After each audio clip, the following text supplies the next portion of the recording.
ball boy, fresh Gatorade or something. Since 2009, I had this bitch jumping. You niggas will get a wedgie, be flipped over your boxes or over your foe. Put it on that beat, go. Aye.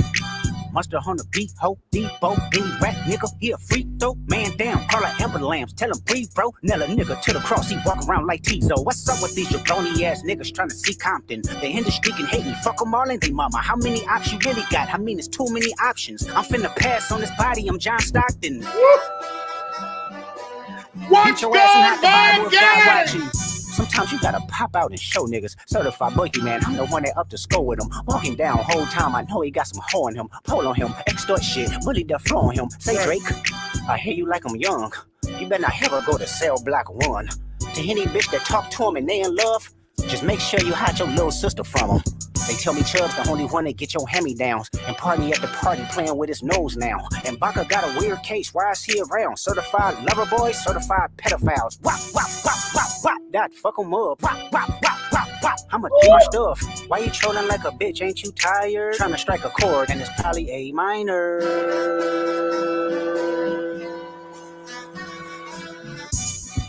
They not like us, they not like us, they not like us.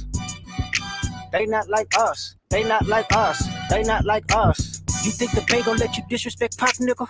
I think that Oakland show gon' be your last stop, nigga. They cold foul, I don't know why you still pretending. What is that? Bird niggas and bird bitches. What is good? Vibe gang, it is your boy, Ray here with another one. Ladies and gentlemen, how you guys doing? Let me go down the list real quick. Let me go down the motherfucking list. Uniquely unoriginal, what's going on, gang? Corn 9225. That sounds like the corn that you buy at Walmart in the back shelf next to the Great Value shit. Christina, what's going on? The dinosaur boy. That's crazy. Jennifer Gomez, what's going on? Bonnie, what's going on? Ted Dickman. I love that name, man. I don't know why. I don't know why. I do, though. What's going on, Ted? Maria rocks your socks. Jesus Christ. TV Freelancer, what's going on? Denny Garcia, ¿cómo está, señorita? Howdy, brother Ray. Stoked I caught you live. What's going on, Bob? Christina, Lisa, Ryan, Mag Life for Life. What's going on, baby? Tan-taran-taram.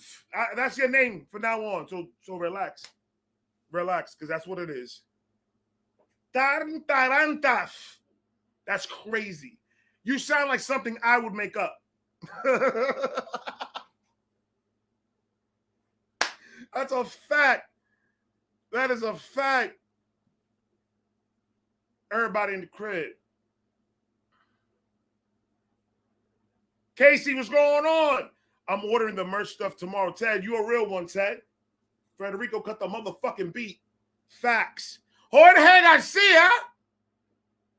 How are you doing, sir? Ryan, the plan for tonight is Ren dropped chapter 1 through 8, right? Am I fucking up or is that what it is? I'm in a different level today. This is my best favorite pen. I swear to God it is. So Ren dropped chapters 1 through 8. I've been ignoring Ren's page because I wanted everything to be fresh right now. So if you ask me what this is about, I don't even fucking know. All I know is that he put out chapters 1 through 8. And they're long videos, so I was like, fuck it, I'll do a live out of this shit. Facts.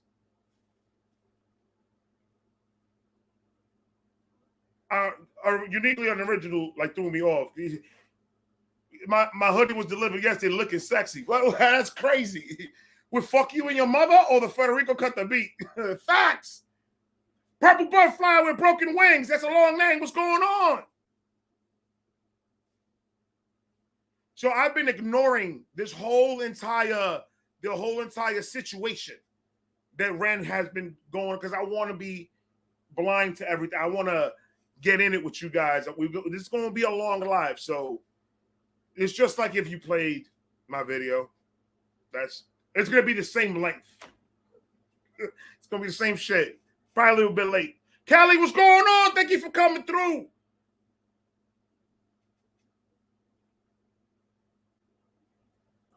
I like my cup.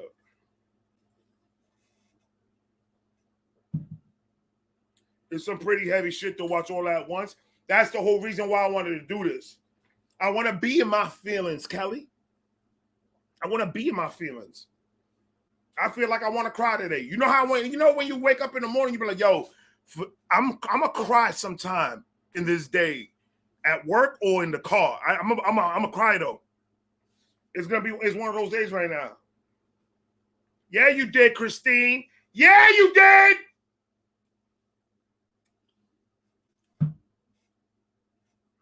Tissues may be required. I got weed. I got weed. That's what I got. So that's what we're doing. We're going to do chapters 1 through 8, and we're going to finish the night where I'm going to give you guys a live reaction to Ren's new song. And that is a fact. And that's how we're going to end the night. So that's the plan for tonight. This is a Ren live. I'm only going to be playing Ren content. I'm not doing anything else. Facts. The weed will help you not cry so much. All right. Thanks for letting me know, Kelly. You got Grease Monkey. Well, this one is a little bit tricky because I don't know which one I grabbed, and the lettering faded. So it's either Blue Kush or Strawberry Skittles. I don't know. All I know is I can't taste shit anyways. Kelly, don't even worry about it. I understand people got lives. People got to go to work. People got to do shit like that. I get it. I'll be here until it's over. And that's a fact. So how much people we got in the chat right now? We got 44. 44. I think we can start. Y'all ready? I'm ready. I'm absolutely ready for this shit. There it goes. All right. Preset share the screen, motherfuckers. Sammy the Uncool, what's going on? Yeah, I can't taste the flavor of this. I don't know why. I can taste the flavor of this. I have my taste buds. This just tastes like weed. It just doesn't taste like anything. I don't have a flavor there. You guys ready? I want to see pig faces in the fucking chat. If you guys want me to start this, I need to see pig faces in the chat. Misha, Sunshine Mercedes, what's poppin'? Now, I'm gonna try not to stop as much as possible. I'm gonna try to let it play so like that it won't be that long. Spiritual Customs, what's going on, baby? The Dinosaur Boy, if you never heard of Ren, please put your seatbelt on, motherfucker. You're going to get this is how Ren does it. You think you're going to expect one thing, and then he's going to oopsie-doops you, and then fuck your whole mind up. That's pretty much my experience with Ren. Facts. Like, comment, subscribe, do all that. Ren, my guy. It is on you. Let's fucking go.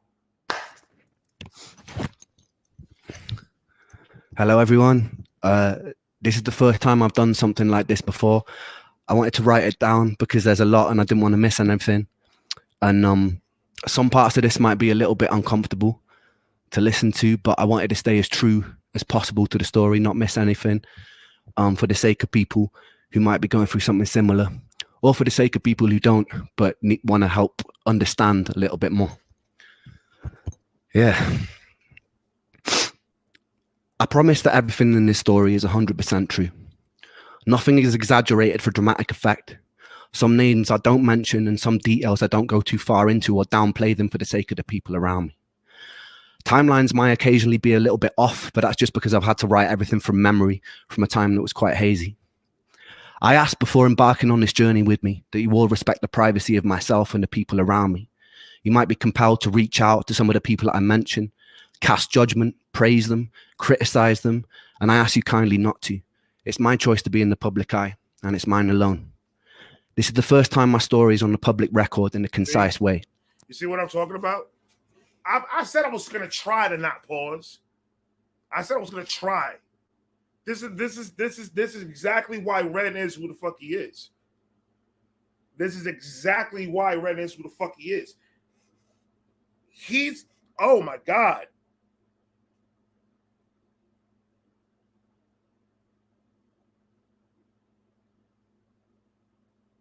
Wow.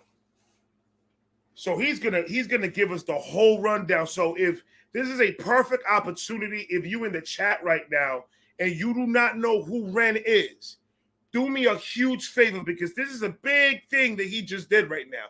He's writing his story. Well, he's recording his story for us to know exactly everything that, oh, this is gonna be crazy. Okay. Thank God I got the good shit today. Go ahead, Ren. I ain't gonna try to stop you.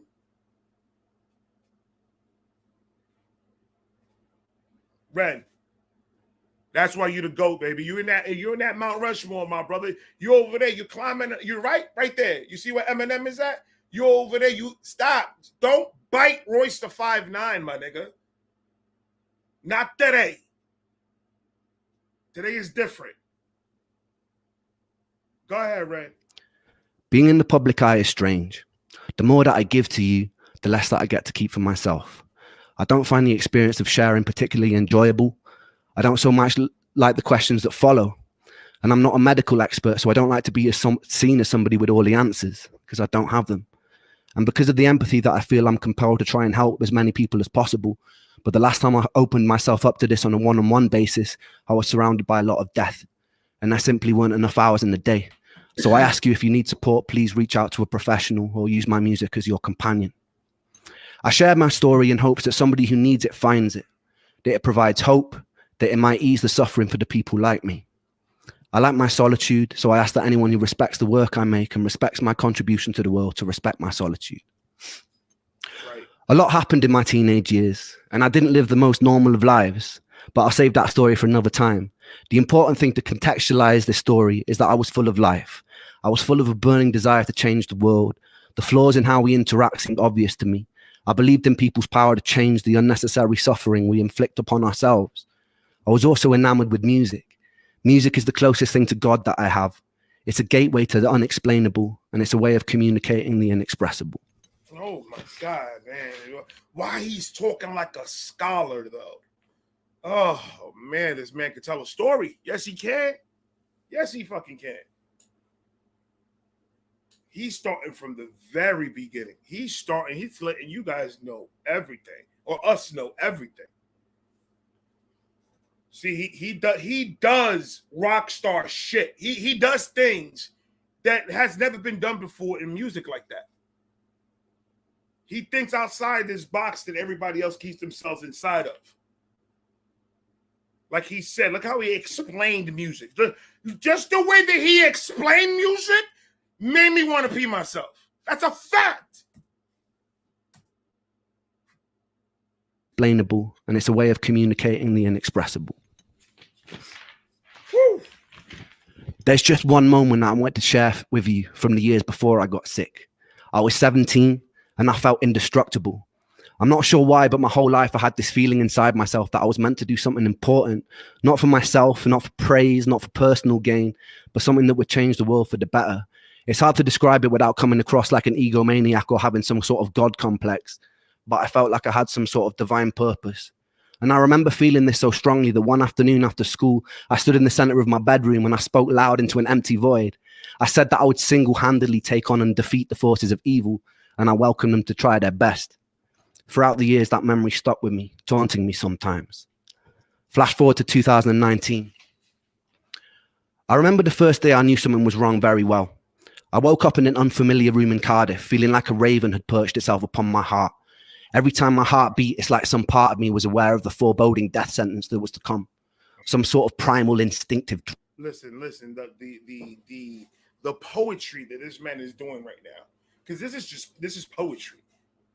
The way, the passion that he's coming out with, like, oh my God.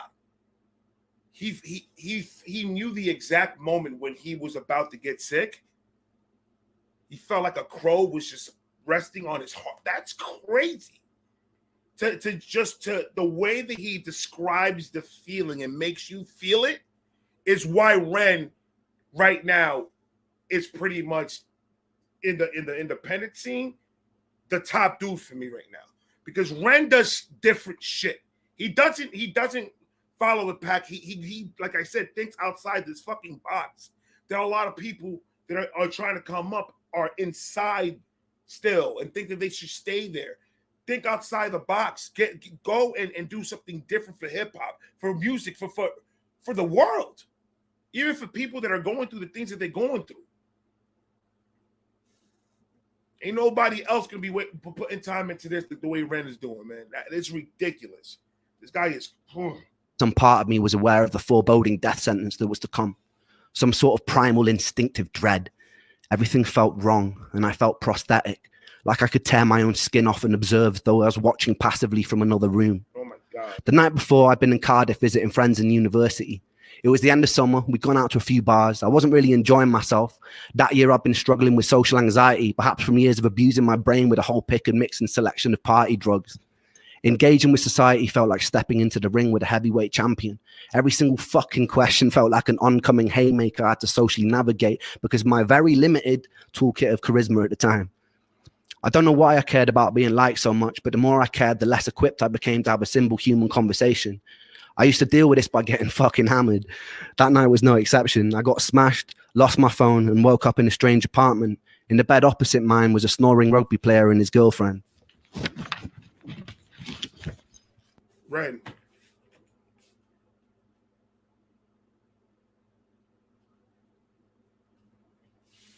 Let's see what this goes. I was gonna say something, but I don't want to say it right now. I just want to see where this goes. Exception. I got smashed, lost my phone, and woke up in a strange apartment. In the bed opposite mine was a snoring rugby player and his girlfriend. Everything just seemed off, and it wasn't a hangover. My first thought was I'd been spiked. I quietly gathered all my belongings and left before anyone could wake up and punch me with a conversation. I wandered around the grey Cardiff in a haze, feeling like I've just been rigged up to an IV bag full of ketamine and cyanide. Oh my and the God. whole world just seemed off, like I was looking at it through a tunnel. His metaphors and it, because y'all may not think that he's not rapping right now. He's rapping right now. He's putting those words together. Listen. Is the way you deliver everything. That's why I always say music is about delivery. You can say whatever the hell you want, it doesn't matter. But if the delivery is there, that's what wins me. Right now, he could put that into words that rhyme and make a song out of it. But he wanted to sit here and just have a conversation. He just wants to sit and explain him. That's amazing, bro. That's absolutely amazing. As a renegade, what was going on? I'm sorry. I'm over here. I'm zoned into this right now, boy.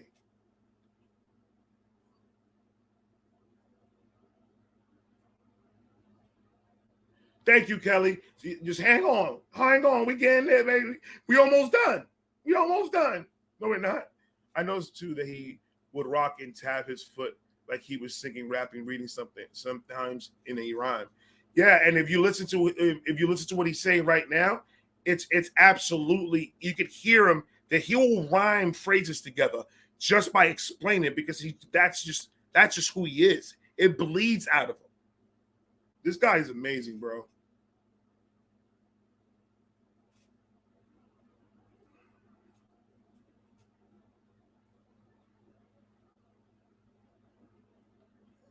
We got 6 more. No, we got 7 more actually, because he did 8, and then we have the reaction at the end. So we're gonna be here for a minute. Go ahead, Ren. A heavy feeling of fear clung around me like a straitjacket. The only comforting thought was that with enough time, rest, and water, it would pass. But it didn't. For 8 long years, it didn't. and this is my story of an 8-year-long nightmare. Oh I returned back to my dad's home.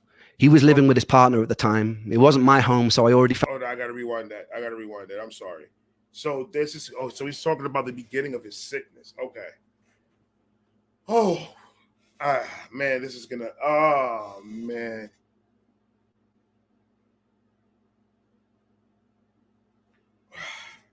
I'm trying to get myself ready for this, man, because I try to avoid that, because I try to avoid Ren being sick, because to me, Ren is a fucking superhero when it comes to this music shit.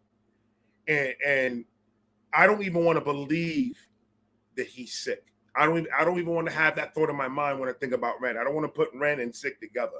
So I try to avoid it. I don't want to hear nothing about it. And when he puts it in his rhymes, if you can tell, I just kind of pass through it and I don't say nothing about it that much. But this is going to be tough, boy. This is going to be tough. I returned back to my dad's home. He was living with his partner at the time. It wasn't my home, so I already felt uncomfortable and out of place. These unusual symptoms persisted. I figured I'd caught some sort of virus and I'd get better with time. But by the end of the week, things were a lot worse. I took myself to the doctor and he said he thought it sounded viral, that if I went home and got enough rest, it would eventually pass. And it didn't. For 8 years, it didn't.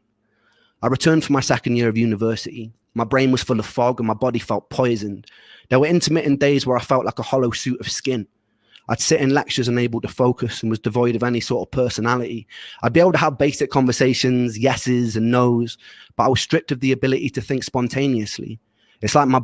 So his body was just breaking down on him. He had no focus. He had no nothing. He had no umph. He had no personality. He was just a shell of himself. Oh my God. I can't imagine. I can't imagine myself being in that type of position. Felt like I'm stuck inside of a shell. That's crazy, man. Yeses and nos, but I was stripped of the ability to think spontaneously. It's like my body was taking up so much processing power being sick that I could not have original or spontaneous thought. The most peculiar thing about this was there was a me that was aware that this was all happening and was observing it from outside of myself, locked out, screaming silently, banging on the walls of my mind to be let in. So oh man, oh my God. Did you hear what he just said right now? Hold on. So much processing power being sick that I could not have original or spontaneous thought. The most peculiar thing about this was there was a me that was aware that this was all happening and was observing it from outside of myself. So he had oh my God. Can you imagine that you see yourself breaking down? Like you feel like you're looking at yourself, just your body just giving up on you. That must be a prison to feel that way every day like that. That must be a whole prison. I'm telling you, you never know what the fuck somebody has been through until that person tells their story. So don't always assume that a person is a certain way because they want to be that way. Don't always assume that, because shit like that can happen to anybody. This is crazy, man. It's like my body was taking up so much processing power being sick that I could not have original or spontaneous thought. The most peculiar thing about this was there was a me that was aware that this was all happening and was observing it from outside of myself, locked out, screaming silently, banging on the walls of my mind to be let in, and never successfully. And nonetheless, there I was, like a ghost haunting myself. My usual routine was getting home, running a shower and curling up into a ball to cry underneath the running water, not understanding what was going on. I brought myself to the doctors numerous times during this period, requesting every blood test they'd let me have, often being dismissed and told things like stress from university can cause strange symptoms. But how come no one I knew in university could relate to this? Eventually, I was put on a 6-month-long waiting list to see a mental health specialist who did a short 1-page questionnaire and wrongly diagnosed me as hypercycling bipolar and put me on a course of citalopram. After a few weeks... So they misdiagnosed him? They thought it was a mental thing? Are you fucking shitting me?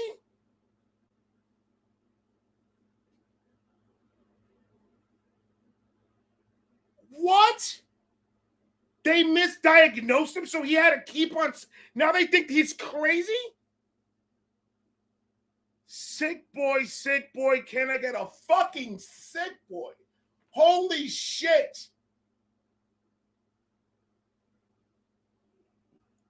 Oh, man. Oh, man. Month-long waiting list to see a mental health specialist who did a short one-page questionnaire and wrongly diagnosed me as hypercycling bipolar and put me on a course of citalopram. After a few weeks, it stole my ability to sleep. I was told to stick it out and it would level out and eventually I'd feel more like myself. I stuck it out and I got worse and I pulled myself off it after 2 weeks in a row of sleepless nights and insomnia. Oh my God. There's something pretty peculiar about being told you're in some sort of spectrum of madness, even if you suspect that you're mad. Hey, that's a great movie, by the way. That is a great movie. One Fly Short of the Cuckoo's Nest, some shit like that. Jack Nicholson is a master in that movie. And that is a absolute, like, Snapple fact. Like, Snapple. In the bottom, in the top, it says it there. Jack Nicholson was fire. And then you drink the Snapple. That's a fact. Feisty gringa, dímelo loca. What's going on, my friend? I don't know why I did it like that. One flies over the cuckoo's nest. Or whatever, what he said. You can't hear me. I can hear me. Oh, it gets worse, Elizabeth. I don't even want to hear it. Hold on, man. Hold on. And I pulled myself off it after 2 weeks in a row of sleepless nights and insomnia. Oh, boy. There's something pretty peculiar about being told you're in some sort of spectrum of madness, even if you suspect that you're mad. Your diagnosis finds a way to claw itself into your identity, even if it doesn't belong to you. Ever since I was a child, I'd always be asking what and why and how things worked. I couldn't really accept things as they were without knowing how. I carried into my adult years, and so as the bipolar hammer crashed and sentenced itself into my reality. Okay, so look at what he's doing. Look what he's doing. He's telling you mentally what he was going through all this crap happening, right? And look at the movies that he's using. The movies clips are giving you what he felt like he was inside. American Psycho, great fucking movie. Batman over here lost his complete mind in that movie. He was a complete serial killer. This guy was nuts. And the mind is crazy. And then for you to be physically sick and for the people to tell you that you have a mental problem and not even bother diagnosing. Oh my God. I would have drop kicked all the doctors in the whole world. Like you got your appointment is up. This is Mr. Ray Vibes. He's here to drop kick him. That's why I came here. That's why I set up a fucking doctor's appointment. So I could come over here and drop kick each and every one of you dumb shits. Facts. I'm sorry. What's going on? I thought I was doing a reaction video, to be honest. I lost myself.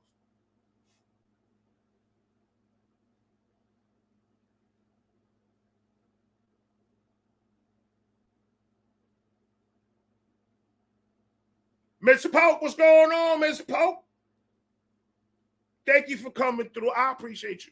Susie, what's going on? Leons, what's popping? I carried into my adult years, and so as the bipolar hammer crashed and sentenced itself into my reality, I began searching online for behaviors associated with it, people's first-hand experiences, what it felt like to be manic. In these earlier days of my illness, the symptoms would fluctuate in severity day by day.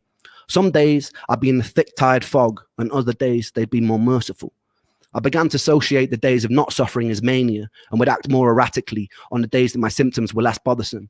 I did things like climbing out of windows of a 6-story student accommodation or get so drunk I'd wake up outside of the university campus lawn. But it wasn't mania. I just wasn't hurting. I spent 1 day a week with my therapist, who was teaching me cognitive behavioral therapy. The issue was mentally reframing unexplainable symptoms caused a lot of cognitive dissonance for me. I was told my anxiety or depression was causing my symptoms, but in reality, it was my symptoms which were making me anxious and depressed. So I was in some sort of inescapable bind. And why?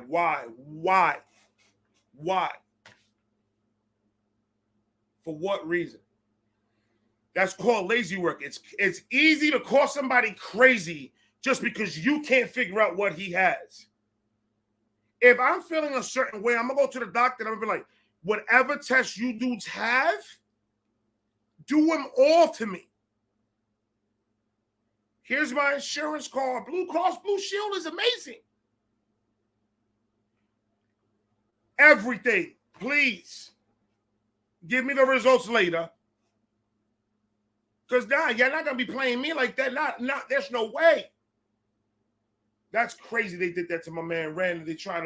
Oh my God. Like I heard about it in his bars and everything, but him just talking about it right now and getting into detail is just getting me angry right now.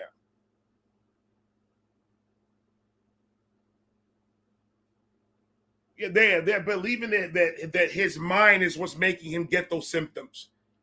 No, his body's making him get those. Yeah, these people. That's why I say, if you find a good doctor, stick to that doctor. Even if you have to travel a little to get to him, stick to that doctor because there's a lot of crazies out here. Facts. It was my symptoms which were making me anxious and depressed. So I was in some sort of inescapable bind. I devotedly work on my mental health, following every new tool for coping to the letter, only to have my symptoms get worse, which made me frustrated, raise the intensity of my treatment, only to get even more frustrated as my body seemed to deteriorate. Oh my God. After 6 months, I told my mum I'd happily saw off my own leg with a blunt knife if it meant my symptoms would vanish. And oh my God.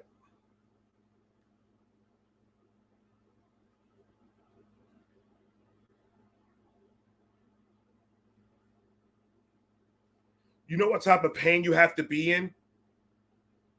That you would think that will be, that you will wish that upon yourself? To chop a limb off, because that's probably going to, oh my God, brother, that's a lot of pain. And that's why you have to give this man his props. Look at where he's at right now. Look what he accomplished. Number one,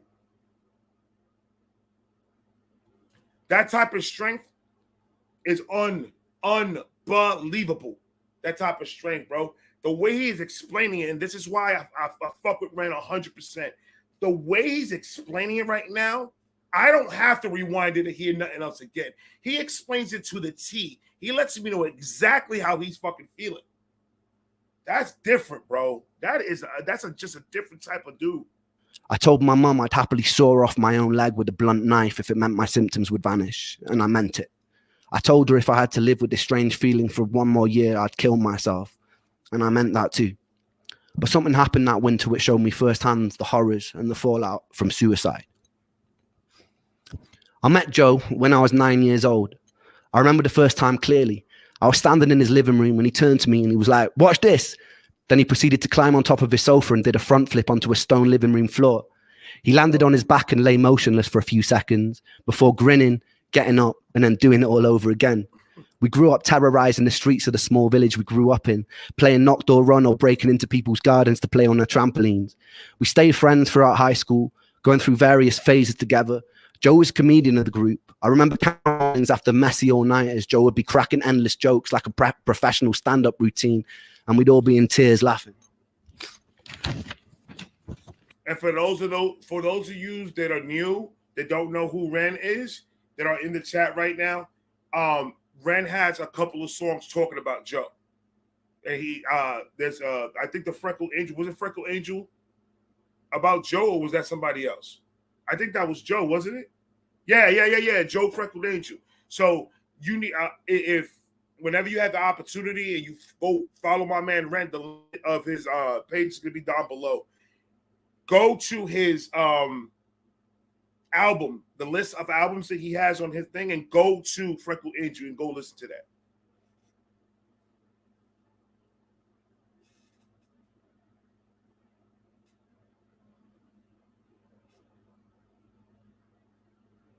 Again, we grew up terrorizing the streets of the small village we grew up in, playing knock door run or breaking into people's gardens to play on their trampolines. We stayed friends throughout high school, going through various phases together. Joe was comedian of the group. I remember countless mornings after messy all-nighters, Joe would be cracking endless jokes like a professional stand-up routine, and we'd all be in tears laughing. When I started writing my first songs, Joe and Sega were the first people who always knew every word, and they would sing along at the top of their lungs. They gave me a lot of self-belief, and they helped me build the foundation of what I do today, and I owe them a lot for that. That Christmas, I came back home to Wales from university. On Christmas Eve, me and Joe were sat in a pub, and he turned to me and he told me that he'd fantasized about walking into the sea until he was totally submerged. He had a pretty morbid sense of humor, so I didn't really take him as seriously as I should have. 2 days later, it's 3 a.m. and I get a phone call. It's my friend Ella. She tells me that Joe is on the bridge by my house.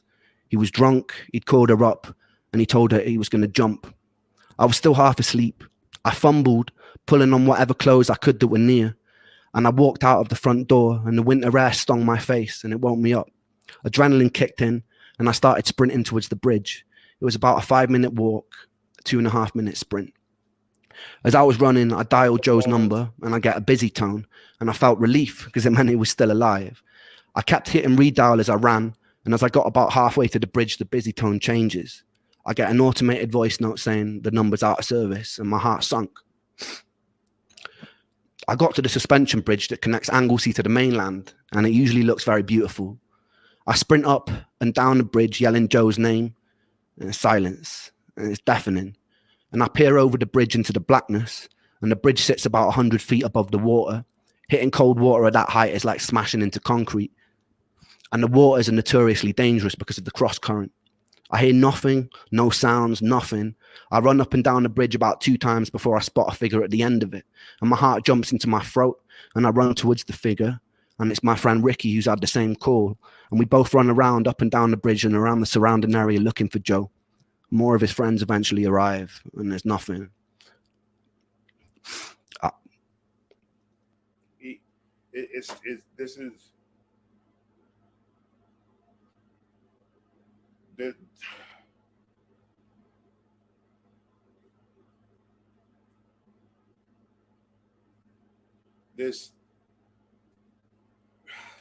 He can't even finish the whole story right now. The pain that he feel, and he might feel guilty. He brushed it off that he was trying to talk to him in the bar, and he just thought he was just joking around and stuff like that. And you know, I can understand how Ren could feel guilt for that, but at the same time, it isn't your fault. I mean, it's nobody's fault really. It's just he needed help. He just needed to go a different way. And it sucks. There's a lot of things in life that people think that they go through that they have to. That's the solution, and it's that absolutely never the solution to do that type of stuff. Especially when you're going through things. That's why it's very important to have that person next to you, that person that's going to understand you, somebody that you could feel comfortable enough to talk to them and tell them exactly, yo, this is what's going on, and not sugarcoat nothing and just say it. Hey, I need help. This is what's going on. And that's a problem. A lot of us can't find it in us to go and do that. We don't have the guts or whatever to come out and say, this is my issue, this is my problem, because in our minds, we need to be the strong ones. We're the strong ones. We can't say that we're weak. If we say that we're weak, that people take advantage. I got my whole entire guard up. I'm not doing that. So you keep it in and keep it in and keep it in, and you think that you're going to be able to mentally accept. No, you need to talk. You need to tell people, and I'm guilty of it. All of us are guilty of it. We don't want to talk about our problems with nobody. We don't want to do none of that. We're smart enough that we can figure it ourselves. I can figure it out. I don't need your help. And then when you do the same shit over and over and over again, then what? Now you're in a situation.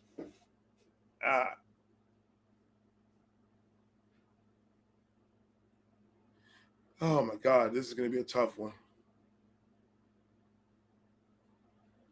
Exactly. Exactly. Those are perfect words, Feisty. It doesn't get rid of the pain. It passes it on to the people that love you. And that is an absolute fact. There's nothing, and I've learned this from 39 years of me living the life that I lived. There's nothing that you can't hurdle through. There's nothing you can't jump over. There's no obstacle that could ever get in your way enough that you're stuck. There's always a way for you to get out of whatever situation you're in. You have to have faith and you have to have common sense. Try new shit, because obviously the same shit over and over again ain't working for you. So now it's time to go and switch it up and try something new. Try to get yourself out of this whole situation by delving into drugs or doing this or doing that. That ain't going to solve nothing. That's you giving up. You can get through anything, any obstacle that comes in your way. We all have the power and we all have the capabilities of going over it. It's scary, it's tough, and it sucks, but it needs to get done. There's not one time that you're in a situation where you're sitting here and you're like, that's it. This is the line. I can't do nothing else. I am done with this shit. No. Turn around, go somewhere else, motherfucker. Go try that thing. Go try that. Didn't you say you wanted to play that the guitar? Go try that. You never know what the fuck happened. Get yourself out of that mindset that you're stuck. None of us are fucking stuck. None of us. And that's a fact. I was about a minute too late. We spent the next week walking up and down beaches with flashlights. And when it's that dark, every other large rock starts to look like a washed up. Hello, Miss Vibe. Hello, sir. Reactions. I dressed for the Arctic. You dressed for the Arctic? It's not that cold in here. Jesus Christ. It's free. It ain't that cold. Oh, yeah. This is getting deep. I'm ready. Washed up body. We plastered all the neighboring towns in missing posters, contacting whoever we could, someone who might know something. We checked bank records to see if any money had been withdrawn since he went missing. There was CCTV footage of him walking onto the bridge, but there wasn't any of him coming off. But there were dead zones in the footage, so there was still a small chance he could be alive. I was sleeping about 3 hours a night, pretty determined that we'd still find him. Your sister's here. For about 10 days, we had nothing. And then suddenly a call comes through while we're all at my friend Miles's house having food. It's the police. A body had been found in the water by the bridge. We piled into my friend's car. I remember being in the back seat in floods of tears, repetitively punching the back of the passenger seat as we drove to the scene. As we pull up, I saw a lifeless body being zipped up into a green bag near a parked ambulance. Its skin was bloated by the seawater, and it wasn't Joe. Someone else decided to jump that day. Joe was never found. It's difficult to truly let go when you can't say goodbye. For months following, I held on to this fantasy that we'd get a call that he'd run away to some European town and he was happy and he was healthy. But that call never came. The time during his inquest was also around the time I was struggling with the side effects of a new antidepressant. I remember sitting in the courtroom feeling like I was listening to the whole thing deep underwater. The judge felt the circumstances surrounding Joe's death didn't mean The judge felt that the circumstances surrounding Joe's death meant that the verdict was left open. It kind of stung even more to not have an official ruling of suicide. I remember going to visit his mum not long after and witnessing the aftermath of a mother grieving for her baby boy. The silence of his father, the tears of his mother. I decided that day that I'd have to wait until my illness killed me because I couldn't do it by choice. I couldn't put my family through that. Over the next 10 years, I returned to my hometown, only a handful of times following Joe's death. My last visit was in the summer of last year. I reconnected with Joe's parents and showed them a song that I'd written, simply entitled For Joe. We cried together, reminisced together, joked, and I'm proud to say that I gave Joe... Fire song. Fire song, by the way. If you have not listened to that one, that song is absolutely fire. Last visit was in the summer of last year. I reconnected with Joe's parents and showed them a song that I'd written, simply entitled For Joe. We cried together, reminisced together, joked, and I'm proud to say that I gave Joe's mum enough money to afford a caravan she told me she'd been saving up for. That felt pretty good. We'd also do a fundraiser. Look at that. Where's his sweetheart? He bought his best friend's mother a minivan because he killed himself. Oh, gosh, really? Are you watching it? I just got on. I was talking to Ian outside. Oh. Yeah, watch it from the beginning. That was like 7 hours ago or something like that. For the Royal National Lifeboat Institution, who were integral for searching for Joe during that time, and we raised a pretty good behalf of a mother grieving for her baby boy. The silence of his father, the tears of his mother. I decided that day that I'd have to wait until my illness killed me because I couldn't do it by choice. I couldn't put my family through that. Wow. Oh my God, seeing what's happened with Joe and seeing how his family was reacting because of what happened made him not want to kill himself. Because he didn't want to do that to his family. Perspective. Man, it's all perspective. It's all perspective. That's crazy. One little thing and one huge thing can change everyone's perspective. That's fucking nuts, though. Wow, man. It killed me because I couldn't do it by choice. I couldn't put my family through that. Wow. Over the next 10 years, I returned to my hometown only a handful of times following Joe's death. My last visit was in the summer of last year. I reconnected with Joe's parents and showed them a song that I'd written, simply entitled For Joe. We cried together, reminisced together, joked, and I'm proud to say that I gave Joe's mum enough money to afford a caravan she told me she'd been saving up for. That felt pretty good. We'd also do a fundraiser for the Royal National Lifeboat Institution, who were integral for searching for Joe during that time, and we raised a pretty good amount of money too. Being able to give back in whatever small way I could felt good. And it felt right for all the years Joe had made us all laugh till it hurt. He was a solid person, just a little lost, as we all are sometimes. And I miss him. Oh my God. Life was about to take an even more unusual turn, and I was about to meet the first angel of this story. So stay tuned for that. Wow.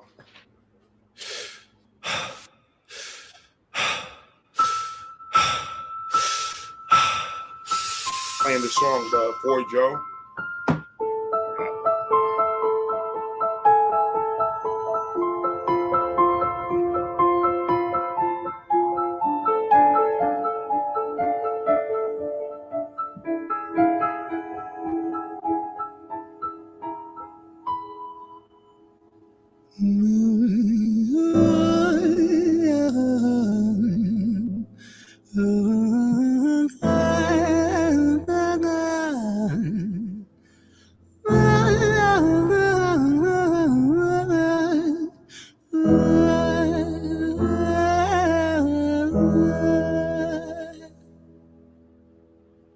It's hard to take off from the ground when your wings are cut. Your stomach burns when you're drinking from an empty cup. You know the entire ocean came from my tear ducts. I see the world through Fibonacci sequences and double Dutch. I guess there's some that's born lucky, there's some that's not. I tried to cut away my bitterness, hatchet job. I locked my youth inside the trunk, inside the pickup truck, then dumped that whole thing over that same bridge the night you jumped. I think about that sometimes, vividly. What it felt like to look down and see tranquility. One sudden movement in a world of possibility. Only one movement to expose our fragility. I fucking miss you, and I miss myself. I miss thinking we were indestructible as hell. I miss chilling by the pier cave and kicking back with Callum, Hugo, Justin, Sega, Stevie and the fucking lads. I miss missing that. I numb myself to close the gap. I never even call them up. Distance is my plaster cast to tell the truth. The day you jumped, my childhood jumped too. But I still can't find the angle. All I find is missing you, man, I miss you. With all my rhymes, I picture running 5 minutes quicker, I'm right on time. I picture pulling you back over the edge and then we're crying. And holding you, my brother, and telling you that it's fine, not the way that it worked. I was late like a jerk, there's not a day where I can find a way to break from the hurt. Your body missing, so we never got to wave to the hearse. I hope you're listening, I love you, man, I miss you, absurd, fuck.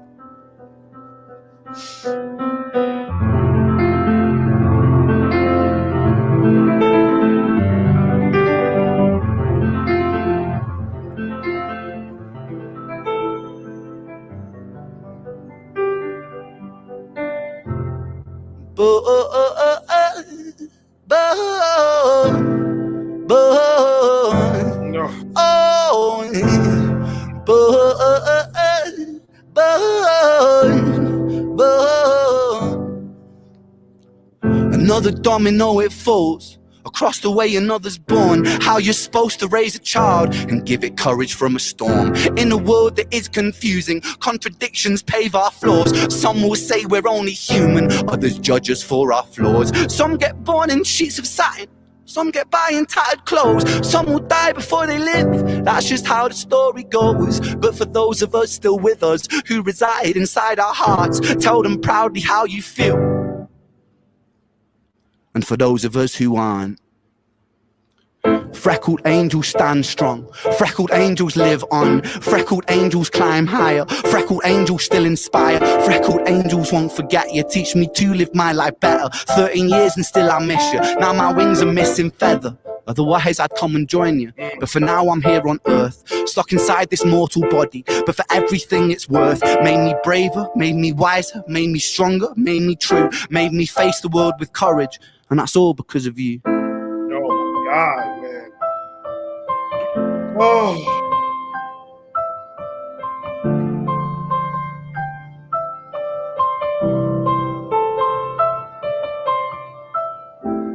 Freckled angels laugh the hardest, and their hearts, they are the largest. With their wings, they fly the farthest.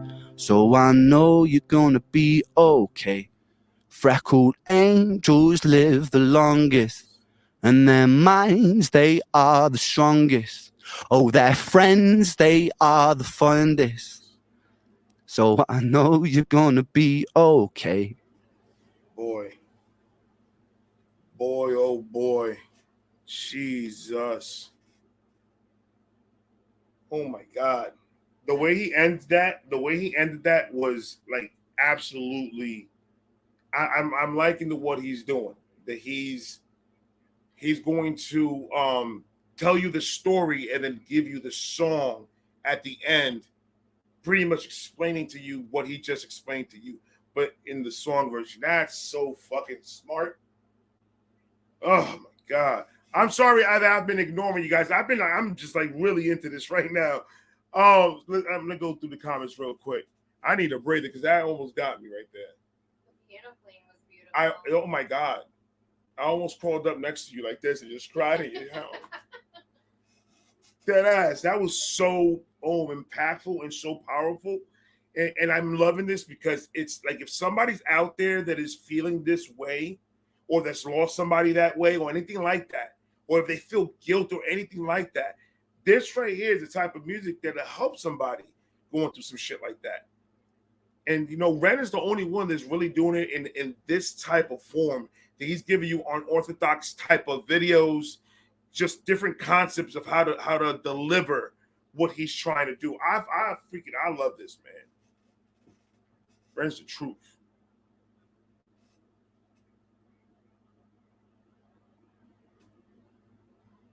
Man, I gotta go all the way down. Holy moly donut shop. I was not paying attention at all. Oh, I'm sorry, guys. I just got blame it on Ren. You know, you guys all should know that Ren makes me do shit that I don't want to do.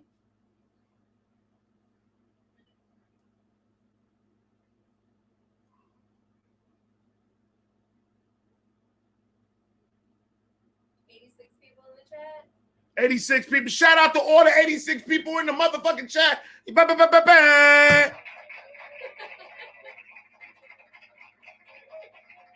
Facts.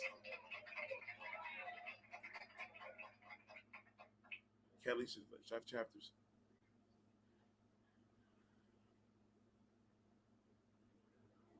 Kelly, shout out to you, Kelly. We got you. Don't even worry about it. This community is different. This community is different. We're here for everybody. And we got a lot of people that go through that type of stuff. And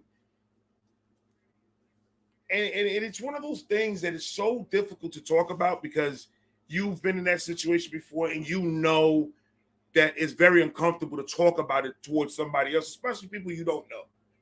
So, but the community should be somewhere like in the chat. I haven't seen no negative comment. I haven't seen nothing, and that's exactly the way I like it. Because this is here for you guys, for us, to whoever's going through what they're going through, to just have, no, you're not here by yourself. You going through shit too. We've been through this shit, and we're here to help you guys, and we're here to talk about shit and stuff like that.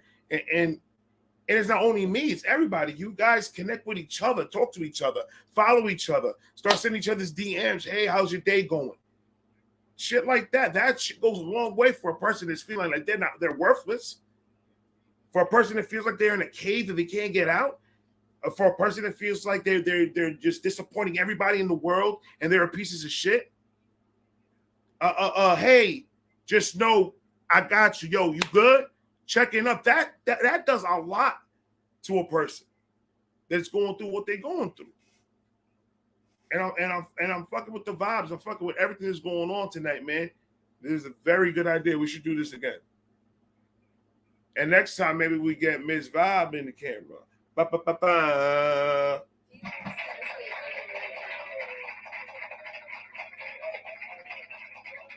You said when I hit 100,000, you were gonna do it.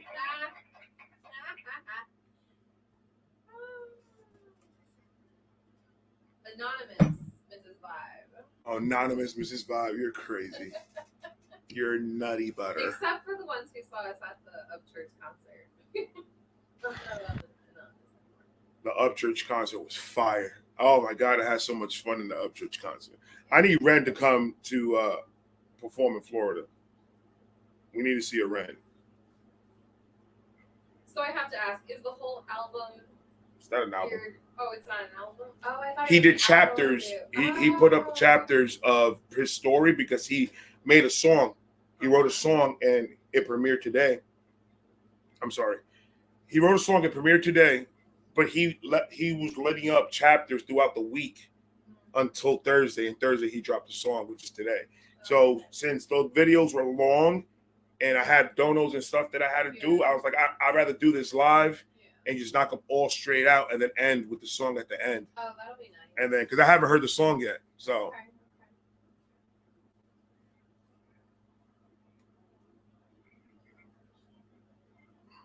Why is this not doing what I wanted to do?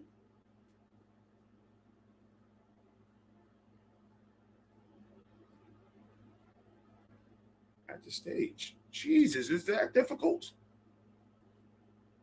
All right, we're doing part 2, guys. Everybody in chat, I appreciate you guys coming through. I appreciate you guys hanging out. I appreciate you guys having fun. I hope you look, the conversations that I saw when I glanced through there, magnifique. The support that you guys have with each other is amazing. I fucks with it. Facts. Facts.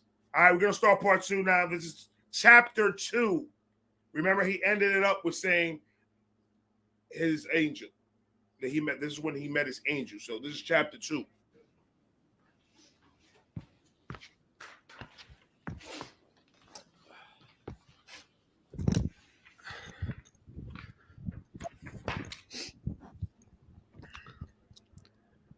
A year of living in a nightmarish purgatory does strange things to your psyche. I was still trying to push through university, but I found myself missing many lectures to stay in bed. I started noticing more unusual symptoms creeping in, a strange buzzing sensation in the soles of my feet.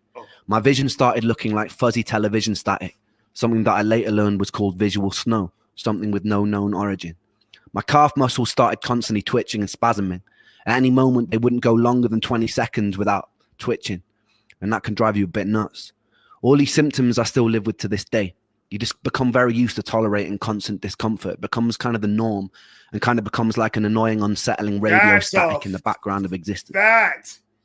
That is a fact what he said. You get used to the pain. Your body, that just becomes normal to you. That is crazy. Symptoms I still live with to this day. You just become very used to tolerating constant discomfort. It becomes kind of the norm and kind of becomes like an annoying, unsettling radio static in the background of existence. Wow. I stopped taking my antidepressants after having cycled many different kinds.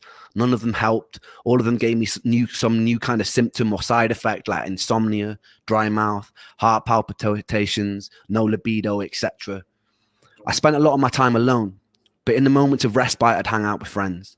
We formed a band called Trick the Fox the year before I'd gotten sick. Trick the Fox. It was the one ray of sunshine I had. That was the one band that they told me, that you guys told me about. I should do some songs from Trick the.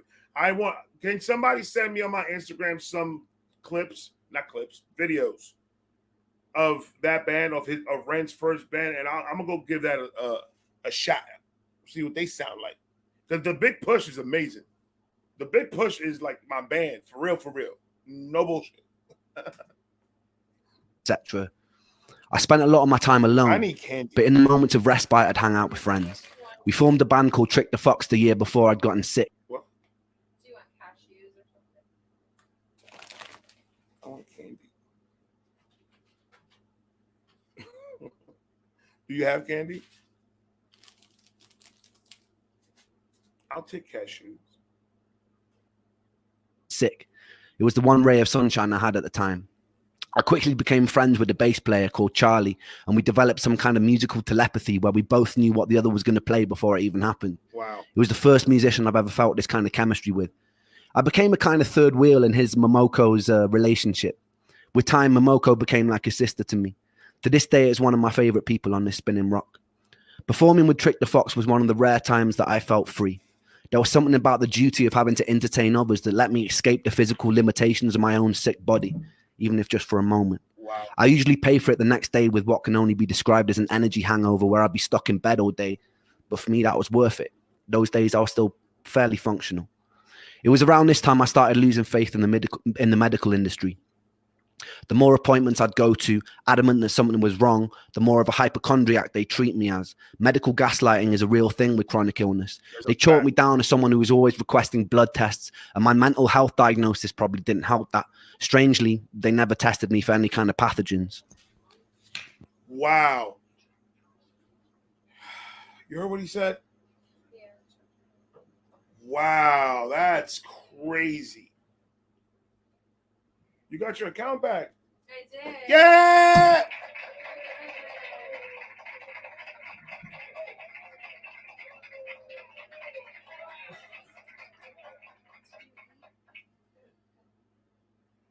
Baby Vibe in the house. What's going on? You want to go and see what's up? Like his There's mama. 94 people in the chat. 94 people in the chat. Shout out to all 94-yers. I'm happy that I brought this button in the studio. I love this button. All right, let's go. I decided to embark on a precarious journey into the Russian roulette chamber of Dr. Google. I would type in the most predominant symptom of the day, and Dr. Google would tell me that I have a... Dr. Google. Dr. Google, Stace. I know somebody that uses Dr. Google. Okay, well, first of all, I should have my certificates and You should have. You. I'm not gonna lie. First of all, I'm not gonna lie. Thank you. I'm not gonna lie. You have caught a lot of Exactly. situations by using Dr. Google. No, sometimes it's not even just Google, it's just me. You want to tell them what you did for me yesterday, or what you found out with no test required? I mean, if you want to, go ahead. So listen, check. I called the norovirus too, though. I did. You called. I called it. I knew what it was. I knew what it was. So yesterday, I'm driving home from work, and I'm talking to my wife on the phone, and I got a cramp. A bad, like my whole stomach felt like it was about to rip off. And I had to pull over. And I told her what I was feeling and the symptoms. And she said, the hernia. I said it was an Umbilical hernia. And then she told me to do something, and I did it. Yeah, but that wasn't Google. That was me. I didn't say you use Google. I'm saying it was me. All she told me was, go take your belly button, push it in. And when I did that, she went, and then it went away. And I'm like, man, fuck this. I don't want to ask you no questions no more. We should be living in a mansion. You should be a doctor. I don't have time for that. You don't have time for doctors? Nobody got time for that. No. Do I deal with people? No. Answer yourself that one. No. I don't deal with people. No. You don't. I would not like to see you as a doctor at all. So this motherfucker came into the hospital today with some bullshit. I don't even do Talking about his finger hurt. Shut up, man. You got more problems. You got herpes in your lip. That's Can you imagine me as a doctor? Oh man. I love people, but what I don't love is the bitchiness of people. I don't want to deal with the entitlement of people. Yeah. That's what I don't want to deal with. Or I like the way I like to call them today's content consumer. Oh, well, what do I call them? A consumer of content. Yeah. That's what I call haters, idiots, entitled motherfuckers. They're consumer of content. I cannot deal with entitled people. I can't. Facts. I'll get a migraine. I just, and you know what the crazy part is that we deal with them, your job and in my job, every day. That's the fact. Yeah. Every day we deal with them. Not like if you were a doctor. I don't even want to see that. Because I know how I am when I'm sick. I know how I am. And if I was a doctor treating me, I would have been like, yo, you just close the door and lock that bitch. Let that nigga scream all day. I don't care. I don't want to hear his voice no more. So I'm like, I gotta pee. The fuck, get up.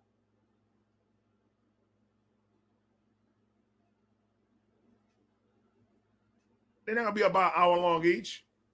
I have a rare disease and I'm probably going to die. With time, I sharpened my search engine axe and refined what I was looking for. I dived headfirst into the abyss of online support groups, hoping to find solace or answers amongst fellow sufferers. We were like crabs in a barrel. Very rarely someone would find their silver bullet and announce what it was that cured. You could attest to that. What? You could attest to that because like the support groups. Oh yeah. Because you want what? You want me to tell them or? Go ahead. I don't know where you're going. Go ahead. With the vasculitis. Oh yeah, you can. Okay, so my wife has an autoimmune disease. It's rare. And it's rare. It's called ANCA vasculitis. I'm ANCA positive, so it's vasculitis. It's vasculitis. Yeah. So she has an autoimmune disease, and in the beginning of it, like I was freaking out. She was freaking out. We didn't know what to do. Really Stacy found a support group of people that have this stuff, and like whenever she feels like unsure about something, she'll go there, and there's people that've had it longer and worse than she does. Yeah. They'll tell her, "Oh, don't worry about it." This, that, and the third. So it eases her down because that person's already going through the same thing. So these groups, you have to find the right one. Stacy didn't just jump to the first one and say, "This is it." You got to find the right ones that's actually willing to give you the information and give you the support and the help that you need.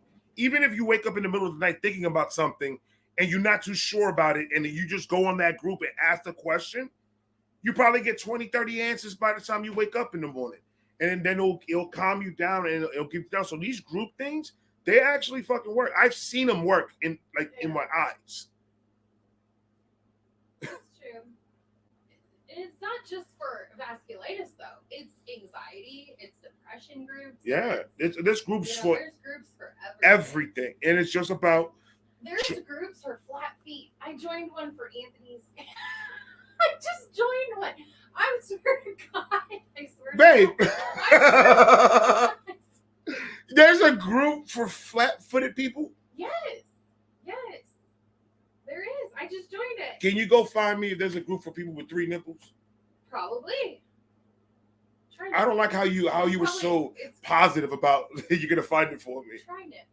Trinip? That was fire! High five on that one, man. Trinip is crazy. Let's make a group called Trinip. And just take a black magic marker and just add another nipple. That's crazy. Oh my God. I'm gonna go though because I feel like I'm making this longer for you. No, I want you here. I don't want to listen to All right. Cured them. Hundreds of people would follow that protocol. Some Bye, baby. I'm taking your attention away. It's because you're so beautiful. What? Did you tell me to kiss your butt? No. Woo! Okay. Give me a kiss. some with mild success, but most of us will still remain trapped. I joined as many online support groups as I could. It was a bit like beginning a fight club, except instead of faking conditions to feel accepted, I was desperately hoping I had those conditions so I could cure myself and get the fuck out. Another great movie, Fight Club. That the movie references that he's using towards what he's talking about, dude, they're so on point. It's crazy. Myself, I had conditions like candida, magnesium deficiency, parasites, adrenal fatigue, heavy metal poisoning, etc. At the time, I felt like I was single-handedly keeping Jeff Bezos in business. Oh my While God. most students were spending their student loan, He felt like oh my God. He felt like he was keeping Jeff Bezos in business. That's how much medication he had to be. Oh my God. on drinks, I'd spend mine on the supplement or protocol of the week. I'd follow whatever herbal or supplement protocol was suggested, sometimes noticing mild improvement and sometimes getting a lot worse, most of the time feeling nothing.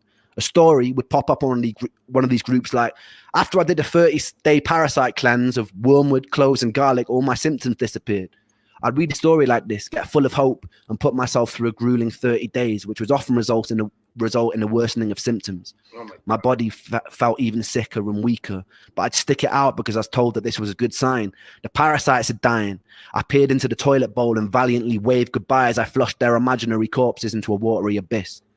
At the end of the 30 days, I'd be left with a lighter wallet and all my symptoms still remaining.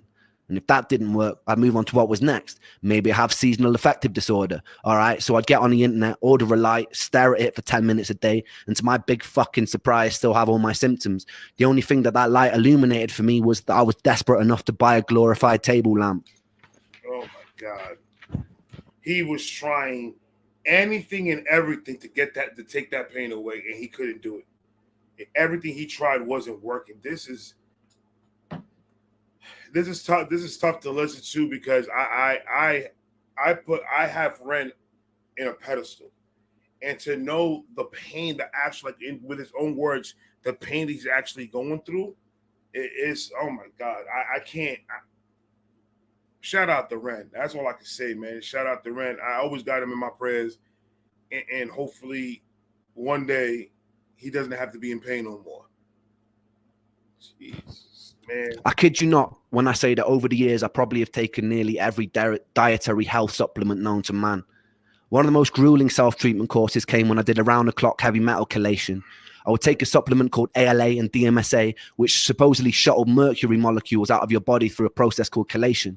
I would have to take the pill once every 3 hours around the clock, which meant setting multiple alarm clocks to wake up and take them. The supplements came with their own side effects. I remember one time standing in a supermarket and feeling like the sounds and lights were so bright that I couldn't even bear to be in there. I stuck with this protocol for a whole year with no luck. I was still coming to terms with the death of one of my best friends during this time too. I was too sick to hold down any kind of stable job, so I was mostly living off my student loan. Welsh students study in England also weirdly get given a small sum of money just for being Welsh, or almost like a "we're really sorry that you're Welsh" sort of condolence prize. I've always prided myself on my financial independence, so whenever I could, I'd get out on the streets of Bath and I'd busk. I remember the very first time I did. I had my guitar in hand. I perched myself on a bench, took a deep breath, and then bared my soul to the jury of the street. And it was exhilarating. People sometimes ask me what music means to me. Yes, sir. And it means life.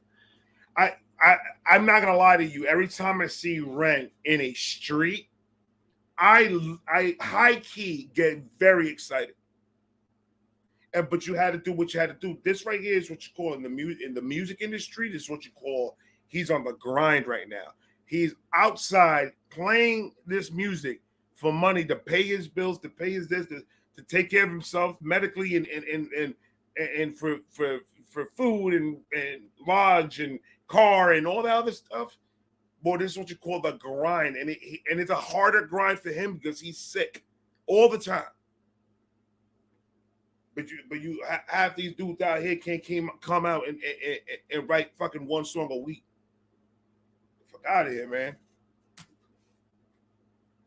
It's exhilarating. People sometimes ask me what music means to me, and it means life. This was usually the one time I felt like I didn't want to die. This was the one time I could feel a resemblance of something that resembled spirit, that resembled my soul, that resembled me. I even found myself cracking jokes with onlookers, which for someone dripping with social anxiety at the time was huge for me. Jalisa! It was March, roughly 3 months after Joe had died, and I was sitting on a bench in Bath with my guitar singing into a busy street. And this is when I would meet the first angel of this story. I'd see two more. That's the best thing in the world, This is more in the more lighter side. He found what helps him. He found what makes him forget about the pain that he's going through and everything and all the sickness and everything, because that's how much he loves the music. And you could tell. I could tell by the first time I heard this man that the music is what's helping him. The music is what helping him through all this, financially, medically, everything. Shout out to the soldier, man. That's a true soldier of the game right there. Facts. Dalisa, I said hi, just in case, okay? Elizabeth, ¿cómo está? Hello. How everybody doing? I'm looking at the chat as I go. I'm trying to multitask real quick. Facts. Sammy the Uncool. So I told you to change that name, Sammy. Change that name from Sammy the Uncool to Sammy the Really Cool. I've been said that. Yes, Miss Pope is the one that made that quilt. Oh, it's such a comfy quilt. I was doing my thumbnails yesterday, and I actually did it laying down on the futon with the quilt over me. I was just doing this, and it was fun. Facts. 2 more angels years later. One of the guys of a homeless man, one a doctor cheating death in the Beverly Hills clinic, but that bit will come a little bit later. The angel was walking on the opposite side of the street with a mother. They both stopped to watch me for a moment. I saw her mum whisper something to her. The angel turned bright red and she giggled and they shyly approached. We got talking and the angel asked where I was from. I told her that I grew up in Wales in a small village that was once described in a local newspaper as being worse than an Iraqi war scene. I told them they would have never heard of it. They looked surprised and they said they had family there. I asked which part, and it turned out to be the village that I grew up in. Since you can basically count a population of 2 intergenerationally bred mutated hands, I asked who they were, and it turned out that angel happened to be Joe's cousin. Oh my God. This encounter was always a foundational moment of... Oh my God, what? That's crazy. Holy moly donut shop.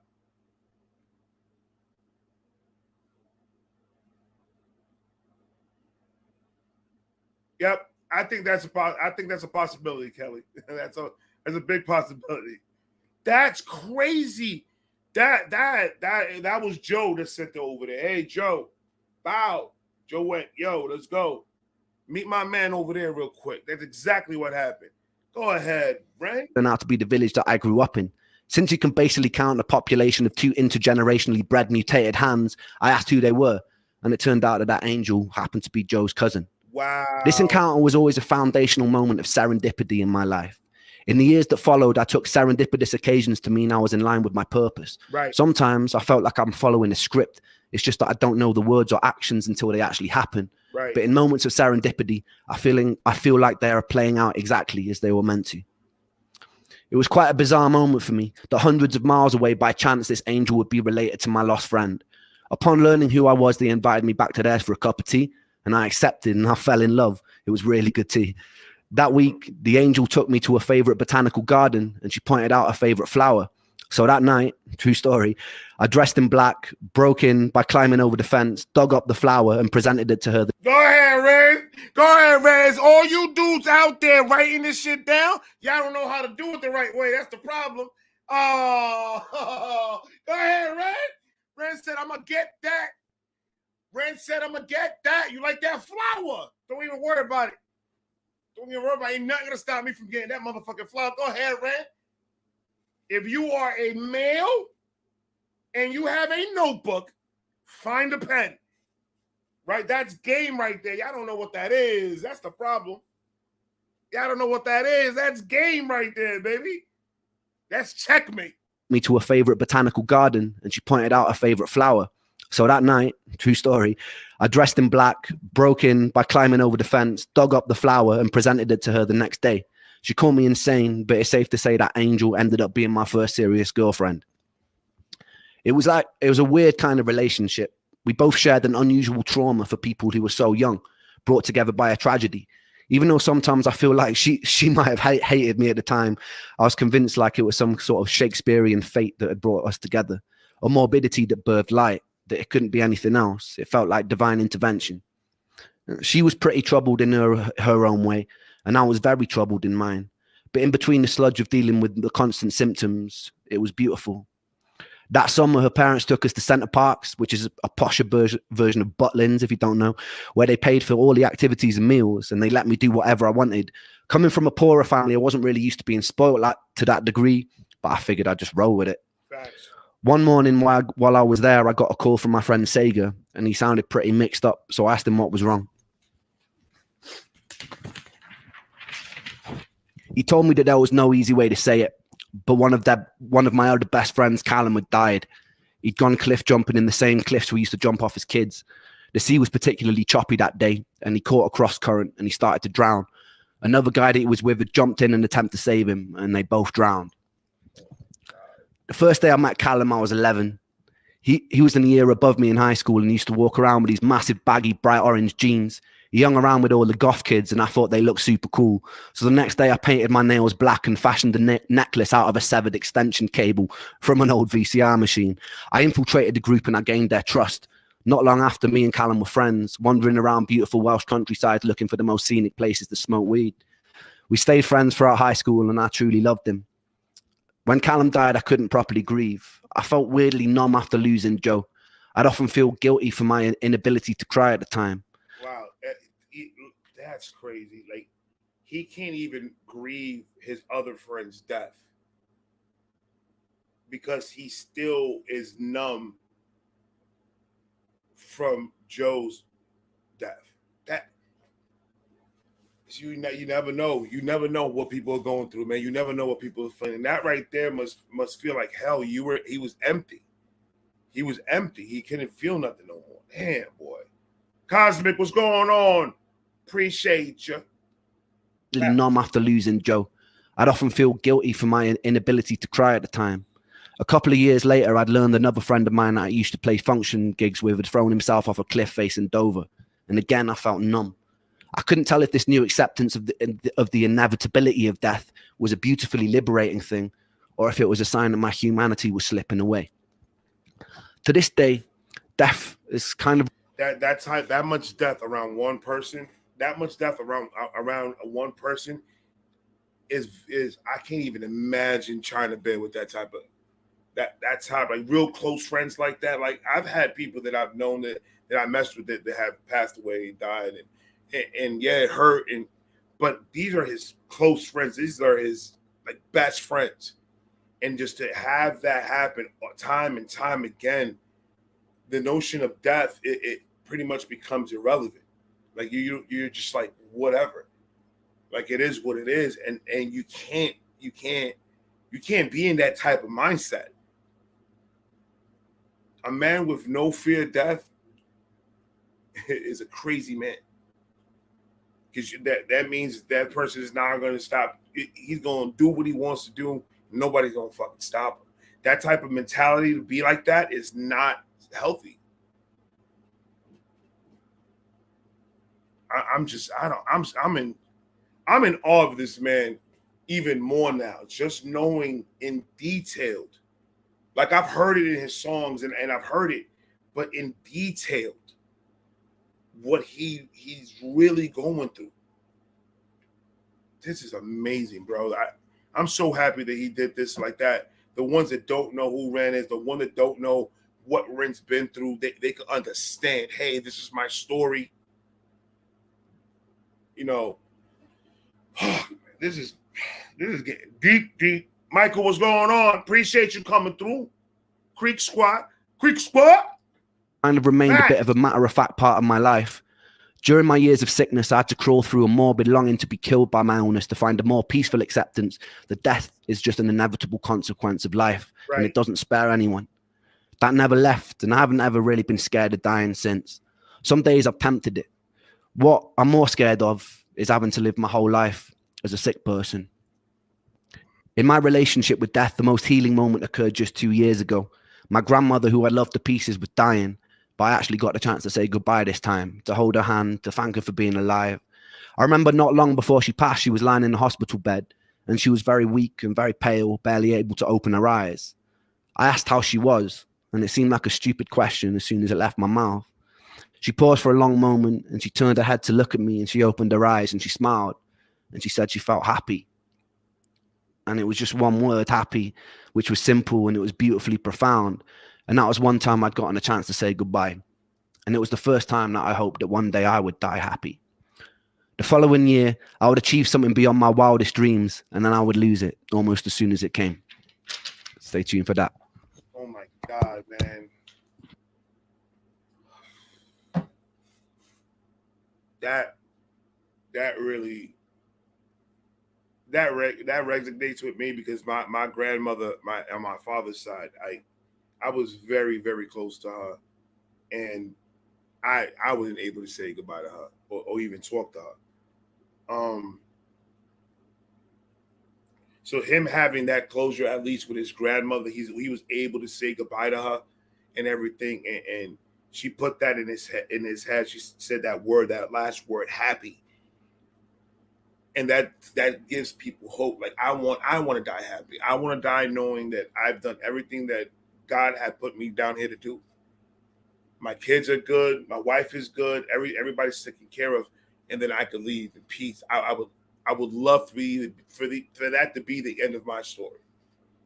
But not being able to say goodbye to somebody that you truly cared for, you truly love, is the worst thing in the world. And sometimes life gets us to a point where, we get aggravated and we say mean things to the people we love, and we get into arguments with the people we love. But always remember, and it's hard because we're all human and we're all going to forget, because you're in the heat of the moment and you're upset, but you have to always remember, because I try to remember, like, I just tell that person that you love them. No matter what the hell's going on, no matter what the argument's about, let them know that you do still love them, because you never know. And the last thing, oh man, that's tough, bro. That is tough.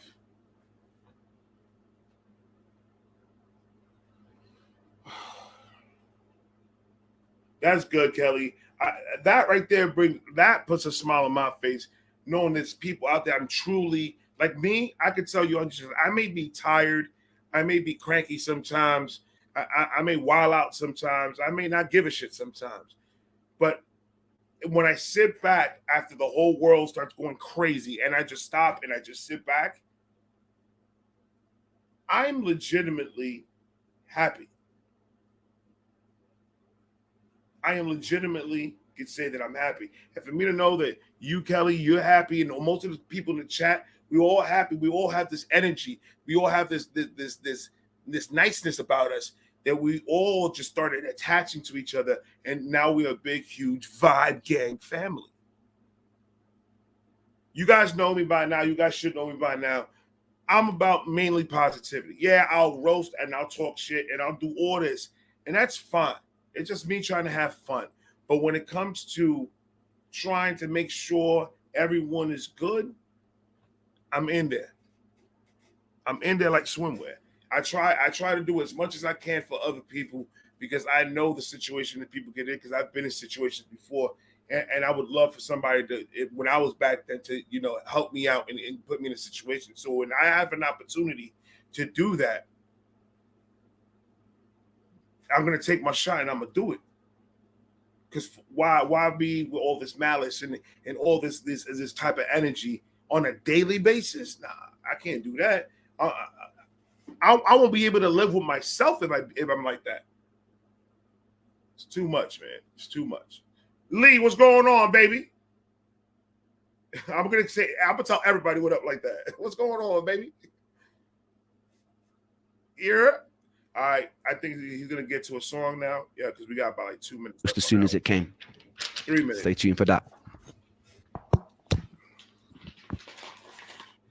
I don't wanna hear no words today, because they pull me under. In the castle of my room, I'll hide away from the outside thunder.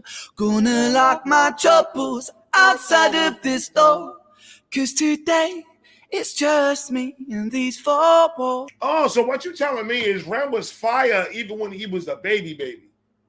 Oh, okay. I didn't know that. No, I did. I called it. I said he had a microphone when he came out. The doctor said, push. He came out singing.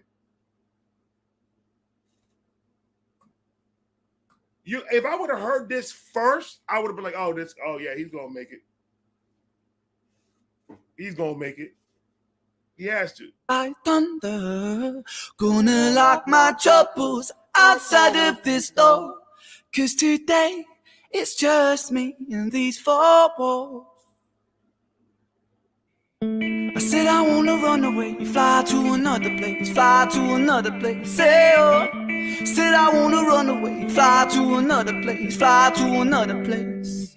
The light that I hold, it turns to gray, and that makes me wonder, will I always feel this way? So far under, but I put my soul on show for everyone to see. 'Cause even though it's bruised, I know it holds such beauty. I said I wanna run away, fly to another place, fly to another place. I said, you can't get me hyped like that, man. Not on a Thursday. Are you crazy? I work tomorrow, Ren. What the fuck? Hold on.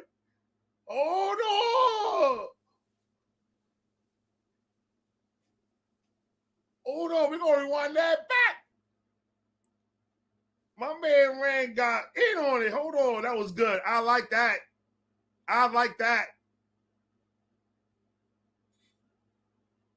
Go ahead, go. it's just me and these four walls. I said I wanna run away, fly to another place, fly to another place. Say oh. Said I wanna run away, fly to another place, fly to another place. The light that I hold, it turns to gray, and that makes me wonder, will I always feel this way? Right. So far under, but I put my soul on show for everyone to see. 'Cause even though it's bruised, I know it holds such beauty. Let's go. I said I wanna run away, fly to another place, fly to another place. Say oh. I said I wanna run away, fly to another place, fly to another place. Nobody here but me today, but that makes me stronger. Ren, you're gonna give people complications. You can't do that. You can't get hyped and then calm it down, and then you're gonna get hyped again. Well, you're gonna give me complications, man. You need to relax. Whew.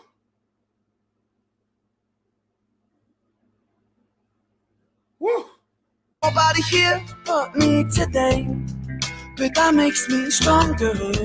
'Cause I wash away the pain under sheets of feather. Gonna lock my troubles outside of this door. 'Cause today it's just me and these four walls. I said I wanna run away, fly to another place, fly to another place. Say oh. I said I wanna run away, fly to another place, fly to another place. Say oh. I said I wanna run away, fly to another place, fly to another place. Say oh. I said I wanna run away, fly to another place, fly to another place. I crave relief in solitude. Right. I search for peace, Right. but pain pursues. Please, something, just free me, give me some truth. My head is a prison, I need to move.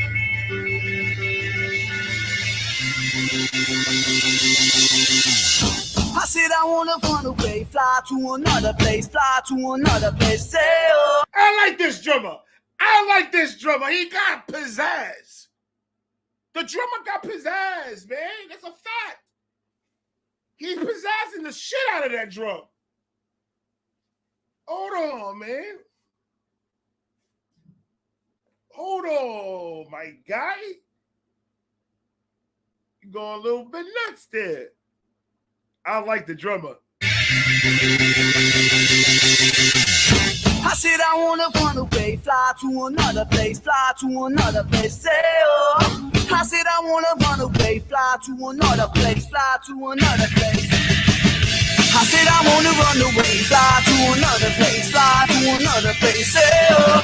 I said I wanna run away, fly to another. If I had a record label and this was a demo?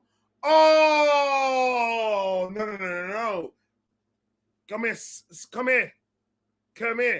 I'm going to give you something. We're going to split it. I'll take 10%. You can have the rest. You going to make it. You going to make it, young man. I like this band got a little bit of pizzazz. Hold on, man. The place ride to another place. I said I wanna run. I said I wanna run. I said I wanna run. Yeah. Right.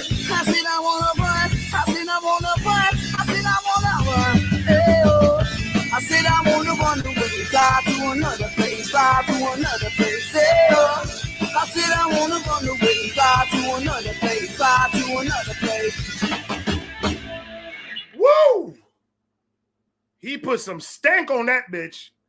Huh? He put some stank on that bitch. Medication. Hold on. Chapter 3. Let's go. Who's ready for chapter 3? Let me see some pig faces in the chat. We 3. We got well, how many more? It's 8. We got 5 more and then the song. Who ready? I need to see some pig faces, baby. Let's go. It's only 11:05. We good. We on right on time. I think independent artists is. I think being independent is the best way to go, especially with this much talent. Because this much talent, they will get you for every bit of blood you have. Facts.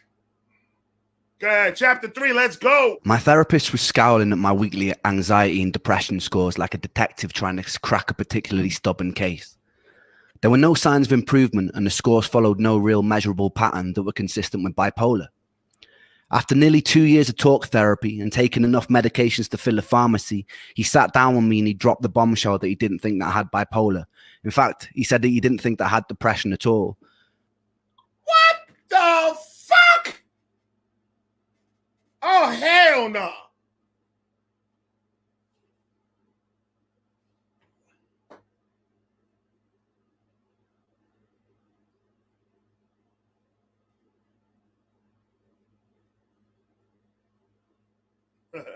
You got me confused, Kelly. I understand that.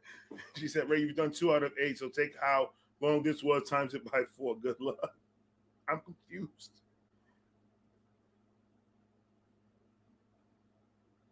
Oh my God. I would have. Oh. He sat down with me and he dropped the bombshell that he didn't think that I had bipolar. In fact, he said that he didn't think that I had depression at all. And it was a very odd thing to be stripped of an identity in an instant. The reality was that a 20-minute in and out consultation 2 years ago led to 2 years of swallowing pills that I never needed and devoting so much of my time to managing the condition that I never actually had. Wow. The emotions inside me swirled around like a mismatched soup. On one hand, I was full of anger and I was bitter about the whole situation. But I was also hopeful that this new path could offer me the relief that I desperately needed. Right. He told me he was going to refer me to an ME clinic in Bath. See, that's good though. At least he found somebody to tell him he doesn't think that he has any of these things. So that's in the positive. So a doctor was like, I don't know why and they misdiagnosed one of my kids and we got her straight and she's good now. And that's what they do. That's what the fuck they do, man. You got to find that right doctor that's going to tell you the dead honest truth and what it is and actually put the time in. That's crazy. Oh, yeah. I was throwing 34. I thought that was a new thing. I was like, 34? Whoop. Hold on. Yeah, Ren'S 34 years old. He's still my nephew, though, because I'm 39. I was wearing diapers before you were born, bro.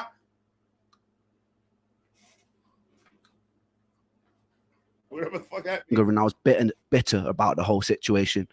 But I was also hopeful that this new path could offer me the relief that I desperately needed. Right. He told me he was going to refer me to an ME clinic in Bath. I'd never heard of it before, but instinctively true to character, I started researching it online as soon as I got home. Apparently, ME is the medical equivalent of a choose-your-own-adventure book, with tiredness as the only consistent plot line. There were no universally accepted reasons as to why the fuck it existed in the first place. It seemed it was largely accepted to be a post-viral condition, but that was all speculative because there were no clear consensus in the medical community what ME even was. The defining characteristic was a tiredness that wouldn't go away with rest. I could relate to this. In fact, I could more than relate to it. For anyone lucky enough to have not have experienced this, if you want an idea of what it's like, force yourself to stay awake for 3 nights in a row. During this time, eat the food that makes you feel terrible, and in this sleep-deprived state, exercise until your muscles give out. By the 3rd day, you'll have a small insight into living with this condition. During the years post-stem cell transplant, where I recovered a lot of, and it was a very odd thing to be constantly, I told her that my bones, and then with time, do Alcoholics Anonymous. Day, you'll have a small in. Did you just hear what he said? How it feels? I had to rewind that back. That is nuts. For anyone lucky enough to have not have experienced this, if you want an idea of what it's like, force yourself to stay awake for 3 nights in a row. During this time, eat the food that makes you feel terrible, and in this sleep-deprived state, exercise until your muscles give out. By the 3rd day, you'll have a small insight into living with this condition. During the years post-stem cell transplant, where I recovered a lot of my health and functionality, I remember getting COVID and thinking it was a walk in the park compared to the first year of my illness. The difference... That man said COVID was a walk in the park. Yeah, that's it. You won everything. Give him all the award. He said COVID is nothing. Oh, my God. I had COVID. I thought I was dying. He said COVID is nothing. That ain't shit. So take COVID times 100. Oh, God. His descriptions are like insanely like accurate. A small insight into living with this condition. Wow. During the years post-stem cell transplant, where I recovered a lot of my health and functionality, I remember getting COVID and thinking it was a walk in the park compared to the first year of my illness. The difference was COVID lasted about a week. The thick of my illness lasted 8 years, and it only was getting worse. I pinned a lot of hope on going to that first visit at the ME clinic. It was a 6-month waiting list, God bless NHS wait times, but I felt excited to be surrounded by people who would understand me, where I could climb out of this nightmare. But my hopes were pretty quickly crushed during that first visit. I remember walking into a space that looked like a disused classroom where a bunch of people on chairs were sitting around in circles like Alcoholics Anonymous. I could feel a sense of camaraderie and that we all felt like dog shit. We were all confused and we were all desperately wanting to feel better. I believe at the time I was probably the youngest in the group. The group leader waddled in and handed us all a booklet that looked like a school timetable. She then sat us down and told about this new revolutionary technique called pacing, where you write down and track everything that you do in the day, and then you do it less. And then with time, do it more again. The theory being that you have a limited bucket of energy compared to normal people, and you need to protect that and gradually push it. I thought this sounded pretty stupid, so I raised my hand. I told her about the pain in my body. I told her that my muscles twitched constantly. I told her that my bones ached. I told her that my mouth was dry. I couldn't focus. That some days they'd be without mercy and I'd be trapped in bed for the whole day. But the days that I wasn't, I wanted to make the most of it. I wanted to breathe the air and I wanted to live. She told me she understood it's hard, but she didn't really offer more than that. She just pointed at the booklet and told me to follow it. I asked her about things like heavy metal poisoning, about chronically reactivating viruses, about defective mitochondria, about all the things that I read that were linked to chronic fatigue. But she just raised an eyebrow, looked at me like I was a hypochondriac and told me she knew nothing about those things. I remember walking out of the building filled. Oh my God, boy, he can't get a fucking break. He can't get a break in this, man. What's going on? Protect Ren at all costs. Facts. Was a hypochondriac and told me she knew nothing about those things. I remember walking out of the building feeling disheartened and defeated, so much so that my legs buckled as I was walking home. I began to sob uncontrollably on the side of the road. An old woman knelt down to comfort me and asked me what was wrong. I didn't even really know how to explain, so I just told her that I missed my friend. Despite my skepticism, I stuck to the program for at least half a year, and I kept going for my periodic visits to the clinic, and it did jack shit. In fact, I got worse. I was always getting worse. One thing that particularly struck me about the ME support groups was the pure desperation and confusion. With most other conditions, you're given a diagnosis, a prognosis of whether it's going to kill you, and what you can do to manage it or cure it. With ME, you don't get that. You get an indeterminately long sentence to purgatory. You feel worse than you've ever felt in your whole life, and you're given no explanation as to why, and no signpost pointing the way out. God. There was no selection bias to the people suffering. Members of the group were anything from esteemed ex-lawyers to single parents to former athletes. One thing I can say, these people were for the most part all extremely driven and collectively mourning their old lives. There's a stigma that because ME's predominant presentation of symptoms is tiredness, that its victims are just being lazy. I can tell you firsthand that me and every single person I've met with genuine ME would rather run 1,000 marathons than have to live another week with the tiredness and the unrelenting fatigue. And those are the people that start going at other people and them diagnosing it themselves and thinking that they know what the fuck they talking about are the type of people that should get slapped right in their fucking mouth. Facts. We were at war with our tiredness, trying desperately to escape it. Thank you so and some much. of us would go to extreme lengths to turn ourselves into guinea pigs to try and find. Shout out to you, Lupe. I appreciate you, man. You didn't have to do that. You good? I have 2-star. Oh, Kelly. I'm sorry, Kelly. I didn't see that. Oh, you can see proof on tour. I got tickets for July and Ren'S in chat today in the proof, Ren'S. I heard about the collab coming soon. I'm excited about that. And Prov is coming on tour. I checked. Is he coming to Florida? I need to know that. I find ways out. Suicide was pretty common in those online support groups. It was around this time I was swallowed into the music industry.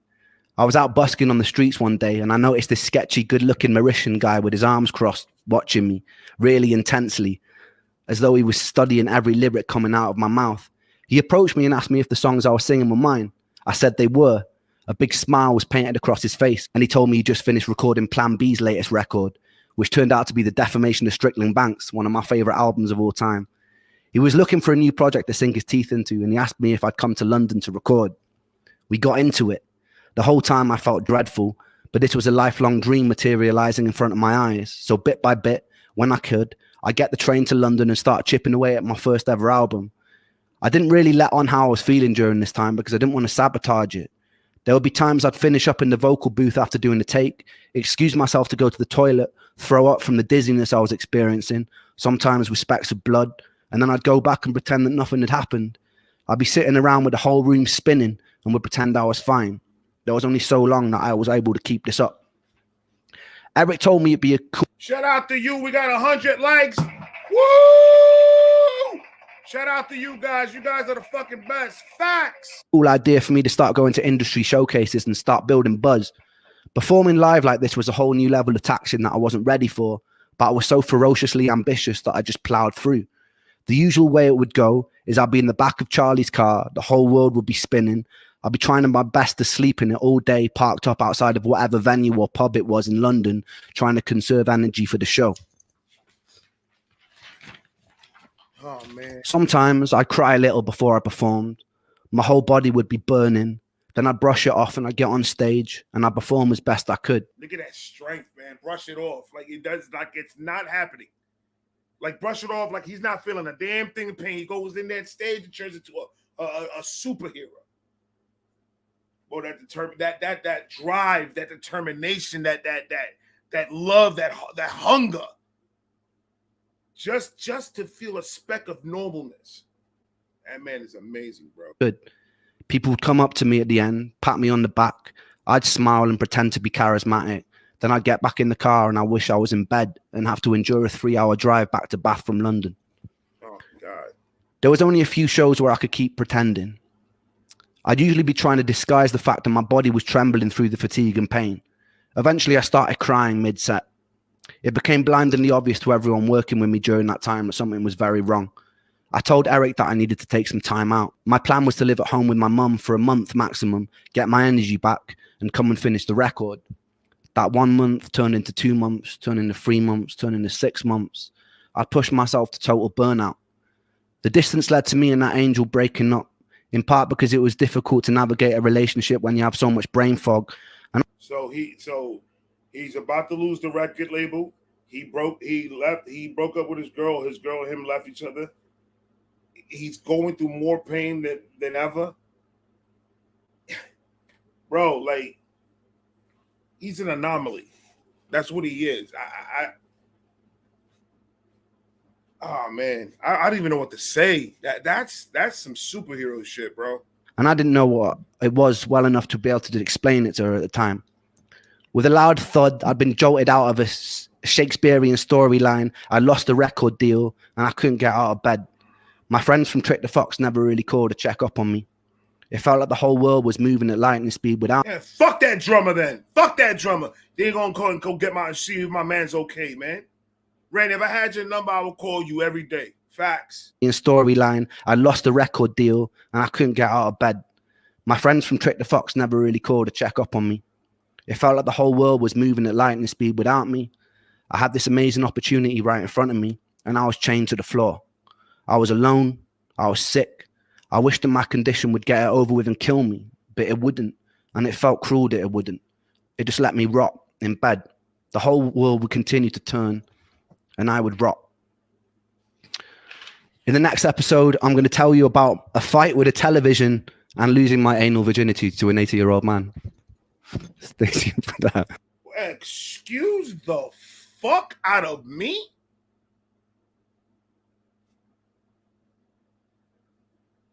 Oh, that was a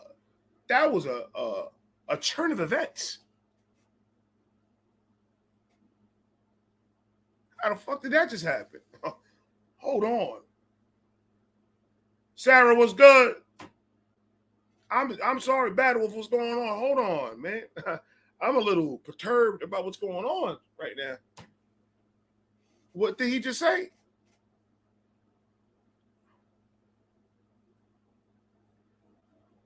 I'm perturbed. I'm perturbed.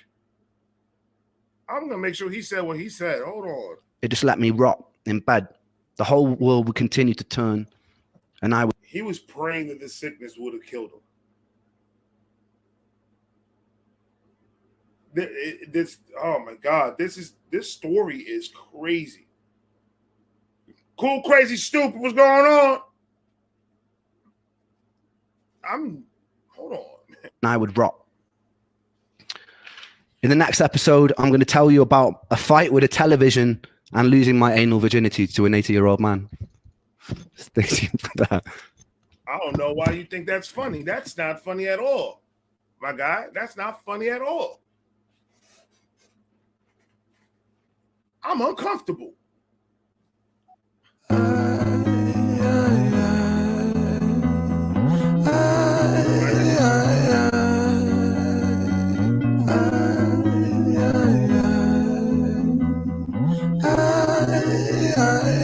My thought patterns are composed by a time bomb for an author, like pigs to the slaughter.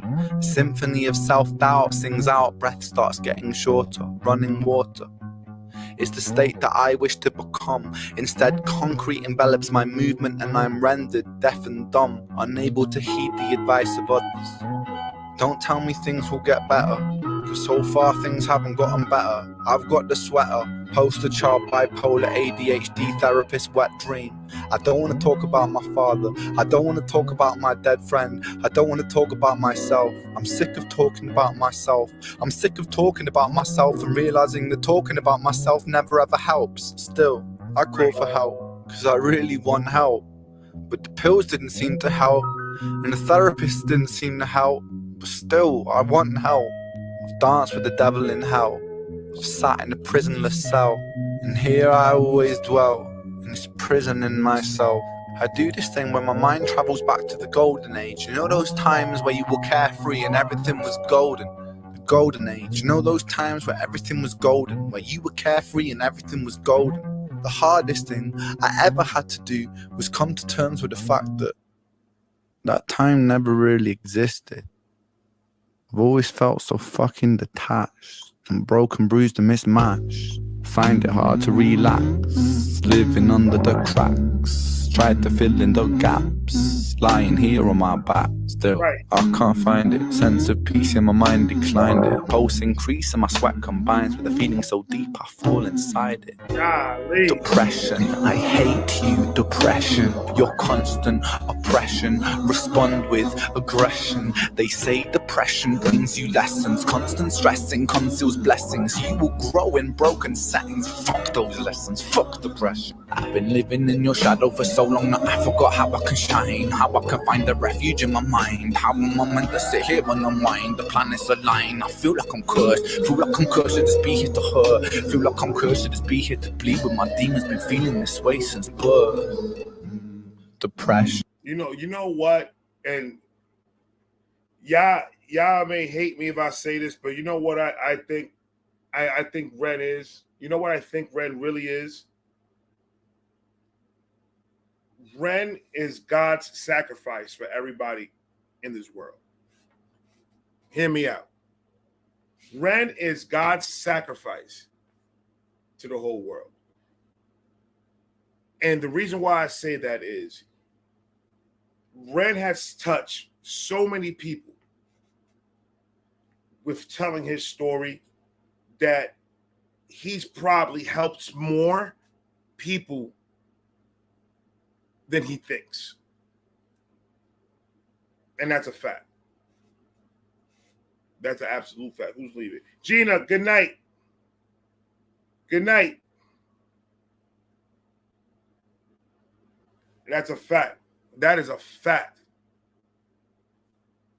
The way he does his music stuff, man, and like I say, every time I react to him, every time I see a video of his or anything, it's a different type of energy. It's a different type of feeling you get when you listen to this man, whether he's talking or whether he's playing an instrument or whether he's singing or rapping. It doesn't matter what he does. Anytime that Ren is on that mic, he is giving you literally everything he has. Every time. I hate you. Depression. I hate you. Depression. I hate you. Depression. I hate you. Depression. I hate you. Depression. I hate you. Depression.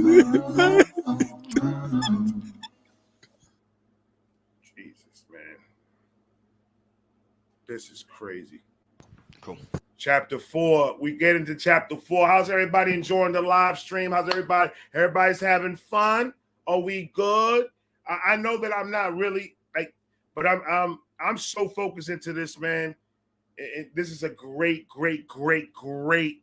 idea that Ren has put together. This whole entire thing is amazing.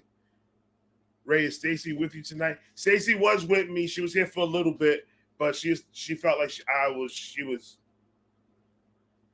like distracting me from what I was doing, and she left. So she didn't want me for her to be distracted. I told her she was fine. She didn't want to listen to me.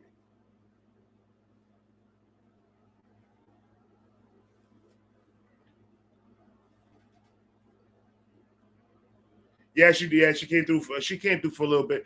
I hope everybody is connecting. I hope everybody is vibing right now. This thing that we're doing right here, man. This is right here what Ren did. This is going down in history in music, period. And that's a fact. This man can tell a story, ladies and gentlemen. He can absolutely do that. Now the problem, Idiocracy unfolded, not a problem. This is my honor to do this. Ren, like I say, I put Ren right here. That's my guy right there. And that ain't nobody's going to tell me anything different. No one's going to tell me anything different, man. So this is my honor to do something like this for my man Ren. And that's a fact.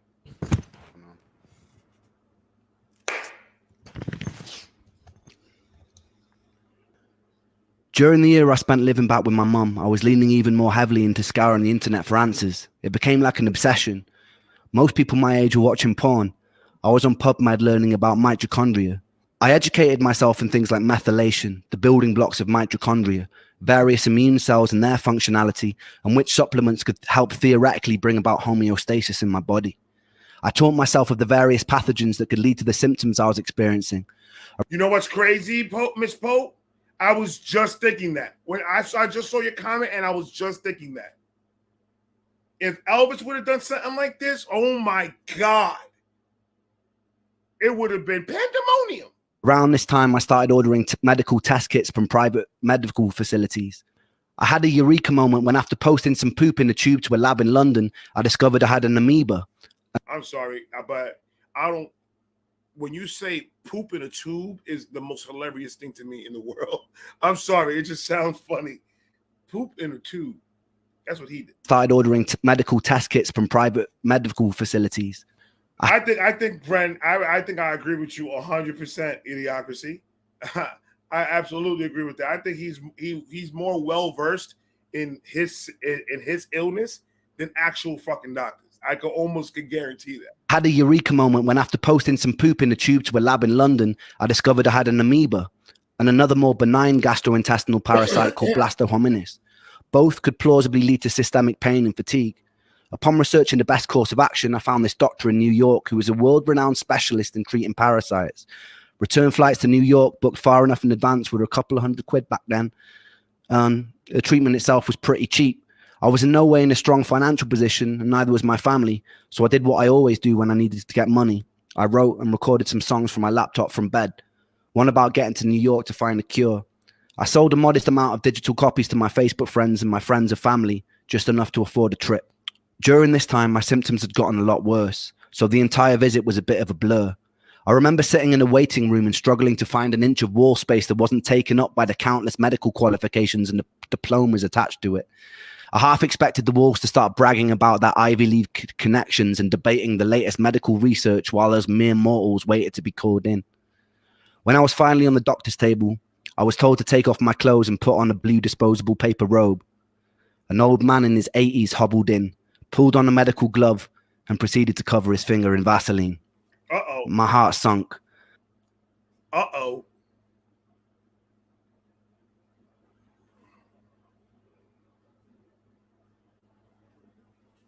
No, thank you, sir. That's an exit, not an entrance, brother. Can't do that. I was pretty sure I knew what was coming next. I suddenly wished I'd experimented more with my ex-girlfriend. I didn't want to lose my backdoor virginity like this. He could have at least done me the courtesy of putting on some Marvin Gaye and lighting some candles.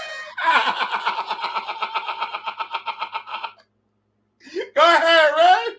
And he didn't romanticize you, my guy. Oh, at least the doctor could have at least done that.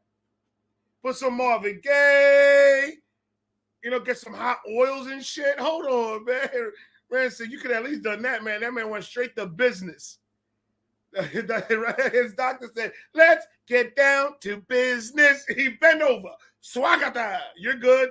Hold on, man. That's weird. Coming next. I suddenly wished I'd experimented more with my ex-girlfriend.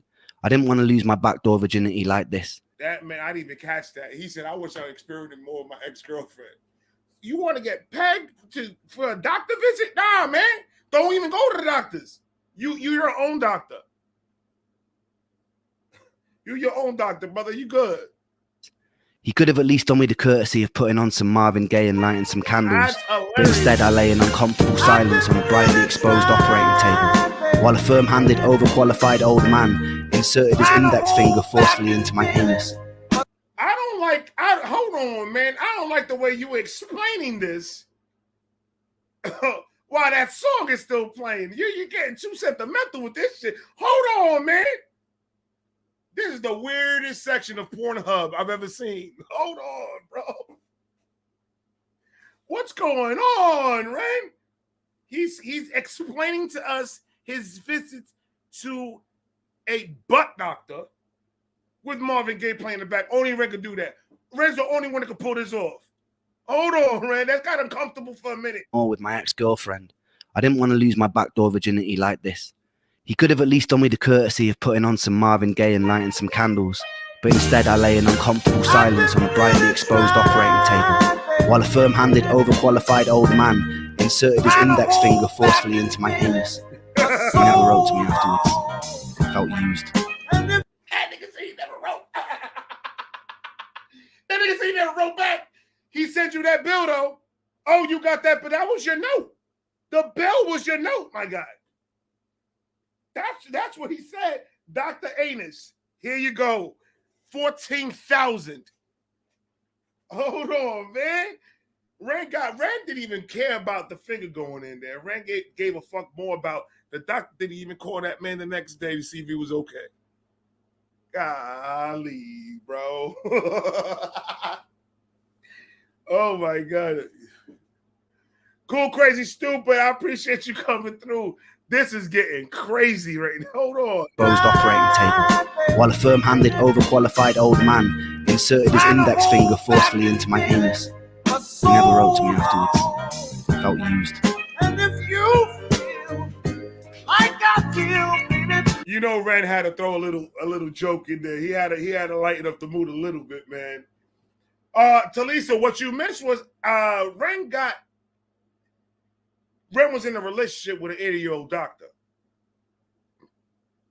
And it didn't end well. He never called Ren back. We're gonna rewind it for Talisa so Talisa got He could have at least done me the courtesy of putting on some Marvin Gaye and lighting some candles, but instead I lay in uncomfortable silence on a brightly exposed operating table, while a firm-handed, overqualified old man inserted his index finger forcefully into my anus. He never wrote to me afterwards. I felt used. And if you like I feel, That's hilarious. Nonetheless, I was officially diagnosed with a parasitic amoeba and given a course of heavy-duty antibiotics to take. I believe it was paramomycin and secnidazole. After the course was finished, I pooped into a tube again, and they confirmed I got rid of the parasites. The constant internal techno raves and gurgling which usually plagued my stomach ceased, but I felt just as crap. And on top of all of that, I started becoming allergic to everything. Oh my I mean, God. fucking everything. The antibiotics to trigger. Yo, seriously? He's a medical anomaly. He's a medical anomaly. What is going on, bro? Dude, I don't know, man.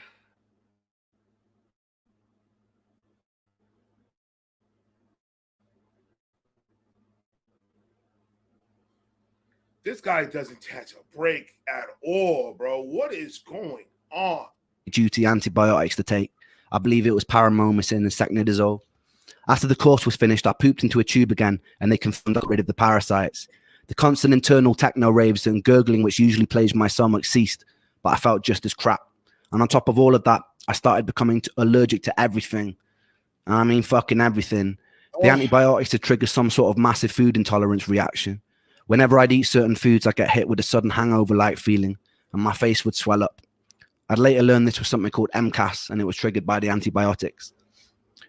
This was the first time I felt the crushing defeat of pinning a lot of money, hopes, and time into a treatment only for it to make me worse. I'd felt it to a small degree with every failed herbal protocol, every antidepressant that gave me side effects, but this was on a much larger scale. I almost felt guilty and full of shame for not getting better. I told my friends and family that this was going to be the thing that cured me. Not only did it fail, but I was now unable to tolerate basic carbohydrates, fruits, sugar, high histamine food, dairy, grains, without feeling terrible. I felt pretty crushed about that. Despite this, some tenacious part of me had a perseverance that didn't want to stop looking for answers. I was obsessed with trawling the internet. I strongly believe if I didn't have that tenacity to keep looking after every defeat, I'd probably be dead today. After about a year of living with my mum in North Wales, I got the itch, and I decided that I'd make a bold move to Brighton. Most days I didn't really have the energy to do much other than short walks, but I had a friend over there who lived with ME for years. It felt like a safe space, a place of understanding. Being a 23-year-old living with his mother didn't feel very cool either. He had a free room going, and he was a legend. I desperately craved my own independence. After going through the heartbreak of losing love and losing the exciting career opportunity, I needed to feel like I wasn't just sitting in the tomb in Wales waiting for death, even if it was a struggle.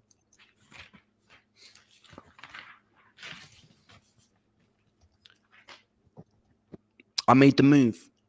It was a really nurturing space, and it was full of the lunatics of Brighton who would come and go. I was still living in a thick haze, but I was meeting people who weren't judging me for it. With this safety, I was slowly finding my personality again. Despite the comfortable environment, it seemed my symptoms were only getting worse. I started having pretty constant panic attacks. The first one felt like a heart attack. I'd never experienced a panic attack before, so I wasn't familiar with the symptoms. My whole face went numb, and my heart felt like it was about to beat out of my rib cage. I panicked and I phoned an ambulance. They put me in the back, they took all my vitals, and they told me I wasn't dying. I felt disappointed. These attacks would happen pretty habitually every week or so. Did you just hear what this man just said right now? He felt disappointed because he wasn't dying. Do you know how much pain you have to be to have that thought cross your head? That's crazy, man. Vitals, and they told me I wasn't dying. I felt disappointed. These attacks would happen pretty habitually every week or so. My symptoms of derealization seemed ever increasing. Derealization is hard to describe to someone who's never experienced it. The closest thing I can come to is feeling like you're on bad drugs. You feel disconnected from yourself, like your soul has been vacuumed out of your body and nothing around you quite feels real. Everything has an unusual undertone and nothing feels safe. I remember one night in the first year that I lived with Ben, there was this lightning storm of torrential rain. I went outside and I stood in a t-shirt hoping I'd be hit by a bolt of lightning and it would somehow shock me out of it. Unfortunately, I wasn't on Zeus's hit list that day. This urge to be shocked back into reality didn't really leave me. I remember one day I was walking back from the shops. I found an old analog television in an alleyway that was being thrown out. I ain't gonna lie to you. I suffer from panic attacks. The weed does help with that, with panic attacks. So if there's people out there that want to find something, it helps me with my panic attacks. It calms me all the way the fuck down, and then it hypes me back up. I don't know how it works, but it works. But panic attacks are the worst things in the world, man. I hate them. I despise them. This urge to be shocked back into reality didn't really leave me. I remember one day I was walking back from the shops. I found an old analog television in an alleyway that was being thrown out. I can't quite remember the thought process that led me there. I just remember feeling angry, and I decided to smash the fucking pieces out of the TV in the alley. Let it out. I picked it above my head and I hurled it towards the ground. You had to let it out. You were holding it in all this time, bro. You had to let some of that anger out. Fuck that TV. The screen cracked, but it didn't shatter like I hoped it would. I did it again and again and again until there were large shards of glass lining the street. I saw one about the size of a kitchen knife and I picked it up. It's hard to rationally explain self-harm that's not a cry for help, because this wasn't a cry for help. I'd cried for help multiple times and no one listened. The pain I felt inside my body could never be done justice with words. There's a certain horror, a certain frustration of living in a body that would never give me a moment of peace. I felt constantly alienated. I had no doctors to tell me what was going on. They made me feel like a hypochondriac. There are no combination of words in the English language that can express that pain, that can express that frustration. There's no song I could write that would make you understand. In that moment, the closest and truest way I had of communicating my pain was driving a shard of glass into my chest and dragging it across until the blood was dripping down my body. It didn't hurt very much compared to what was already going on inside of me, and it didn't really help me feel better. Oh my God. Holy shit.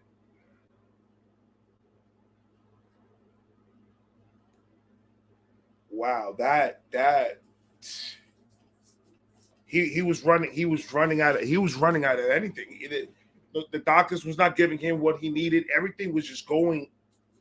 The roller coaster that this man has lived. Golly. Yeah, he was absolutely, Elizabeth. That is a fact. He was at a point of desperation. He was done. That's it. Like, I'm done with this shit. I'm over. And you realistically, you can't blame him. You can't blame him. That much pain, the way he describes it, that's why I love the way Ren explains certain things. He has so much detail in his explanation that when you see that's not a moment of crying out for help. Like he said, that was a moment like, I'm done with this. That this is over. I can't do this no more. Oh my God, boy. Either, but it was truth, and there was beauty in that. Adrenaline gives you a brief moment of respite, but it wasn't long until I was exactly where I started, just decorated in a little bit more blood than usual. I made sure nobody saw. I didn't want to cause any alarm. I didn't want anyone to be worried. So I cleaned it up when I got home, and then I resumed the life of the undead. In the next episode, I'll tell you the story of when I was stabbed by an ancient sword and when I met one of the most talented people that I know. Hold on, rewind that back, brother. You can't just say things like that when you're about to log off.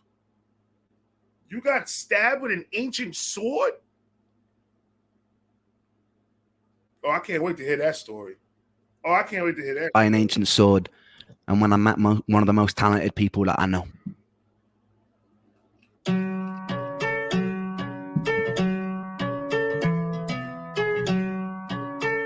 If you haven't already, please go to Ren'S page. Go follow Ren. Go to his complete catalog. I will recommend doing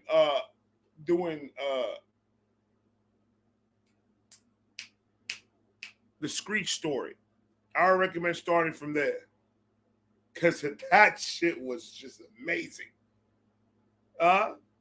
Violet, Screech, and what was the other? Damn, I forgot it. I got tears on my sleeves, hold on, and holes in these jeans, hold on. I haven't slept in weeks, hold on. I haven't found no peace, hold on. I get my teeth tied, hold on, and these tears run dry, hold on. Two bloodshot eyes, hold on, two bloodshot eyes. I don't belong here, in the place where life has left me. I'm 25 going on 150. My body feels old and I'm trying to lift the weight from my soul, but it's moving against me. I've emptied out my tear ducts, I lift my middle finger up, I'm screaming fuck you to all the demons here that keep me stuck. The pain is sharp like paper cuts, I hate them much, but yes I trust. I must combust, I must blow up, I must have rolled this coverage up. Boom, sparks fill the... Now boys, that's syllabatic acrobatics at its finest right there, bro. He did that syllabatic acrobatic the same way the doctor did him in his office with the rubber glove and everything. That's a fact.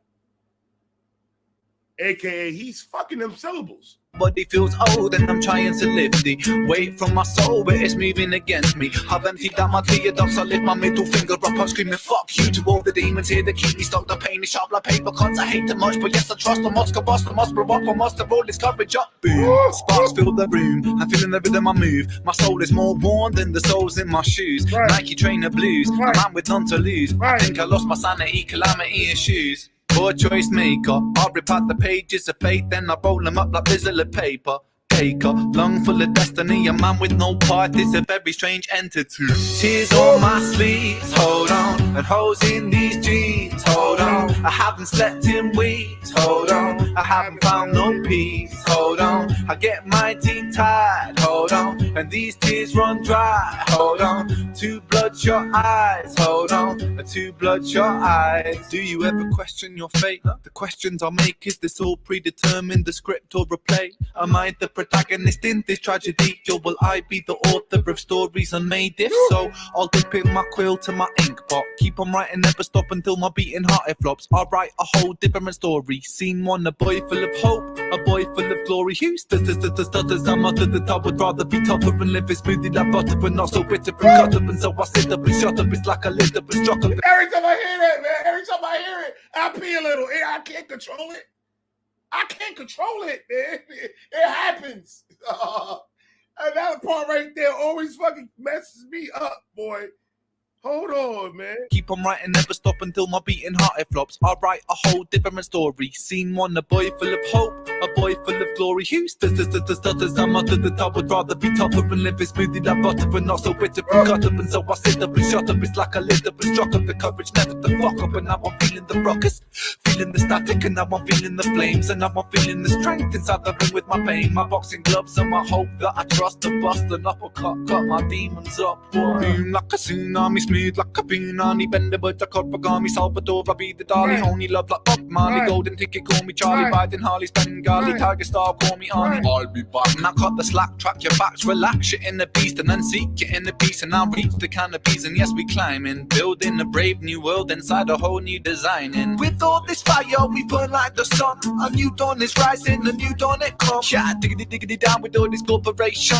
They burn up the land for the greed that they run. Run deep with their roots, but their roots can be lifted. I'll be a renegade, yes, I make a fist kid. Try to seek truth in the kingdom of lies. A boy so lost with two bloodshot eyes. Tears on my sleeves, hold on. And holes in these jeans, hold on. I haven't slept in weeks, hold on. I haven't found no peace, hold on. I get my teeth tied, hold on. And these tears run dry, hold on. Two bloodshot eyes, hold on. Two bloodshot eyes. Ha, ha, ha. Hey, hey, hey, hey. Two bloodshot eyes. This song is always going to be one of my faves. Always Coca-Cola. One of my favorite lines. What's one of your favorite lines of mine? I don't have lines, man. I just say shit. This track is fire. This track is fire. Absolutely. Where we at? Let me see if I can get back to comment. Get you right in the chesticles. Facts! Facts! Right in the chesticles. A two bloodshot eyes. My man ran fire, bro. My man ran I'd have to help out. Why does it keep on doing that, bro? All right, we're at chapter, where we at? Chapter 5. We got 3 more than the song. We almost out of here. Relax. I'm telling you, this man is amazing. His music is just insane. Chapter 5. Let's go. We're going right through this.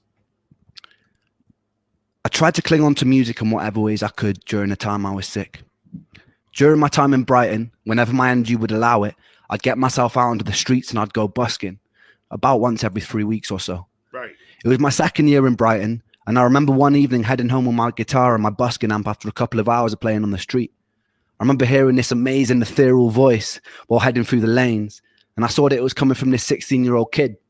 I've always had a deep admiration and feeling of camaraderie for buskers. There's something about the willingness to be able to bare your soul to a street full of strangers that really moves me. Right. I noticed that the kid didn't have an amp. He was singing totally a cappella, but you'd only hear him if you were within a few meters of him. I knew from years on the street and singing a cappella that myself that an amp can change everything. I had this compulsion to offer him mine. I approached him and I told him that if he plugged in and sang while I played guitar, the whole street would stop in its tracks. Facts. And I was right. His voice soared across the street and people started stopping. He's talking about my man. What's Sexy's name? Sam? Sammy boy. He's talking about Sammy boy. That man can sing. I ain't playing with you, man. That boy can sing. Oh, I hope he plays one of the songs at the end. Are you gonna play one of the songs? Please tell me you're gonna play one of the songs. I love Sam. My man Sammy boy. That's my guy right there. Hell yeah. Self that an amp can change everything. I had this compulsion to offer him mine. I approached him and I told him that if he plugged in and sang while I played guitar, the whole street would stop in its tracks. And I was right. His voice soared across the street and people started stopping. Not long after, we had the whole street's attention.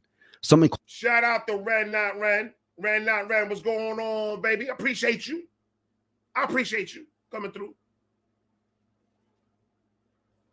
Facts. Quite magic was happening. This was the first day that I met Sam Tompkins, Yes, sir, someone man, who would be Sammy integral boy. to my whole life changing later on.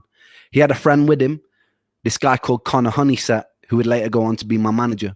For now, they'd just be a couple of teenagers that I'd have to help out on my way home. It's funny how life works like that. Hell yeah. I kept up to date with what Sam was doing on social media. There was a part of me that felt like his successes allowed me to live vicariously through someone else who lived an alternate reality where I never got sick. He was getting videos on SBTV, writing and featuring with some amazing artists, and there were quite a lot of similarities in our writing styles, and all at such a young age. I wasn't really able to do any of that stuff at the time. I was mostly bedbound with the exception of the odd day that I'd be able to go busking. It could have been very easy for that feeling to turn into jealousy, but it never did. I felt truly proud of him. Years later, we go on to write a song together called Blind Eyed, which would transform the trajectory of my whole career. During this time, I was still desperately jumping from one treatment to another. It's crazy how serendipity works, man. It is crazy. That man, he was helping out Sam because Sam didn't have an amp. This all had to do with music. He didn't have an amp. He's like, yo, they can hear you a lot louder and a lot better. Let's throw an amp in that motherfucker. Let's get it done. And then look at how much videos they've done together. Look how much music they've made with each other. Look how much fire they give us. That is crazy. Woo-wee! Go on to write a song together called Blind Eyed, which would transform the trajectory of my whole career. During this time, I was still desperately jumping from one treatment to another treatment. And now that my diet had become more limited, I was trying new diets with no luck. As the options in the alternative health world started to dwindle, I started searching for answers in the divine.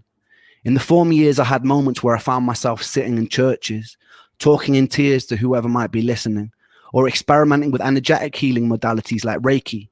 With time, my searching started taking even more unusual turns. I started looking to things like exorcists. Once you exhaust all rational explanations and treatments, the irrational suddenly starts looking more palatable. I had a skeptic's mind, but I had nothing to lose because there were no other good options.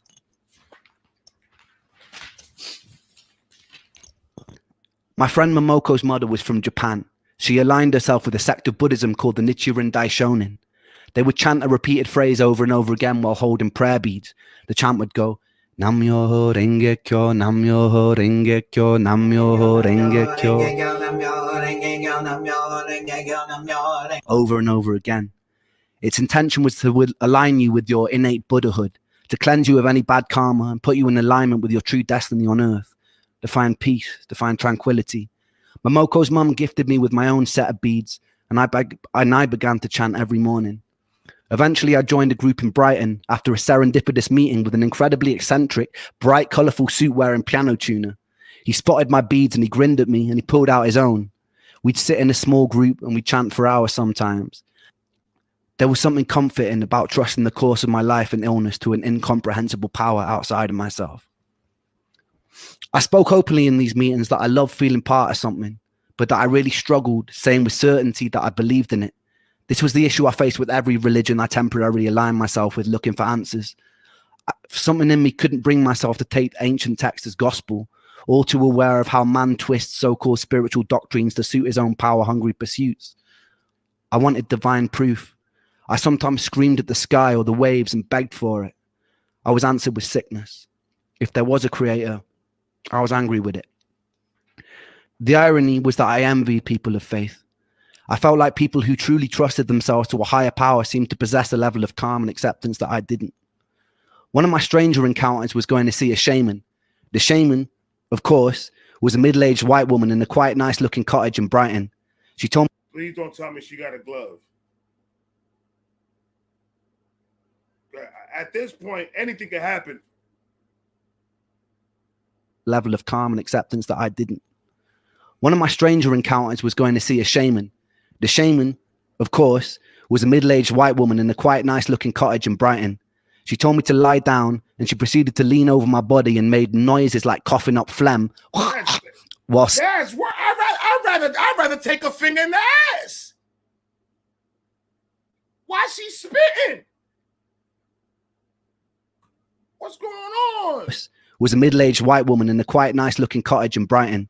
She told me to lie down, and she proceeded to lean over my body and made noises like coughing up phlegm while speaking an unknown language that seemed whistling noises. After about... my man tried everything. Oh, he tried everything. That's just what it is, man. That's what... When you have no other choice, you're going to try everything. Oh, you're going to try everything you're going to try. And this man has tried every fucking thing. Holy moly, why is everyone saying book club? What's going on? We talk about cults and book clubs? What the fuck's going on here, man? Yeah, all right?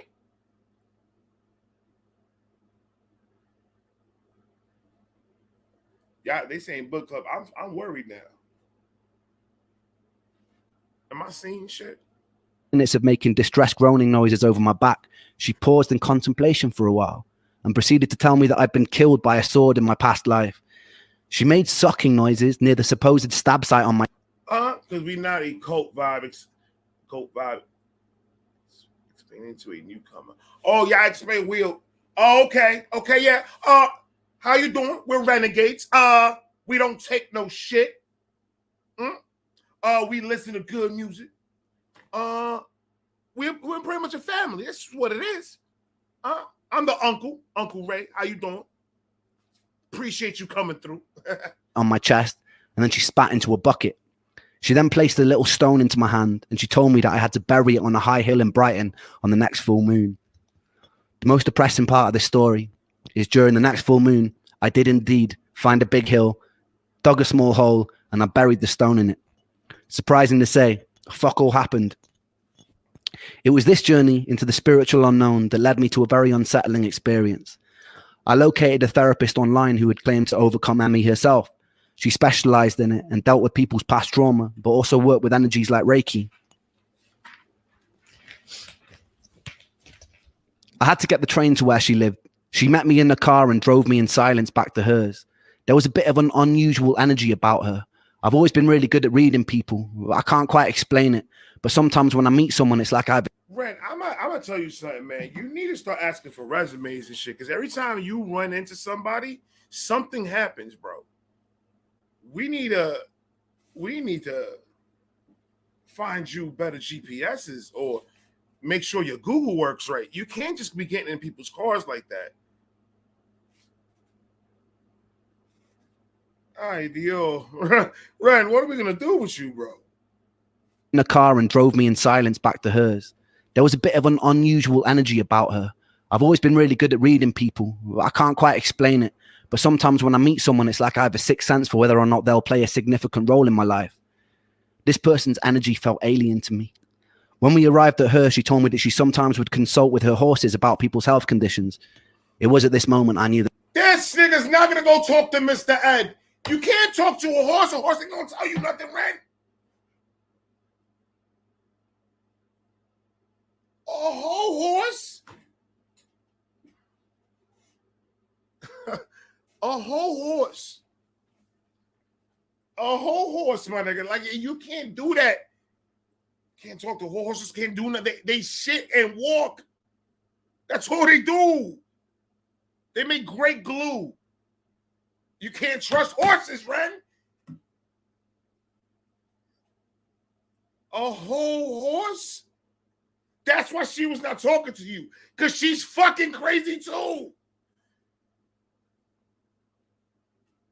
Oh my God, my guy. reading people. I can't quite explain it, but sometimes when I meet someone, it's like I have a sixth sense for whether or not they'll play a significant role in my life. This person's energy felt alien to me.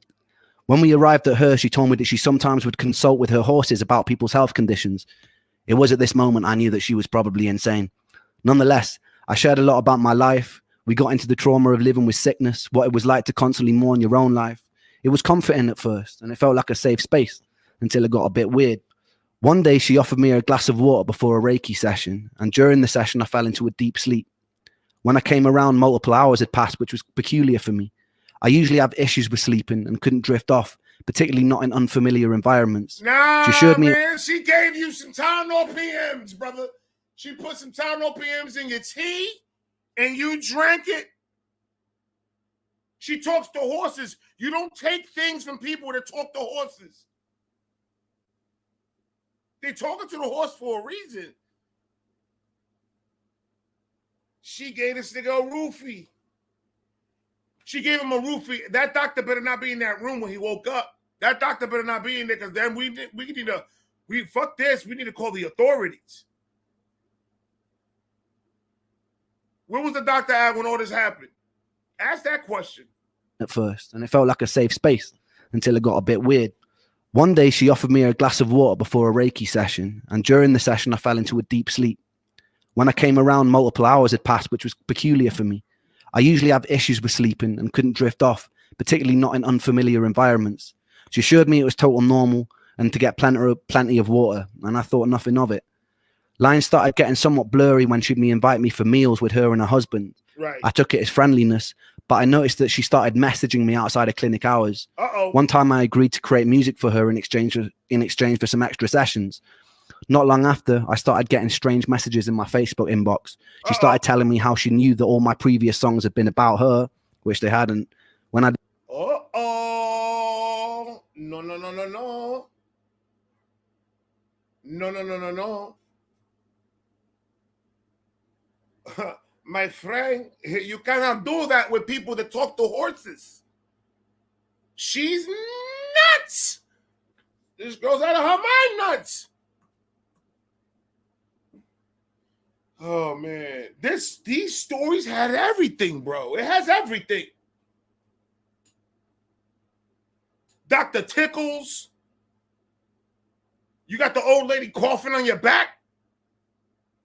Now Shorty Do Up that talks to horses is hitting you up in your DMs. That's nuts. For some extra sessions. Not long after, I started getting strange messages in my Facebook inbox. She started telling me how she knew that all my previous songs had been... Bo Dreadman, what's going on? Morning, Ray, you have to relax, mate. No. about her, which they hadn't. When I dismissed this, she would sometimes message me saying that she was outside of my house, telling me that our souls were bonded and that bad things would happen to me if we weren't together. To put it lightly, I was already in a pretty weird emotional place because of years of sickness. So having someone in the position of trust abuse their position like this shook me, and it shook my trust in therapy even more. It shook my trust in people in general. I told her to never contact me again, and I blocked her, but she would still occasionally get through on other numbers. One time she'd phoned my mum's house relentlessly. My mum... How she got your mama's number? My guy, she is CIA and she's crazy. She's a rogue agent, my guy. She's nuts. Oh, you got yourself a psycho. Oh, you got yourself a crazy person. You hear his mama up. His whole mother.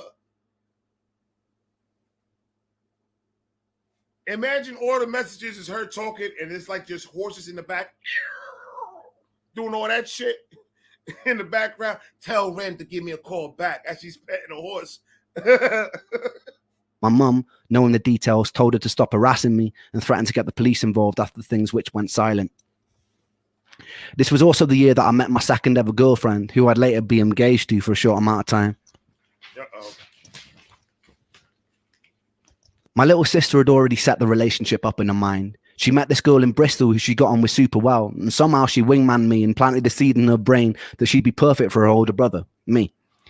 My sister's friend had moved to Brighton, but I was blissfully unaware of this matchmaking. At this point, I was living in a house share in Rose Hill Terrace in Brighton with some lunatics I'd met at Ben's house, and Momoko had moved down from Cornwall. The house was only meant for 2 people, but Momoko and I had pretended we were married and pretended that we were going to have a baby to be able to get it. As soon as the deed... Oh, so we lying to get shit now. Oh, no, that's what we doing? We're lying. What in the blue alien and the Fifth Element is going... I remember saying that. What's going on, Crow Weeper? What's up? Oh, my God. These Ren'S Chronicles are crazy. Deed was signed. We moved in with about 5 other friends, one living in the living room, one in the attic, one in the study, one in the conservatory. It's safe to say rent was pretty fucking cheap. Facts. One night my friend Luke was throwing a... You see, it ain't only Mexicans that do that shit. You see, people in the UK do that shit too. Huh? That's just smart business. That has nothing to do with nothing. That is just smart business. Have 18 motherfuckers come inside your house and everybody pay $100 of rent. Let's go. Let's go. Throwing a party, and she rocked up with a few of her friends. My sister had pretty good taste in girls, and I had a crush on her. I appreciate you, Crow Weeper. I don't know why I say your name like that, but I am saying it. Instantly. At some point in the night, we both ended up lying on my bedroom floor on a bunch of sofa cushions while about 6 other people were sleeping in various places in my room, one somehow in the upper compartment of my wardrobe. True story. She asked me to tell her a bedtime story, and I made up... Dude, he had a whole person on top of his wardrobe sleeping. He moved the TV to the side with a pillow, and he lay down in the fuck. God damn, dog. Yeah, none of y'all niggas heard about air mattresses. I know they got air mattresses in the UK. I know that for a fact they got.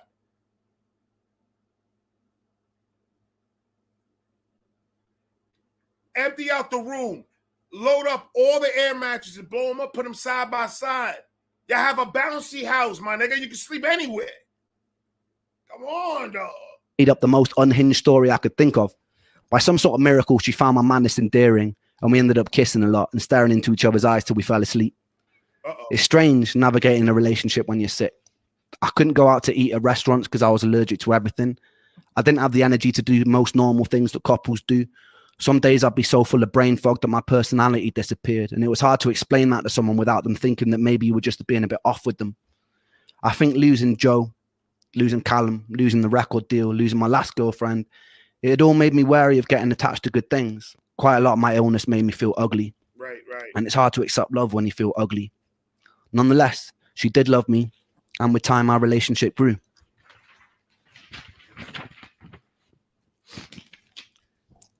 It was around this time I was contacted by a woman called Jennifer Breer, an incredibly inspiring woman whose journey seemed to parallel mine.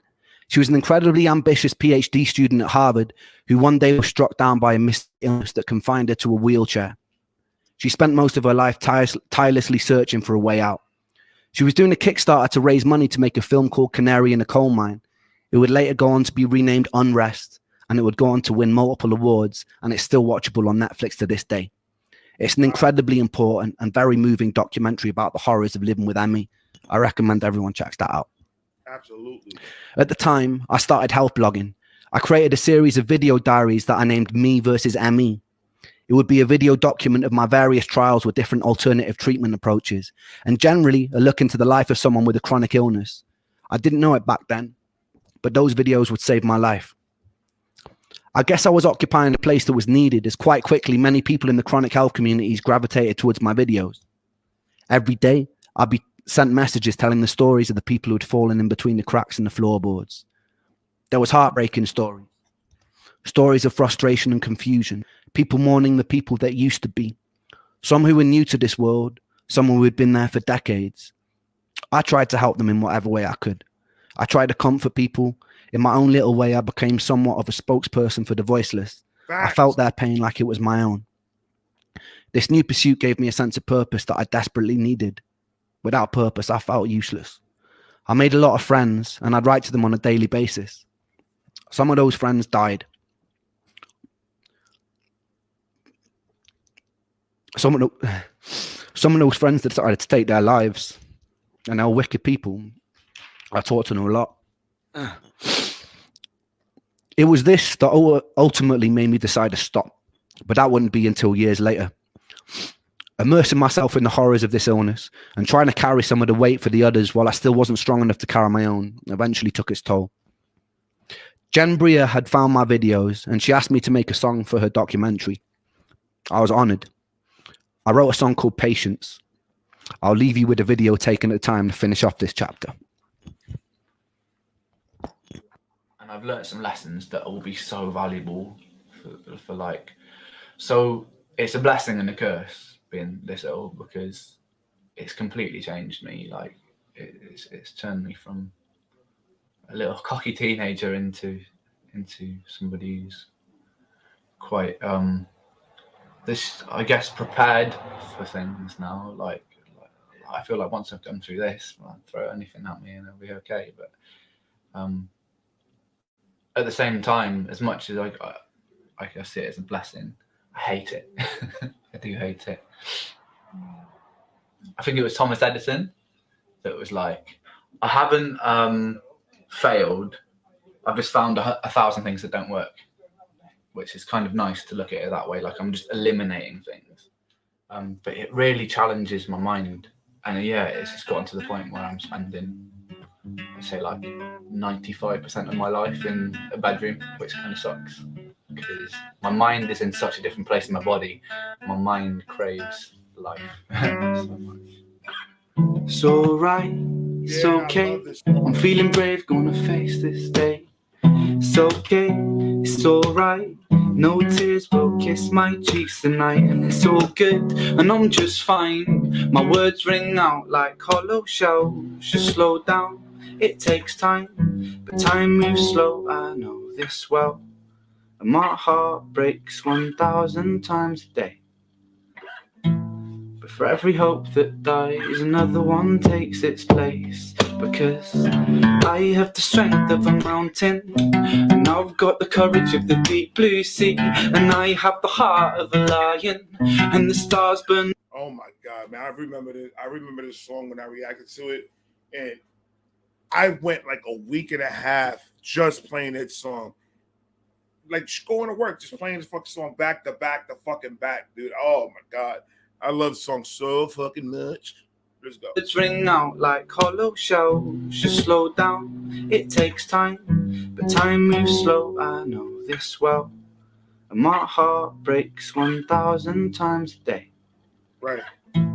But for every hope that dies, another one takes its place. Because I have the strength of a mountain, and I've got the courage of the deep blue sea, and I have the heart of a lion, and the stars burn bright inside of me. And although you test me, my God, I stand so proudly. God, I remember that part right there. I felt it so much. And you keep on feeling it no matter how many times you hear it. Oh my God, that's a fact. It's an absolute testament. Absolute. He's too good, man. He's too good. Talisa thinks that Ren Not Ren is actually Ren. Like, Ren would not come to my live. That is one thing. But Ren Not Ren is the next best thing. Facts. You want to know anything about Ren? Just ask anybody in the chat. Ren Not Ren knows his shit. That's a fact. Why is his mouse not working the way it wants to work? Go. Can't you see that I have the strength of a mountain, and I'll take all you throw at me?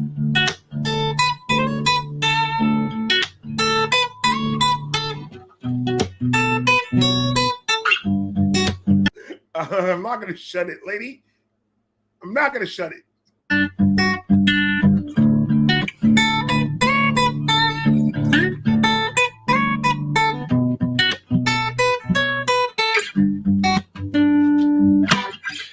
This world is quite scary, I know that, cause I've been here for some time. But all that prepares me for a day when I can truly shine. Cause I've been so broken, and picking up fragments of myself, I'll glue them back together, so I can stand at the edge of this world and yell that my heart breaks 1,000 times a day.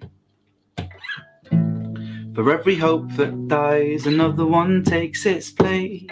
Because I have the strength of a mountain, and I've got the courage of the deep blue sea, and I have the heart of a lion, and the stars burn bright inside of me. And although you test me, my God, I stand so proudly. Can't you see that I have the strength of a mountain, and I'll take all you throw at me?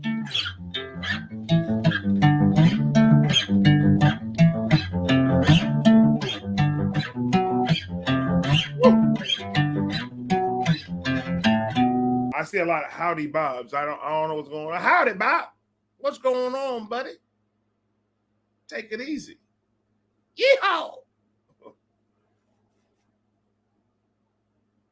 How are you fine, sir?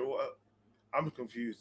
I need to start paying attention to the chat more, because I talk about some crazy shit right now. I'll dust the cobwebs off this sheath, and I'll take the sword of my belief, and in this storm I will not flinch, and I will not move, no, not an inch.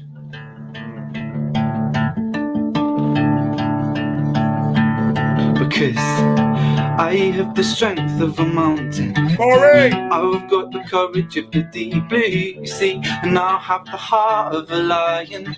And the stars, they burn bright inside of me. But although you test me, my God, I stand so proudly, can't you see? I have the strength of a mountain, and I'll take all you throw at me. Yo, Crow Weeper, I've been said that shit. NF and Ren, they have to. That is a must. They have to make a song together. That they have to. They have to. You see how excited I get? I'm like my chest. I didn't hear it, but my back cracked when I did that. That's the situation I'm dealing with. All right. So what's the next chapter? Oh, what chapter? We chapter 6 now. We're in chapter 6 now. Let's go. Chapter 6. Chapter 6. You guys ready? You guys ready? I was gonna say hi to somebody because I don't think they heard me when they popped in real quick. Corey, what's going on, baby? What's going on, Corey? You already know. Proof and Ren is gonna be amazing. I know it's gonna be amazing, but I'm not. You know what I'm doing? I'm not putting my hopes up too much because I don't want. Because sometimes what we do is we think this is gonna be them. Oh my God, we're gonna amp it up so much, and it's never gonna meet to the point of what we think it's gonna be.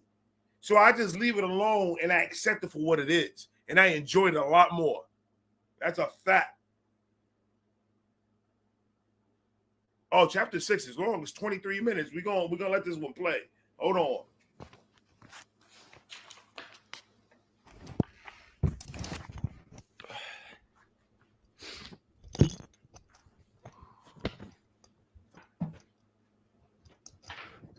I'm gonna try and hold it together. That's the same sweater that he had when he was with Liv. When he was doing the live with Liv, he's got the same sweater on. That's the sexy sweater. That's a sweater that he feels sexy in. Hold on. I know what you're doing. I know what's going on. I figured out this one.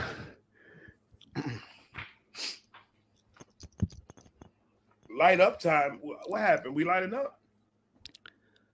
2015 was the worst year of my life.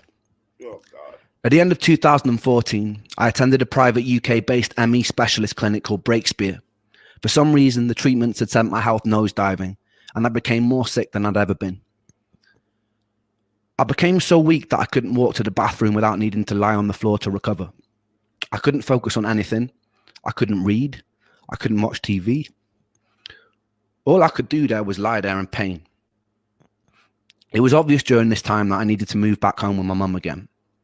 She moved to Cardiff with a new husband, and they had a spare room, which became my tomb for the next 8 months. At this point, I was so weak that the most that I could manage to do a day was to take a shower. The rest of the time, I was confined to my bed. I started reacting even more severely to foods, so every single meal had to be blended into soups or broths to avoid negative reactions. Pain constantly shot through my shin bones and through my feet, like splinters. My stomach would gurgle, and the muscles in my body would constantly twitch, spasm, and ache. My body felt drained of every single ounce of life. And I was so tired, but I was too wired to sleep. I was so full of mental fog that reading a single page on a book seemed impossible. The daylight coming in from behind the curtain hurt my eyes. Loud sounds felt overwhelming. All I could do was wait and pray for sleep, knowing that when I woke from it, nothing would change. I wouldn't feel in any way rested, and all the symptoms would persist. This went on and on and on. It was day after day of physical and mental torture. I thought of concentration camps, of prisoners of war being tortured.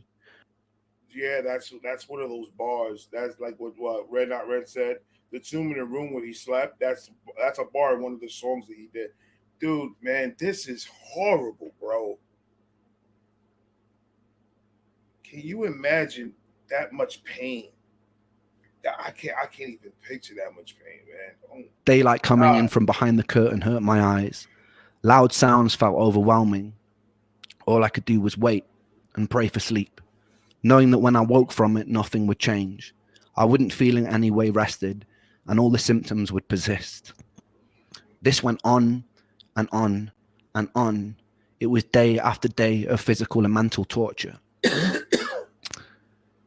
I thought of concentration camps, of prisoners of war being tortured. At least the escape of death seemed likely. During that time, I never got breaks. My whole body burned. My brain was on fire, and I had nowhere to hide. In the merciful moments where I could concentrate, I tenaciously trawled the internet, looking for ways out. My research drew me to a procedure called a fecal transplant that was having success managing things like Crohn's disease or colitis. It had also gained success in some select cases of autoimmune conditions like MS too. At the time, I felt like much of my issues were caused by dysbiosis, which means an imbalance in your gut flora. I noticed that all the food intolerances started after a large course of antibiotics for the parasite. I wondered if the parasite had wreaked havoc on my microbiome before I nuked it with antibiotics that worsened it further. Fecal transplants can introduce a whole host of probiotic bacteria into your gut, and it can re-establish a healthy homeostasis. In normal person speak, I wanted to pay to put another person's poop in my butthole. I carried on filming videos from my bed. Like, you didn't even have to say it like that, though. Like, that's been a lot of talk about Ren'S butthole. Like, there's been a lot of talk about it, more than I wanted to listen to today on a Thursday. They're like, this is supposed to be the day that Jesus did something on a Thursday. I know he did. He did not do. You put people's poop in your. Oh my God, that's crazy, man. Like, what? I'm not even judging, bro. I'm not even judging. Like, you had to do what you had to do. That type of fucking pain, I probably would have tried every fucking thing. If you would have told me, hey, Ray, in order for you to feel better, you need to sniff a squirrel's butthole, I'm going to find the closest squirrel next to me. And I'm going to fucking try it just to see if it relieves some type of pain. So you can't even judge him for that. That's look, I can't even understand how that even works. Like, do you inject it directly into the stomach? So like that, it could just. Oh God, I almost threw up a little bit. Hold on, I don't even want to talk about that shit. I almost threw up a little bit. A little bit came up. Before I nuked it with antibiotics that worsened it further. Fecal transplants can introduce a whole host of probiotic bacteria into your gut, and it can re-establish a healthy homeostasis. In normal person speak, I wanted to pay to put another person's poop in my butthole.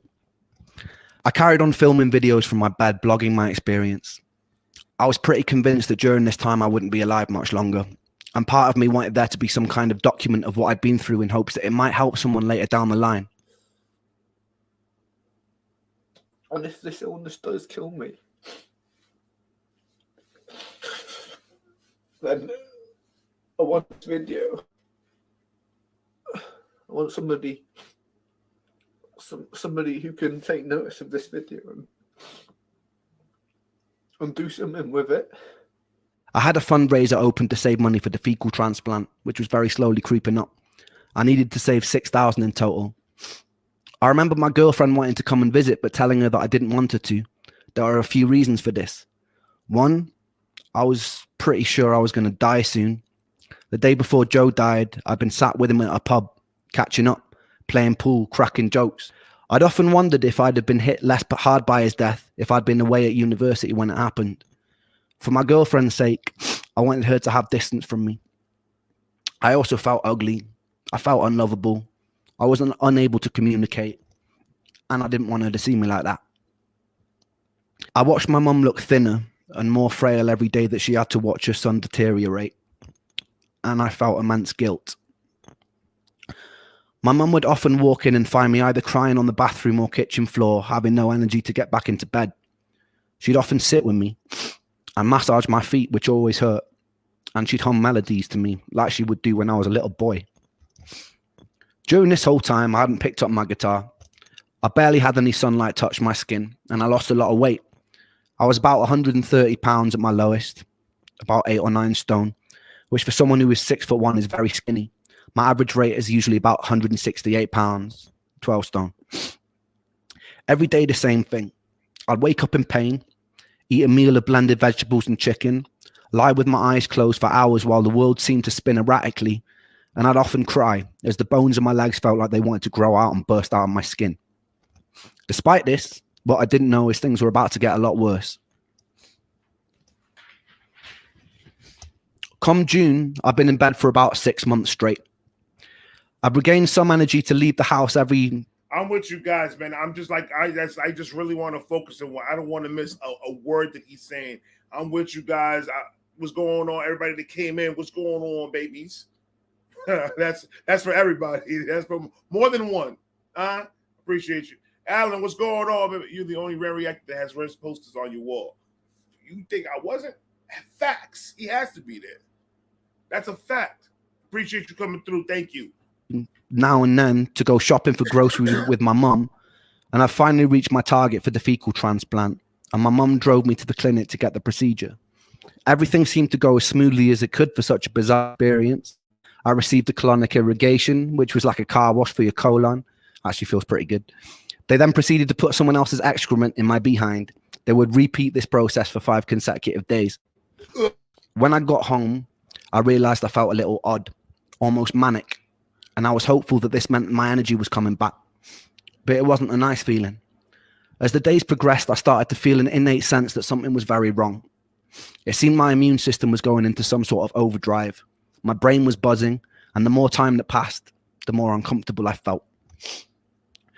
I remember early one morning, I was lying on the kitchen floor after attempting to get a glass of water. My body hurt so much that I was digging my nails into the laminate flooring, screaming, and my mum ran in and asked me what was wrong. I remember repeating, "I don't want to go, I don't want to go, I don't want to go," over and over again. I felt myself falling down a deep tunnel in my mind, almost as though my entire soul was tumbling down into an abyss. Oh my God. When I finally crashed to the bottom, I was hit with this immense feeling of stillness and peace. I stopped crying. I sat up, and my mother looked at me, puzzled. I've not felt to this day that sort of serenity that I felt in that moment. I looked around the room, and everything seemed to have gained a clarity and quality. But what was most peculiar was the feeling of stillness. There seemed to be some sort of respite from the mental torture and fog in my brain. I still to this day have no explanation for what happened. I looked at my mum, I smiled at her calmly, and I told her that everything was okay now. Wow. Her partner Michael came in, and I remember them both looking at me, perplexed. I started speaking fluidly for the first time in months, but it wasn't quite me. I was cracking jokes, being witty. My mum would laugh nervously. I remember feeling as though I was coming up off an ecstasy pill. I felt this underlying feeling of euphoria. I caught myself occasionally erratically snapping my fingers or making whistling noises in between sentences, or staring at some empty part of the room as though there was somebody there, then snapping back to the space and talking to my mum. This feeling of intense euphoria lasted about 48 hours. During this time, I'd adopted some newer strange behaviors. Everything in my room that wasn't parallel bothered me, so I had to make sure it was aligned and facing the same direction. The whistle and the finger click became a new tick, and it started rising in frequency the more time that elapsed. I also noticed that I get stuck on words or sentences when talking to my mum. For example, if I was saying a sentence like, "I'm not sure how I'm feeling today," I would sometimes get stuck on the whole sentence or just a word from it and repeat it about 30 or 40 times before I could move on to the next. So I'm not sure how I'm feeling today, feeling today, feeling today, today, today, today, today, today, today, today, today, today, over and over. I can't really explain why, but it's like saying it carved out a safe space for me. After about 2 days, that feeling of peace and euphoria was swapped out for a feeling of immense dread and doom. I felt fear fill my body, unlike any fear that I've ever felt. I'd often wake up in the early hours of the morning screaming at the top of my lungs, a torturous scream that would fill the whole house, a scream like my legs were being sawn off. I felt pure terror. My mum would run in. and try and calm me down. Sometimes I'd be thrashing, hitting the mattress, pounding the walls. Oh my God. It usually ended up in me exhausting myself and her stroking my head in her lap as I sobbed and repeated the same words over and over again. Everything in these moments terrified me. The compulsion to make everything parallel became a necessity. Whenever I was in the kitchen or car and the dials were facing the wrong way, it taunted me. My mum started taking me to a weekly talk therapist in hopes it would stop me from killing myself. I did catch myself researching the most painless ways to do it. I often daydreamed about death, and it made me feel paranoid delusion creeping in. I wondered if what was happening to me was demonic. I don't remember how I got there, but I remember one time speaking on the landline to someone who claimed to be an expert in dark magic. He told me that being around my mum was bad for me. He told me that she was bad. He told me that I needed to do a ritual with black wax candles in order to free myself. I remember ordering black candles from eBay, and when they arrived, I had a change of heart, and I decided against doing this dark magic ritual.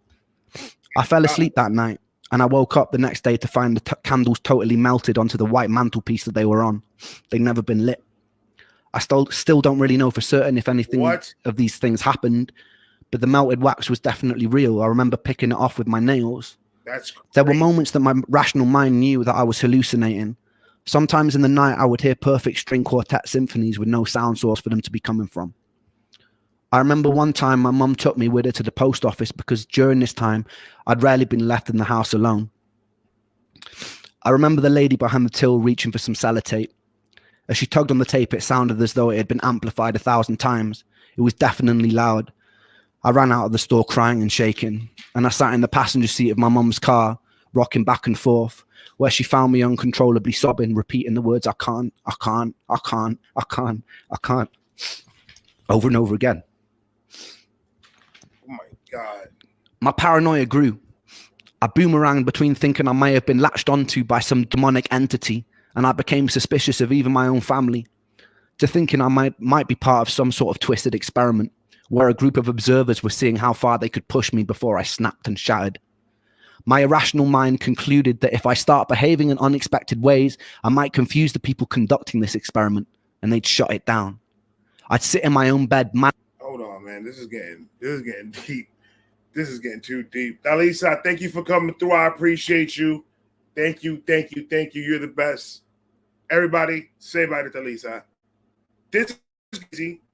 This is getting like now he's hallucinating. Now he's seeing things and what's going on, bro? Like I didn't know it went this deep. I did not know it went this deep for real. Confuse the people conducting this experiment, and they'd shut it down. I'd sit in my own bed, manically grinning in response to the jolt of pain in my legs. I'd say things to Mum and Michael which made no sense at all. This all seemed to be leading up to a very unusual day. I can't quite recall the details of how it happened because it was quite tricky to tell what was reality and what was not. But from what I remember, I was in the car with my mum, parked outside a supermarket, and I'd put my laptop on the roof of the car while I'd helped her with groceries. I'd forgotten it was there, and she drove off. It wasn't until about an hour later I noticed, and I started panicking. My laptop had on it hundreds of songs from my time in Brighton. It was all I had really to show for my life. Oh my God. I was already in such an emotionally fragile space that losing that felt like some sick, torturous joke. We drove back and searched every place it could be with no luck. As we were driving home, my mum pulled up at a junction and something in me snapped. I got out of the car and I ran away from it. I convinced this was still part of what else could explain that sort of luck. Once I got far enough away, I proceeded to strip off all my clothes, and I lay in the middle of a road staring up at the sky, laughing in hysterics. This was the opposite of how one should react to losing their computer, and so it seemed like the perfect way to confuse my observers. With time, the police showed up, as did my mother. By some miracle, she convinced them not to take me in or section me. And by a further miracle, they also relayed to my mum that a dented laptop had been handed in an hour earlier. I took this as meaning my experiment had worked. I eventually snuck off as my mum was talking to them. I wandered slowly around this unfamiliar village until I encountered the second angel I would meet in my life, this time in the form of a black homeless man. I'm not sure how we got there, but as I was walking, I turned to my side, and a man dressed in tattered grey clothes was walking beside me. He asked me what was wrong, and I explained the best I could the events of the day.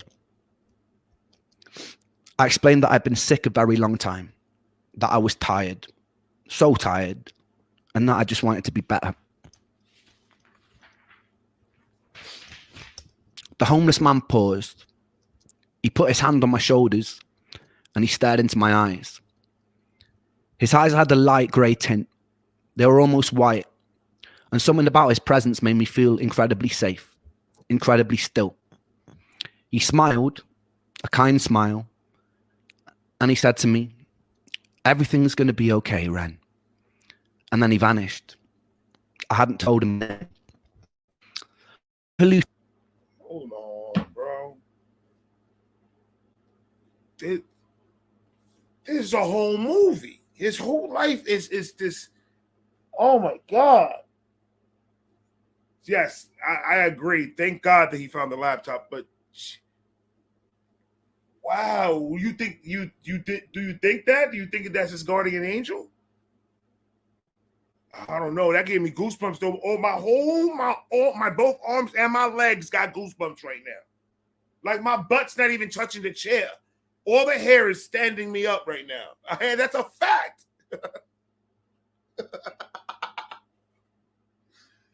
Oh man.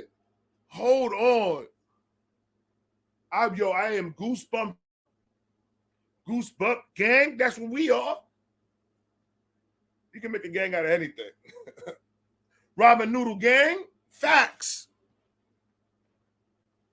Oh my God, Ren. I want to give him a hug. I want to do something, man. Like, this is too much. Ren, this is too much, Ren. And then he vanished. I hadn't told him my name. I never hallucinated anything after that day. I have no real explanation for that day. I chalk it down to a psychotic episode or stress-induced hallucination, but the events which follow... Disassociation, that's you not... You just said, fuck it. That's what that was. That whole situation with the cops being involved, your brain just said, nope. I'm taking a breather. It's been a while. Oh my goodness. Oh my goodness, Ren. I never knew. This is heartbreaking. This is really like... Oh. Everything's going to be okay, Ren. And then he vanished. I hadn't told him my name. I never hallucinated anything after that day. I have no real explanation for that day. I chalk it down to a psychotic episode or stress-induced hallucination, but the events which follow put a lot of questions in my mind.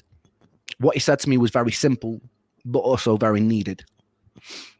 I realize a lot of people might hear these stories and just presume I'm a bit mad, a bit weird, like I do when people tell me their ghost stories. All I can do is tell you my experience and let you derive your own conclusions from it. Anyway, I got home and I started to obsessively research ways to escape this new seemingly psychotic space I was in. It's a strange thing to describe, but it was like me, Ren, was in the passenger seat of my mind while some other entity was steering the ship. I was watching myself do things like scream at night or repeat words over and over, and I think to myself, damn, that's pretty crazy. But I wouldn't be able to do anything about it. Every now and then I had moments of lucidity where I was more in control. I was doing things like stimming. I had night terrors, vocal tics. I'd stutter and I'd stammer. And for me, a lot of that lined up with some sort of transitory or stress-induced autism. I'd known a family with an autistic teenager, and some of the behavior seemed to line up, which led me to a new pathway of online research. I came across this support group for a subset of children with autism called PANDAS, P-A-N-D-A-S. It was believed that these kids had the neurological infection of the Streptococcus bacteria that was causing these autistic-like behaviors. I was presenting with some similar behaviors. These kids would do long courses of antibiotics and their symptoms would diminish or disappear, and they'd be seemingly normal children again. I speculated that the fecal transplant introduced a whole host of new bacteria into my gut, but that I didn't have the immune regulation to be able to control it, and it had sent my entire system into some sort of inflammation overdrive. I researched the most effective antibiotic for Streptococcus, one being penicillin, and I convinced my mum to take me to the doctor, where I faked a stomach bug. I lied to him, and I said I'd had similar things in the past, and the penicillin cleared it right up. He reluctantly prescribed me a 2-week course of antibiotics because I was so persistent. I got home and I started the course. Initially, I felt fucking awful, somehow even more tired than usual. And then towards the end of the course, I noticed a definite shift in my energy and comfort.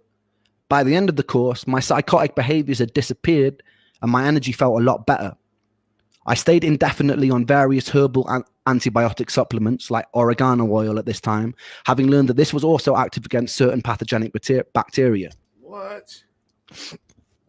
Keep in mind also, I'm just going off script right now. Keep in mind if I'd have followed the advice of most of the doctors that I'd seen at the time who were talking to me about my psychotic behaviors, I would have probably been put into a mental facility and medicated with medication that I didn't need and would have probably gotten a lot worse. So it was very lucky that I took no one tells you that antibiotics can treat psychosis, and these antibiotics did actually treat my psychosis. That's and I was crazy. no stranger to the placebo effect. I'd taken everything. Do you know how much that information alone is going to help people? Yo, this guy is nuts. This guy is out of here. Yo, he's not, I told y'all he's not real, bro. This guy is just, man. Ren'S. I don't even want, I don't even know what to say. I don't even know what to say. This has been a ride and a half. That I didn't need and would have probably gotten a lot worse. Shit. So it was very lucky that I took no one tells you that antibiotics can treat psychosis, and these antibiotics did actually treat my psychosis. And I was no stranger to the placebo effect. I'd taken everything. It wasn't placebo. It didn't matter. After about a week, I'd finished the course and some of my more familiar symptoms like fatigue and pain started creeping back again. But that didn't matter, because what this whole experience had taught me was that the origin of my sickness was in fact bacterial and it was pathogenic.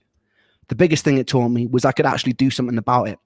I was no stranger to the placebo effect after years of trialing different drugs and supplements. This wasn't placebo.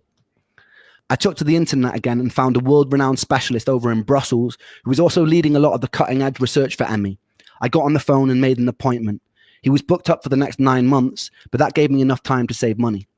The antibiotics and new herbs I was taking had also given me a new lease of life, and the hope for a cure made me more determined than ever. I started having enough energy to go on walks, which was huge for me at the time. My dad would drive over to my mum's and we'd go out in the car. And You see, man, I don't want to get too happy because the way it's been going this whole entire night, this has been up and down. This has been up and down. So I don't want to get too happy because now I'm getting happy for this nigga. Hold on.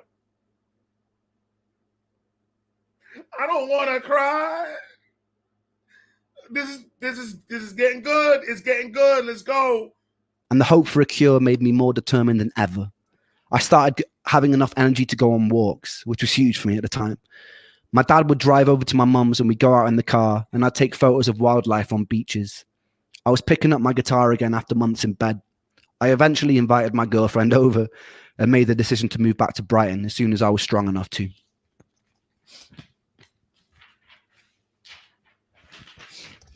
It was around this time that I started working on the album Freckled Angels. I knew that the future tests weren't going to be cheap. I pulled together some old tracks from the days I was working with Sony, and I got hold of Eric and asked his permission to release them, which he graciously granted. So thank you, Eric. I then pulled together some newer material and compiled my first ever album from my bedroom. In those days, I had no real way of promoting myself and no energy to do shows, so it was mostly to be listened to by my friends and family. Right. I named the album Freckled Angels after Joe. Joe was covered head to toe in freckles, and it seemed fitting to dedicate this work to one of the coolest and funniest people I ever knew. Any ounce of energy I did have from my limited reserves, I pour into recording that album. It's by no means a work of art, and it's a bit thematically disjointed, but some songs like Crutch or Pocket Full of Pain went a long way to photographing that time. I'm going to leave you with a recording of Pocket Full of Pain. Back in those days. Enjoy.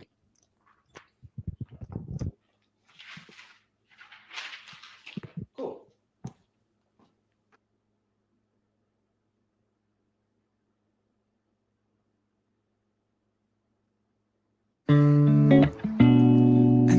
Da da da da. Yeah, yeah, yeah, yeah, yeah, yeah, yeah, yeah. I watch the sun when it rises, when it's climbing the sky. I sit here with the pocket full of pain. I've got tears in my juice, in my mind. There's a noose, but my hope makes me cling to the day. I wanna run with the sun and the moon and the stars till I'm running faster than my pain. I wish I could breathe out this fear, this doubt, send it into the Milky Way. I got my finger on the trigger of a Magnum 44, but survival instinct won't let me bleed. I wanna put a bullet straight at my cerebral tissues place, but my index finger won't let me squeeze. I wanna skate down my vein with the blade till the blood runs thicker than the thoughts in my head.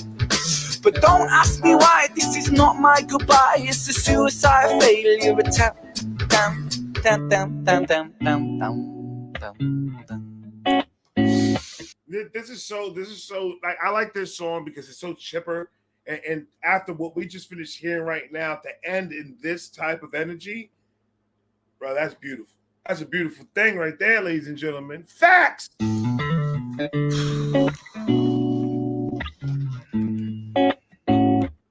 I choose life, I choose life, I choose living. Put the bottles and the pills down. I stand up, I breathe with precision. Calm washes over me like a break in the storm. I close my eyes for a minute, then my troubles transform. And I travel deep into the corners of my mind. I remember the first time I felt hopeless.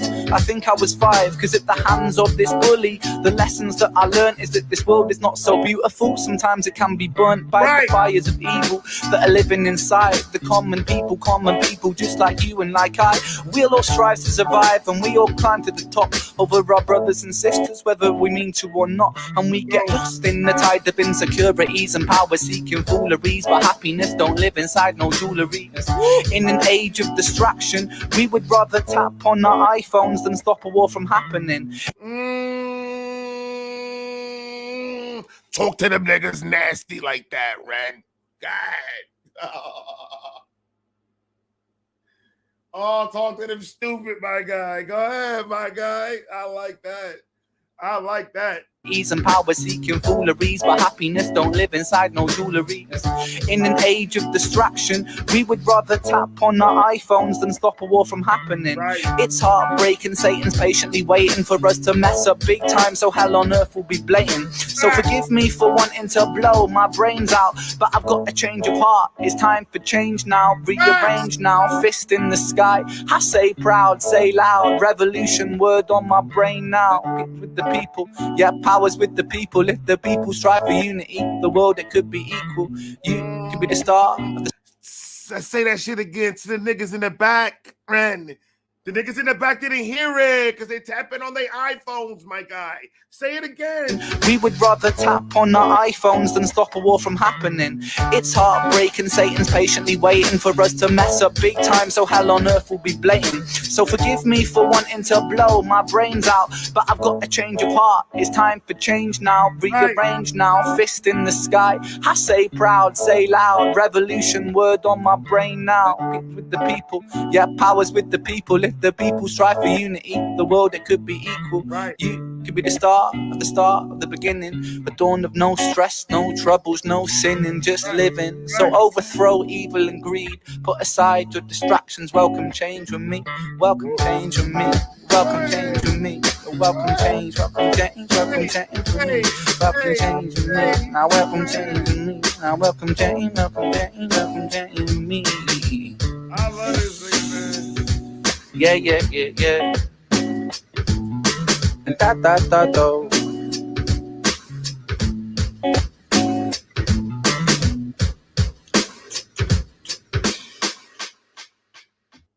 That's beautiful, right? That's a beautiful ending to that story, to that part of the story. That's a beautiful ending. Does it get worse? I'm just asking. Chapter 7.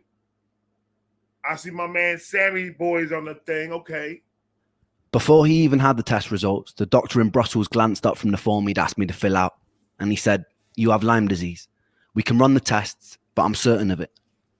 Hold on. Ooh.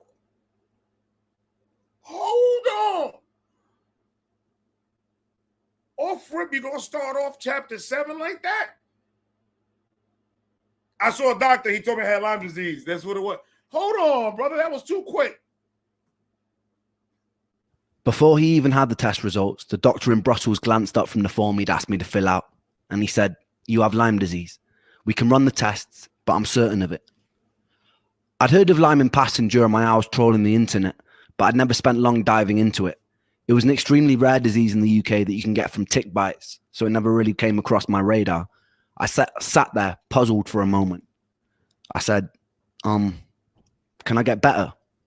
He said that many people go on to recover, some don't. Right. I wanted to ask him so many questions, but my mind at that moment was totally blank. The test results eventually came back. Sure enough. Ladies and gentlemen, can you all close your eyes right now?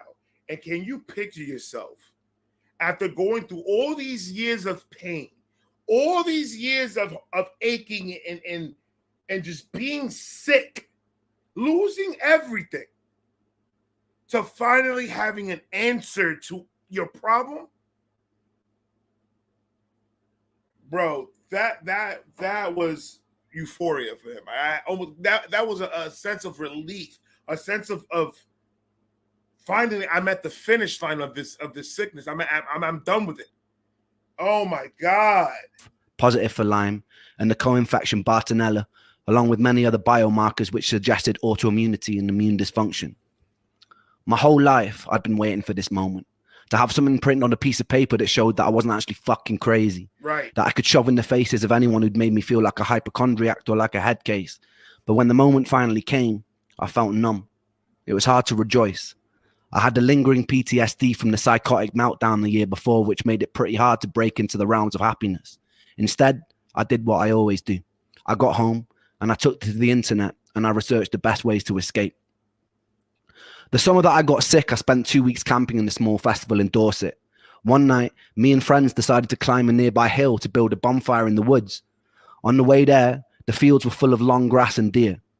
3 people, all my age, who all attended that festival came down with ME or fibromyalgia-like symptoms over the course of the next year. One was a friend of the family who was shut in a dark room for years because the light would be too intense for him.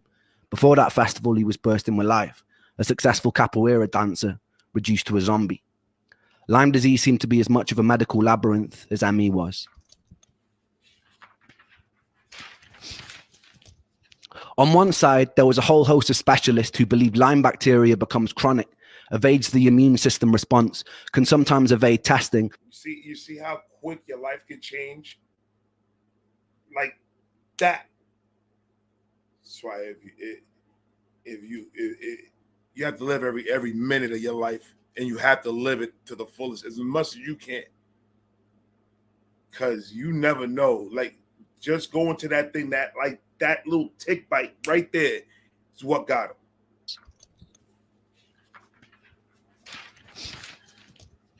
On one side, there was a whole host of specialists who believed Lyme bacteria becomes chronic, evades the immune system response, can sometimes evade testing, and leads to debilitating symptoms unless treated with a long course of antibiotics.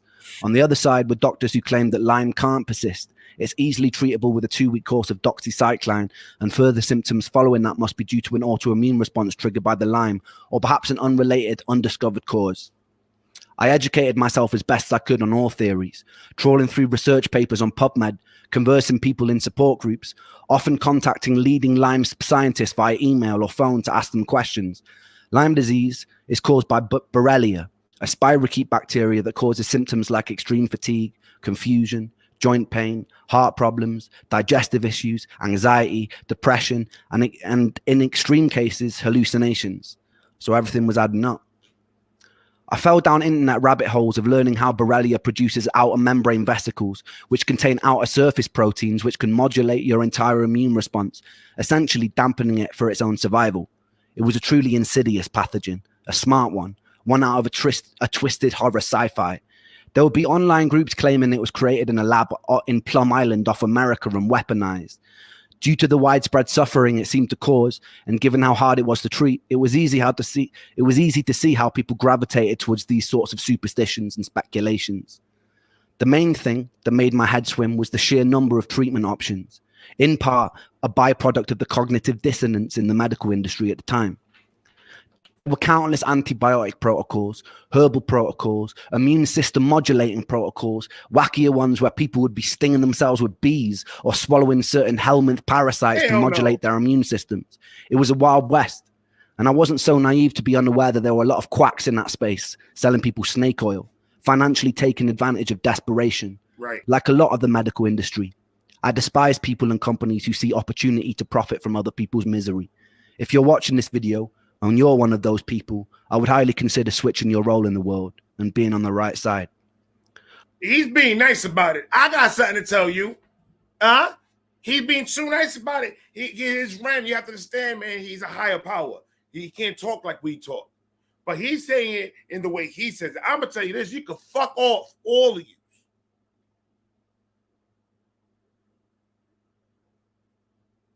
Say, okay, that's what I thought.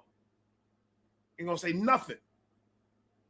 And I wasn't so naive to be unaware that there were a lot of quacks in that space, selling people snake oil, financially taking advantage of desperation. Like a lot of the medical industry, I despise people and companies who see opportunity to profit from other people's misery. If you're watching this video and you're one of those people, I would highly consider switching your role in the world and being on the right side. One common factor a lot of these protocols seem to share was you would certainly get a lot worse before you got any better. There was something called the Jarisch-Herxheimer reaction. As you kill off the pathogens in your system, they release biotoxins in your body, which are eventually cleared out by your kidneys and liver. These can cause systemic inflammation, additional fatigue, brain fog, mood swings, pain, flu-like feelings. I was no stranger to these things already, but when they got even worse, it was a mental battle. I sought out as many success stories as I could, and I looked for common threads in the ones of the people who made a full recovery. It seemed like long courses of antibiotics were working for some people, but to do it safely, I needed to be in the care of a specialist. The NHS were fucking useless. After multiple appointments, one with an infectious disease specialist, they told me the most they could give me was a couple-week course of doxycycline. I knew that probably wouldn't be enough. They told me chronic Lyme wasn't something that they recognized. I presented them with printouts of much of the research I'd gathered online for the most recent studies, which they dismissed. One of them told me I seemed obsessed, and they asked me if I thought about getting a hobby.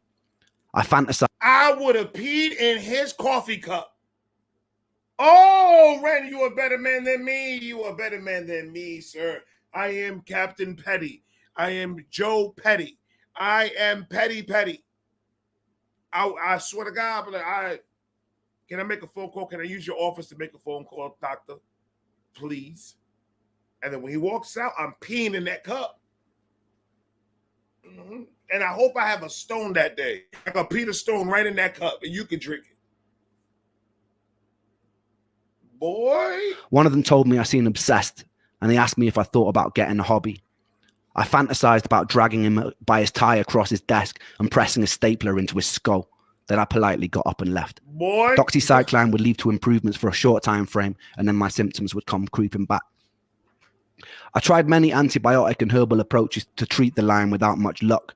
I tried things like Rife treatment, which is essentially running an electromagnetic pulse through your body in hopes that it will kill the bacteria. Nah, hell no. I ain't gonna put me in no goddamn battery. You connected me to a battery cable, it's the same shit. That's crazy. That's crazy. Rosie, what's going on? Thank you for coming through. And it's absolute fact. It's hard. That's why I said in the beginning of this, like, if you find a good doctor, you better stick to that doctor no matter who it is, whether it be a psychiatrist, whether it be your whoever. Stick to a good doctor. Do not lose a good doctor no matter what, because there's a lot of doctors out here that are nuts. I was desperate.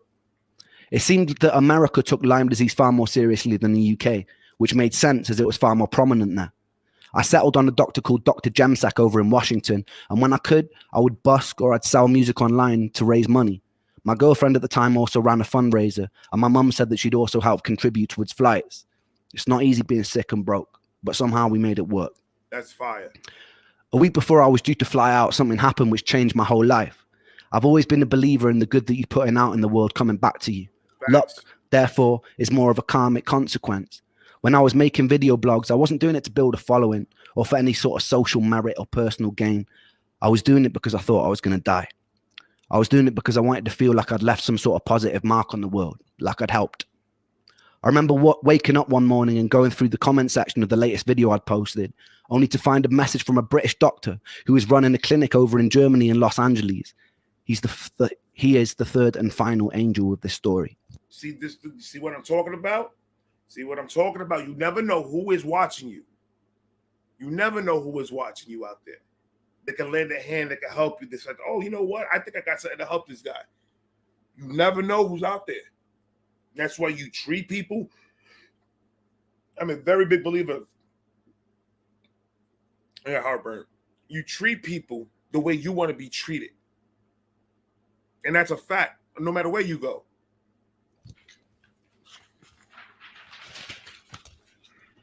He was reaching out to offer to help, and he didn't want anything in return. We exchanged messages and ended up jumping on a video call together. The angel explained that he sympathized with my story. His son was a musician, and at his clinic he'd seen firsthand the countless times the destruction that Lyme disease was causing. He explained his clinic was involved in cutting-edge stem cell procedures and seeing promising results for various autoimmune and Lyme patients. The cost of the procedure was upwards of $25,000, something that I could never afford. Wow. But he said that every year he personally selected patients to attend his clinic for free. He would offer me the treatment free of charge. Let's go, baby. Let's go.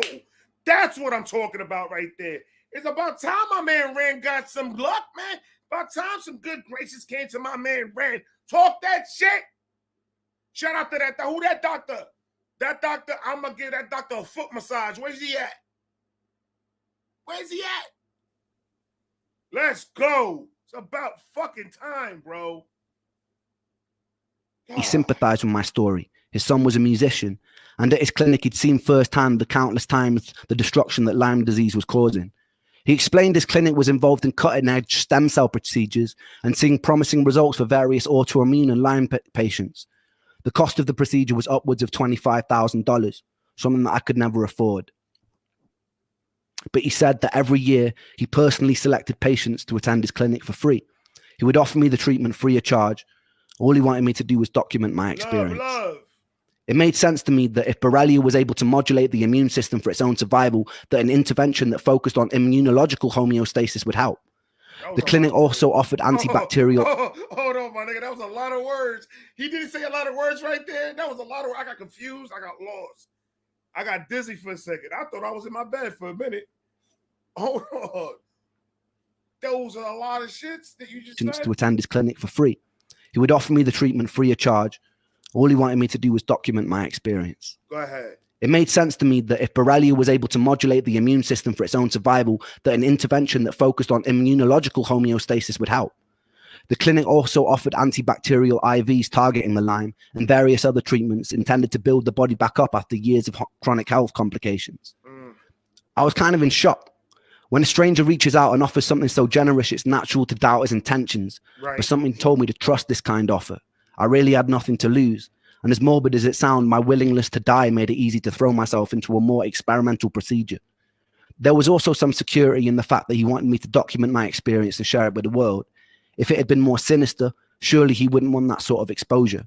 I decided that I'd still go to the initial consultation with Dr. Jemsek as I'd raised the money, but I would catch a flight to LA once it was done. Money was still an issue. The entire treatment length was about 6 weeks, and back then I could have never afforded the accommodation for that long. I decided to hop on Facebook, and I found a Lyme support group based in LA. There, I found people going through the treatment at the clinic who were happy to put me up in their guest rooms. Despite all our faults, human beings' ability to empathize, lift up strangers, and collectively solve problems purely because it's the right thing to do is such a beautiful characteristic to carry. I sincerely hope that we can find ways to hold on to our own empathy and humanity as we step into the future. I believe these traits will save us as a species. Survival of the fittest is a myth in a society where we have all our basic needs met. It becomes survival of those willing to cooperate. Facts. That was hard. Yo, that was a bar and a half. Like, I don't even want to say that word no more. Survival of the fittest is out of my vocabulary, ladies and gentlemen. I just threw it in the fucking trash. I ain't got it no more in me. That was hard. How he's doing bars. He's not even rapping. How is that possible? Because it's the right thing to do. It's such a beautiful characteristic to carry. I sincerely hope that we can find ways to hold on to our own empathy and humanity as we step into the future. I believe these traits will save us as a species. Survival of the fittest is a myth in a society where we have all our basic needs met. It becomes survival of those willing to cooperate. Facts. The time came and I flew out to America with Momoko, keeping me company and keeping an eye out in case my health crashed. I went to the initial consultation in Washington, D.C. They recommended that I get on a minimum of a year-long course of various antibiotics and supplements, some to be rotated. I saw this as my man Ren said that I've been done that. That's what Ren said to the doctor. I've been done that. Bring all the medication you want, brother. If this is going to help me for real, bring it. My body is strong with medication, brother. I sleep inside of a capsule, my guy. My fallback plan if the stem cells didn't work. We then headed to LA. It was summertime, so it was boiling. The clinic was based in Beverly Hills. The juxtaposition of spending most of my life in waiting rooms that were falling apart, feeling like a defective product on a conveyor belt that's being rushed along only to be dismissed, to then go into being in what felt like a 5-star health spa where there seemed to be a genuine care and interest for my well-being was quite odd. I was greeted enthusiastically by the doctor. He seemed a lot younger than his age. When I mentioned this, he laughed and he said it was the stem cells. As we spoke, I could see his childlike enthusiasm for what they were doing at the clinic. Stem cells were very in vogue at the time. There was also much territory to explore, and the potential of what they could offer harder to treat diseases was incredibly exciting and promising. It was hard not to feel some of that contagious excitement leaking from the doctor. He explained that because I've been sick and misdiagnosed for so long, it wasn't going to be easy. There was no magic fix. At times I might feel like giving up, but I should trust the process. So I did. When we first arrived, I was staying on the floor of a young couple's apartment. They were just starting treatment at the clinic. Fontaine was a songwriter and he was an actor. One night he asked me if I liked bikes, and then he took me out on the back of his Harley Davidson and drove at high speed through the hills surrounding LA. It was interesting talking to Fontaine about her experience. I'd found people I could relate to online, but very rarely did I meet people in person whose experience had mirrored my own. She'd also been through the ringer of misdiagnoses, medical dismissal, left to suffer, trying desperately to claw back her own life. I started to realize this problem wasn't localized to the UK. It was global. So many people were going missing and screaming into a void. The first week at the clinic was aimed at building my body back up. I would sit for hours while various vitamins and nutrients were dripped into my body to address any deficiencies that may have occurred from years of being sick. They also offered talk therapy, lymphatic drainage massage, ways to calm your nervous system that would aid healing. I was still having to pinch myself that this was all free. I felt guilty for the people who had to pay. It wasn't easy. Occasionally, I'd have an immune reaction to one of the IV drips. I didn't know at the time, but I had mast cell activation syndrome, which meant my body would become highly inflamed in response to many food, vitamins, even things like perfumes or scents from everyday cleaning products could set it off. A year later, while in the German clinic, I would be minutes away from nearly dying after going into anaphylactic shock during an IV drip. A nurse luckily caught me in the nick of time and injected me with an EpiPen. I spent a night in the emergency ward with Germans who couldn't speak a word of English, who put me on an electrolyte drip that made me feel worse. During the second week in LA, I moved places to stay with another couple. The husband had been a prop and set designer for the Fresh Prince of Bel-Air. They were extremely generous with their time and space and became almost surrogate parents to me and Momoko. There is an unusual companionship you feel with someone who has faced similar levels of suffering as yourself, like an unspoken bridge of understanding. At the time, I was having difficulties with my girlfriend. I wanted her to come with me to LA, as this felt like a pretty pivotal moment in my life. It was a time where I really just wanted to feel safe, but she couldn't take the time off work.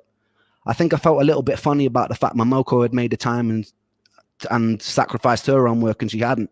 She was being distant with me whenever we spoke on the phone, which frustrated me more and more. We ended up arguing a fair bit. Man, hey, kill me, go to the side, my friend. Keep it pushing, brother. She ain't the one. She ain't the one. Momoko went with you and she did it. What does that tell you? I think this is the beginning of seeds that would soon grow into finding extremely difficult to be in relationships in general. I usually feel pretty unlovable, extremely isolated, very antisocial. I felt alienated, often bitter that most people go through their lives not knowing what it's like to hurt every day, that they didn't appreciate the freedom their bodies allowed them as they should. To be alive and to not hurt is a blessing. To be alive and not hurt is all I want. The day of the stem cell plant finally arrived. I was nervous to be getting a giant fucking metal into your skin. The doctors offered me an anti-anxiety med, and I was never one to turn down free drugs. With autologous stem... Ren, don't say that. Ren, don't say that. Ren. Ren crazy, man. And I was never one to turn down free drugs. With autologous stem cell transplant, they take cells from your own fat, centrifuge them, and then do some magic science shit and then feed them back to you in an IV. To acquire these cells, they have to do liposuction. The issue was I was already skinnier than a shadow on a cloudy day. They would usually take the fat from the stomach, but as I had virtually no body fat, they had to go in through the back near my coccyx. They spent about 20 minutes sawing away at your insides and separating your muscle from fat. Then they inject you with a liquid that breaks it down and they suck it back out. Fresh for the stem cell harvest. There's a video of me drugged up and laughing as a needle as big as my forearm gets rammed into my back. Oh, I don't want to see that. Oh, I don't want to see that. What made you think that we wanted to see that, Ren? I don't want to see that. That's horrible. He drugged up. He ain't doing that. He chilling over there. I returned home pretty bruised up, but full of hope. Like they're digging for gold. And so I'm pretty kind of bruised up. I've got these two little holes here where they took the stem cells out and they put them back in my arm. You can't really see on this camera because the light's too much, but I've got more holes in my arm than a Scottish heroin addict. I'd met people at the clinic. That man said he has more holes in his arm than a Scottish heroin addict. That is nuts. Where you come up with this shit, man? Who were further along the process than me, who were singing the praises of how much better they felt. For the first 3 months, I didn't really notice much, but I was told it would take time. I was already doing somewhat better from the 6 weeks of IVs. It's an unusual psychological space to be teetering on the precipice of hope that your whole life could change. There's a certain tension and a certain excitement that comes with that. I was also having big problems with my girlfriend at the time. I'd found out some things that had really shaken my trust. In retrospect, I should have just walked away then and there, but I held on because part of me blamed myself. In my sickness, I held people at a distance, so I felt like I deserved negative things. We would fight a lot. The health problems added a whole new dimension to something that would be hard for any couple. I couldn't trust that she loved me as much as she said she did because of certain things that I found out. A few months after the transplant, me and her decided to get away from everything and stay with a mother on the south of Spain. One night, we were sat on the grass, looking up at the sky, being surrounded by avocado and lemon trees. It felt like we were in some sort of Eden-like paradise. She asked me to marry her. It was her way of proving that she loved me and would always love me. And I said yes, but I meant no. Even when we went to pick out rings, I just felt scared. I lost the ability to trust love. I don't fully blame her for that. She was an awesome person trying to navigate a complicated situation. I blame my sickness. My sickness was an inseparable for me, and so I blame myself. After about a month of being home, she sat down with me one day and told me she decided to move to Australia for a year. She told me it wouldn't change anything between us. I had my doubts. Despite the additional stress in my life, something amazing was happening. About 4 months after the stem cell transplant, I noticed the desire to leave the house. I noticed more color in my skin. I joined a gym that was a 3-minute walk from my house. I started working out for the first time in years. Music started pouring back into my life. I was singing more. I was producing more. And this was all leading up to my favorite chapter so far.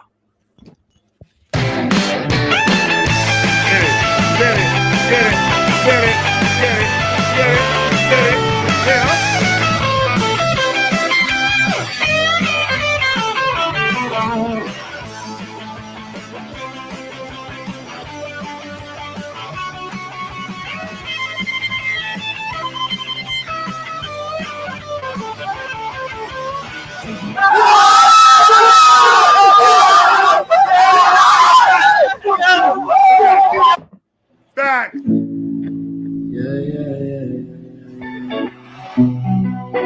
Oh, that sounds wavy. Oh, shit. It's like I don't work. No. I love this song. Oh, I love this song. No flame to spotlight.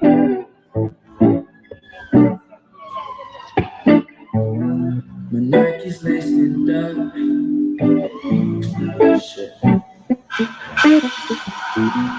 I feel like I'm treading on my own soul. My headphones only working on the left side, but I ain't try to live the right life. My eyes wide and I strive to stop my demons gripping from the inside. This road is dark and I can't find the batteries for my flashlight. I'm blind and outside. That's why we call him Sexy Sammy, baby. That's exactly why we call him Sexy Sammy. You gotta call him Sexy Sammy. You hear that voice? Velvet. That is velvety. That's a velvety voice. Oh my God. Go ahead. Do it again to them in the back. They didn't hear you, Sammy boy. Working on the left side, but I try to live the right life. My eyes wide and I strive to stop my demons gripping from the inside. This road is dark and I can't find the batteries for my flashlight. I'm blind and outside.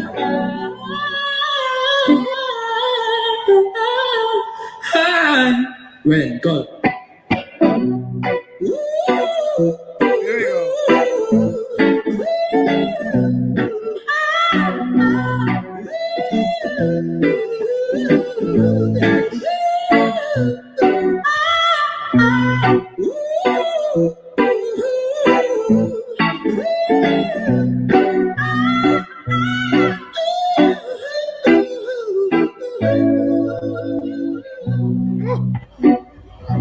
These drugs don't work.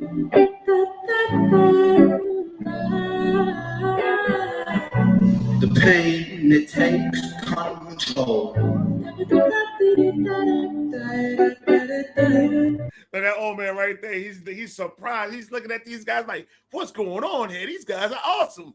Look at him. He's excited. Blood stained shirt.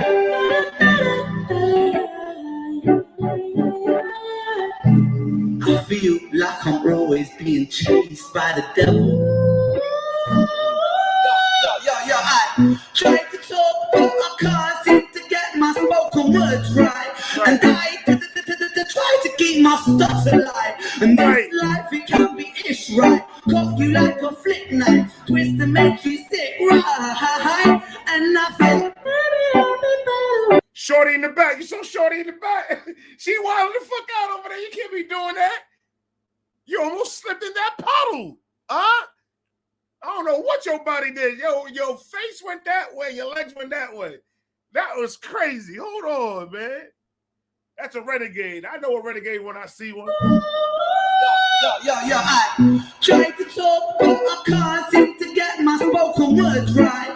And I try to keep my stuff alive. And this life, it can be ish right. Cut you like a flip knife, twist and make you sick right. And I feel, so I redirect the calls from my phone. I learned so many lessons from depression, but in essence, I'm just wishing that these bad thoughts were gone.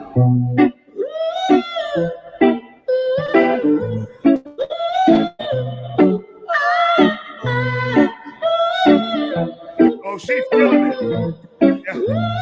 I ain't gonna lie to you, man. That lady back there got the Holy Spirit. I ain't gonna lie. She just caught it. The minute that she heard Ren come say, fuck that, and he's gonna start doing his thing, she got the Holy Spirit. If you don't know what it looks like to have the Holy Spirit, watch. Watch.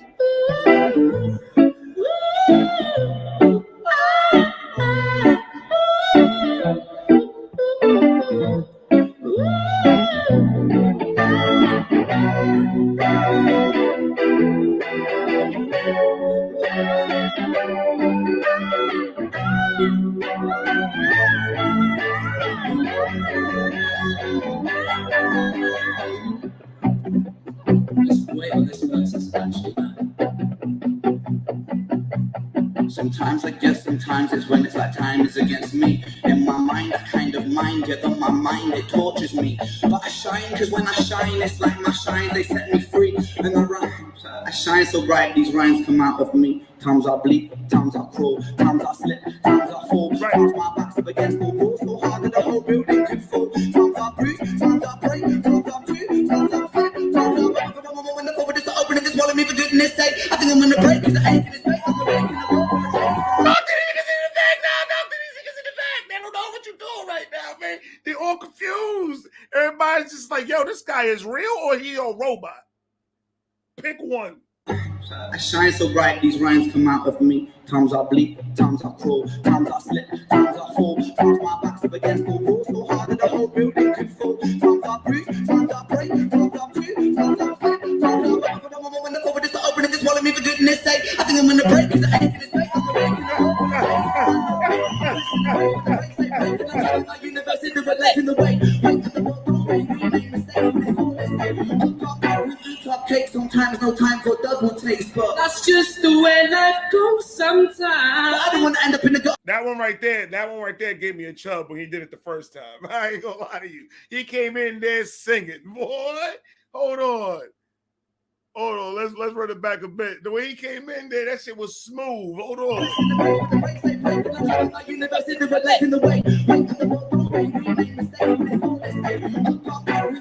Cake, sometimes no time for double taste, but that's just the way life goes sometimes. I don't want to end up in the gutter beating back on my trouble face down in the puddle where the sun don't shine. Oh Lord, take this pain away.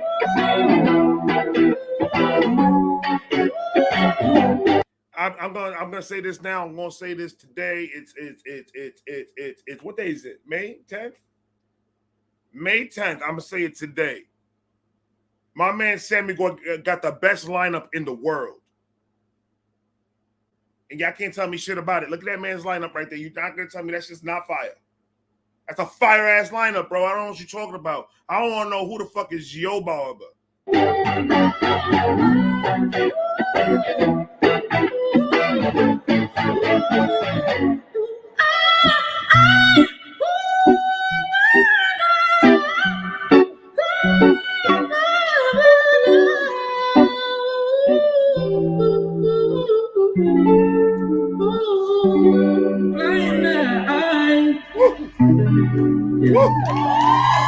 Thank you so much. Thank you.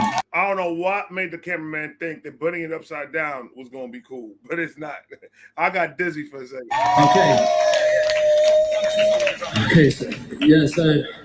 So that's a song that me and Ren wrote.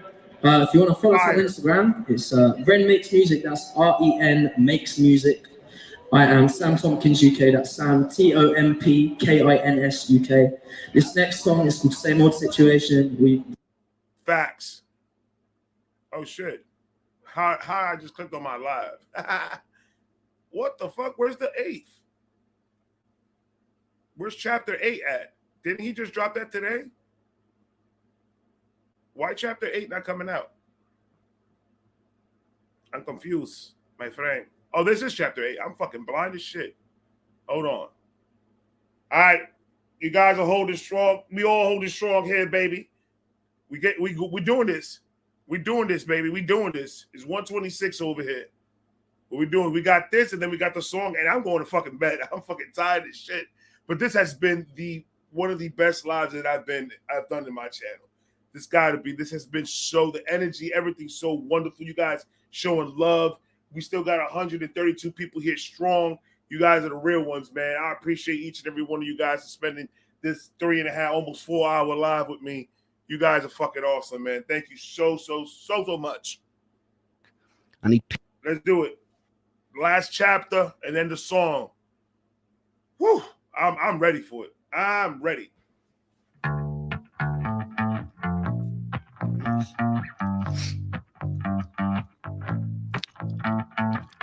I was sat in a cafe across from a strange French man in a suit. I had to decide over a 5-minute drink if this was the man that I was going to... My nigga, that is ramen noodle soup, and that nigga is fire. If you know who ramen noodle soup is, I got you. We ain't worried about it. Facts. ...live with for the next year of my life. A week before, I'd been sat in the same cafe with a Polish man. My friend Luke had put me in touch. Me and my girlfriend had decided to move into separate houses in hopes it would fix our crumbling relationship. The guy seemed pretty chill online, and so I'd already agreed to move in with him. This was just a little informal meet before we did. A few minutes in, I instantly regretted everything. He told me a story of how the week before he'd come home drunk, and he'd pissed all over his own living room and was in hysterics about it. I laughed. You can't be saying that to somebody you're about to move in with. Yo, I pee when I'm drunk all over the place. So if you're sleeping on the couch, I'm probably going to piss in your mouth. Keep your mouth closed. That's all I'm saying. Oh, my man Ramen Noodle Soup is out of his damn mind. Formal meet before we did. A few minutes in, I instantly regretted everything. He told me a story of how the week before he'd come home drunk and he pissed all over his own living room. And say it again, Ren. Ren, not Ren. Say it again, Ren, not Ren. Say it again. Say it again. That's a fact. Used to Ray doing a 45-minute video for a 3-minute song. So 4 hours ain't nothing. That ain't shit. Was in hysterics about it. I laughed nervously, taking a sip of water as I imagined a future of watching Netflix shows near a carpet that stank of piss. He then went on to tell me a story of how this girl that he'd liked had rejected his advances. So he'd, in his own words, grabbed her by the pussy and she slapped him. And he wasn't sure if it was going to work out between them. That nigga did a Trump. He did a Trump move, man. Oh, God. He did a whole Trump move. He grabbed her by the pussy. You can't be grabbing people by the pussy, bro. That's illegal. For real. That's not even a joke. That is rape. Like, what are you doing? Oh, this man is out of his complete mind. Ren Circles, why are you hanging out with? I ain't know Ramen Noodle Soup would get down like that. I didn't know that, man. I should have known. He wore black all the time. That motherfucker wore black all the time. I knew it was for a reason. He liked to grab bitches by the pussy. You can't be doing that, Ramen Noodle Soup. Oh, nobody told me this is going on. y'all in the UK y'all do it different. Oh, that's just a different situation. Hold on, man. Told me a story of how the week before he'd come home drunk and he pissed all over his own living room. Oh, it was the Polish guy? Thank God. I thought Ramen Noodle Soup lost his mind for a second. I thank God it wasn't Ramen Noodle Soup, man. I was about to not support. I can't get behind that. You can't be doing that. You can't just grab it. You have to ask first. And even if you have permission, why are you grabbing it? What is that gonna do? You trying to grab her lips like you actually grabbing lips? Like that doesn't make no sense. Oh, grab you by the pussy. And then what? Where do we go from there is the question. Hold on. So this Polish guy is the one doing all this nasty shit. Okay. It's not Roman. Thank God, Roman. I almost gave up on you, bro. I ain't gonna lie to you, bro. I can't get behind that. And was in hysterics about it. I laughed nervously, taking a sip of water as I imagined a future of watching Netflix shows near a carpet that stank of piss. He then went on to tell me a story of how this girl that he'd liked had rejected his advances. So he'd, in his own words, grabbed her by the pussy and she slapped him. He wasn't sure if it was going to work out between them. I was certain it wasn't going to work out between them. I didn't laugh this. What the fuck you mean, brother? I don't think it's gonna work out, bro. She didn't like the grab. That was a new move, man. Uncle Trump showed us that. Bow. I thought it was gonna work. It didn't work. My bad. That is insane, bro. That is insane. Ren has lived a life. Ren has lived a life. Whew. By the pussy and she slapped him. He wasn't sure if it was going to work out between them. I was certain it wasn't going to work out between them. I didn't laugh this time. I made an excuse and I left. When I got home, I messaged him, making up a lie that me and my girlfriend had patched things up and she'd be moving with me instead. I had a week. Ren, I would have done the same shit, Ren. I would have done the same shit. I'd be like, nah, you know what, man? You remember that check that I was telling you about? That check got in the mail. I just got that shit when I got home. So I'm able to not live with you. I'm able to not even, I don't even want to hang out, to be honest with you, bro. Click. You pissing everywhere, grabbing people by the pussy. That's crazy. The week to find a new roommate. I was, for all intents and purposes, a loud little bugger. I'd often spend unhealthy amounts of time making beats, so the person that I moved in with needed to be able to tolerate noise. I found this Facebook group called Brighton Bands and Musicians, and I posted on it. It went something like this. Hi, I'm a noisy person. Miss Post said, please hit that like button. Go ahead, girl. Don't know what the heck. Facts. And I'm looking for another noisy person to live with. Enter the Frenchman. He'd moved from France in hopes of kickstarting his music career. He was See, ramen noodle soup looked like a dude that went that was what they call hitchriding from France with his guitar in his back, with a little bit of wheat out of his mouth and a cowboy hat in the front, with a black leather trench coat and big, huge fucking monster boots. Look like fucking Freddy Monster from the movie The Monsters. His name's not Freddy, but you know what the fuck I'm talking about. Oh my god. Stood on it. It went something like this. Hi, I'm a noisy person and I'm looking for another noisy person to live with. Enter the Frenchman. He'd moved from France in hopes of kickstarting his music career. He was working in a restaurant and busking on the streets whenever he had time. He was, for the better part of the word, eccentric, and at first I couldn't quite place him. The bar was set extremely low by the carpet-pissing sex offender, though, so the Frenchman could have probably told me he was part of an extreme terrorist organization, and I'd probably said, "Great, mate, when can you move in?" The house was only meant for two, but in true cheapskate style, we found a third housemate called Tom, who was probably one of the funniest people I've ever met. Tom would go on hour-long rants about how Nicolas Cage is the world's best actor. I could go 2 hours and tell you why that's a fucking lie.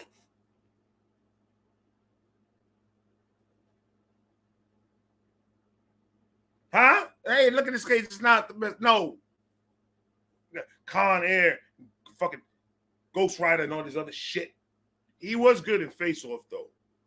He was good in Face Off. I liked him in Face Off. He did really well. I really did like that movie. Fuck that. You talk about nigga. Well, I would have talked that dude down if he would have came at me with some bullshit like that. Fuck out of here. Nicolas Cage is the best. I will slap your grandmother if you say some dumb shit like that again. I don't like Nicolas Cage like that, man. Fuck Nicolas Cage. I said it.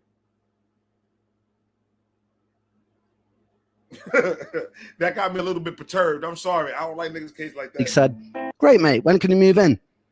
The house was only meant for two, but in true cheapskate style, we found a third housemate called Tom. See, the problem I had with Ghost Rider, you're going to make me, William, you're going to make me go in a rant, and I can't go in a rant right now. It's already almost 2 o'clock in the morning, my brother. I got to work. But I'm going to tell you one thing about that Ghost Rider movie. If you don't think that motherfucker forced that accent, and you could tell, you're crazy. Facts.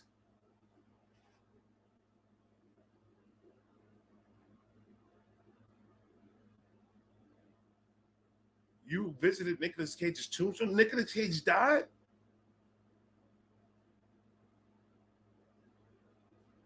What's tombstone? He got a tombstone? Like, I'm lost. What happened? That sentence, Mary Janie, doesn't make any sense to me. I just visited Nicolas Cage's tombstone in New Orleans. He's a crazy motherfucker. What was he doing on the tombstone? It was it a tombstone and he was just chilling on it like that? Like, what was it? Fuck out of here. A movie reaction page. I was thinking about that. But I was also, as we were doing this, I was also thinking about probably doing like a live, not all the time, but like once in a blue, I'll do like a live where I'll put a movie, I'll play a movie and then I'll just watch the movie with you guys, like a movie night type shit. Like I won't do it all the time, but like from time to time, I'll pop up. Who wants to watch the movie? We'll talk shit, whatever. Let's go. Tom, who was probably one of the funniest people I've ever met. Tom would go on hour-long rants about how Nicolas Cage is the world's best actor. I said, put the bunny back in the box. I look at that. I don't even believe that. I'm not going to put no bunny nowhere, my nigga. You don't scare me. Your hairline's fake. I could tell what's your real hair from your fake hair, my guy.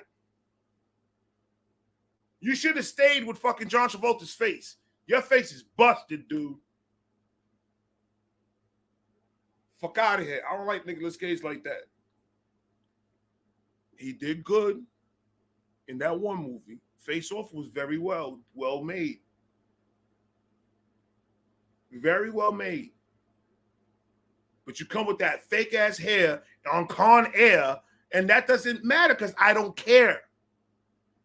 I was around at 2 a.m. That's a fact. I don't even know if I could do a movie night on YouTube. I'm gonna do my research though. I'm gonna do my research. Look, listen, I'm gonna tell you something right now. The beef that I have with Nicolas Cage is every time that he makes a movie, he tries to do this country accent, but it doesn't fit him. And he sounds like a fucking moron when he does it. You know why I liked him in fucking Face Off? Because he was talking regular. He was a regular talking dude.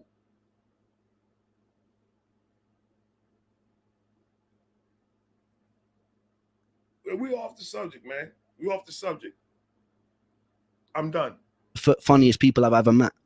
Tom would go on hour-long rants about how Nicolas Cage is the world's best actor. I said, put the bunny back in the box. And he makes a compelling case too. Jay Warrior, shout out to you. Thank you for coming. That Frenchman was Romain Caesar. We'd go on to form a band called The Big Push, and he'd become 8mm was good. And you know what else? Another good movie that Nicolas Cage did? Gone in 60 Seconds. That was a good movie, but it wasn't because of him. Let's get that 100. It's because of the cast of people he had around him.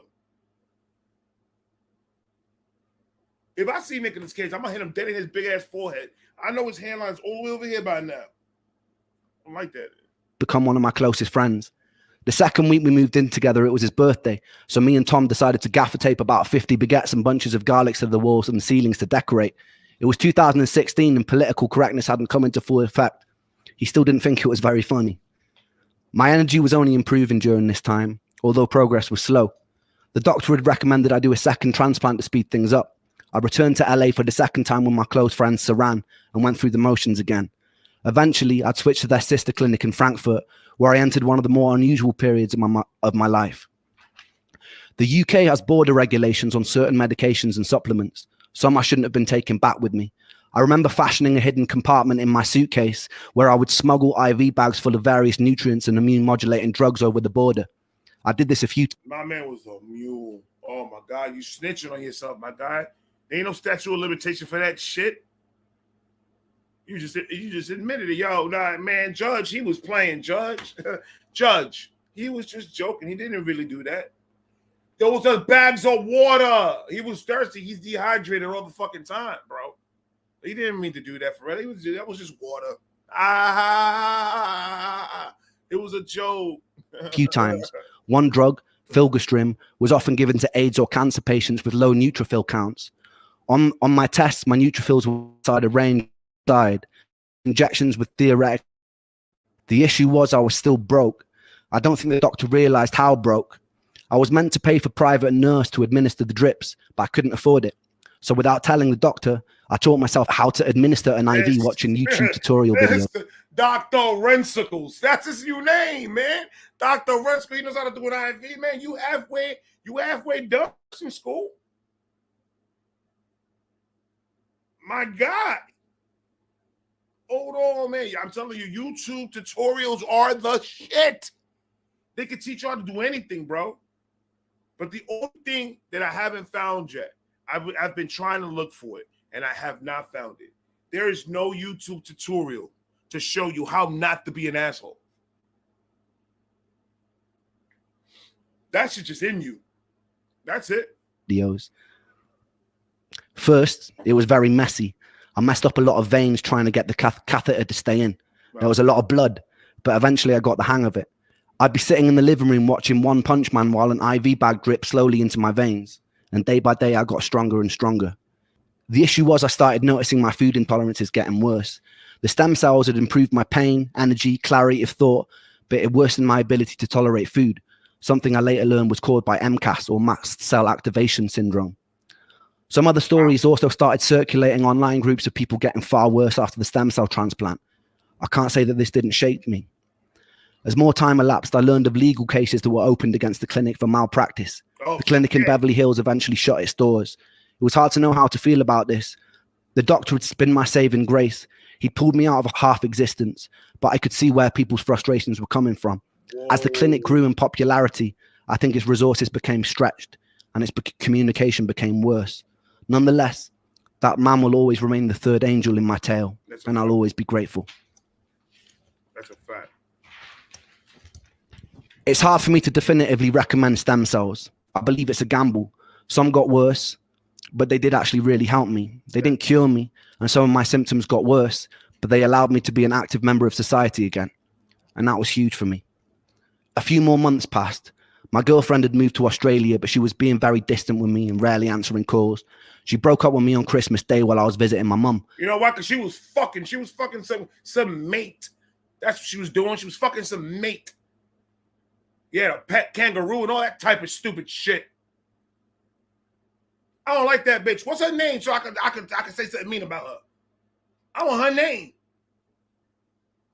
I'm not done with this bullshit. Very distant with me and rarely answering calls. She broke up with me on Christmas Day while I was visiting my mum.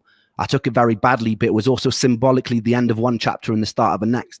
Despite our... Well, he said, no YouTube tutorial how to be a petty ass Uncle Red. Absolute that kind of petty.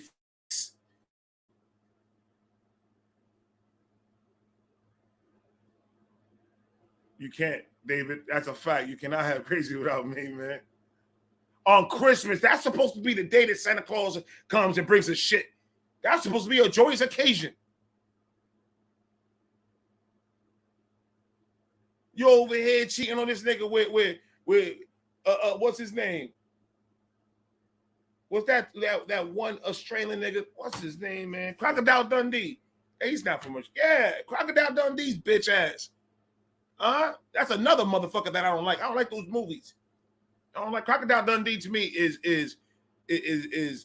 stupid. That's all I can say about it. I don't like those movies, man. Our difficulties, I'm still grateful for the time we shared. There's always two sides to every story. Like, I understand that he's leaving her name out because on purpose. I know. I don't want her name so I can talk shit about her. That's why I want her name. Fuck out of here. And I don't imagine it was easy being with someone who was tormented by my health problems as I was during the time. I returned back to Brighton, and then I started living for the first time in years, really living.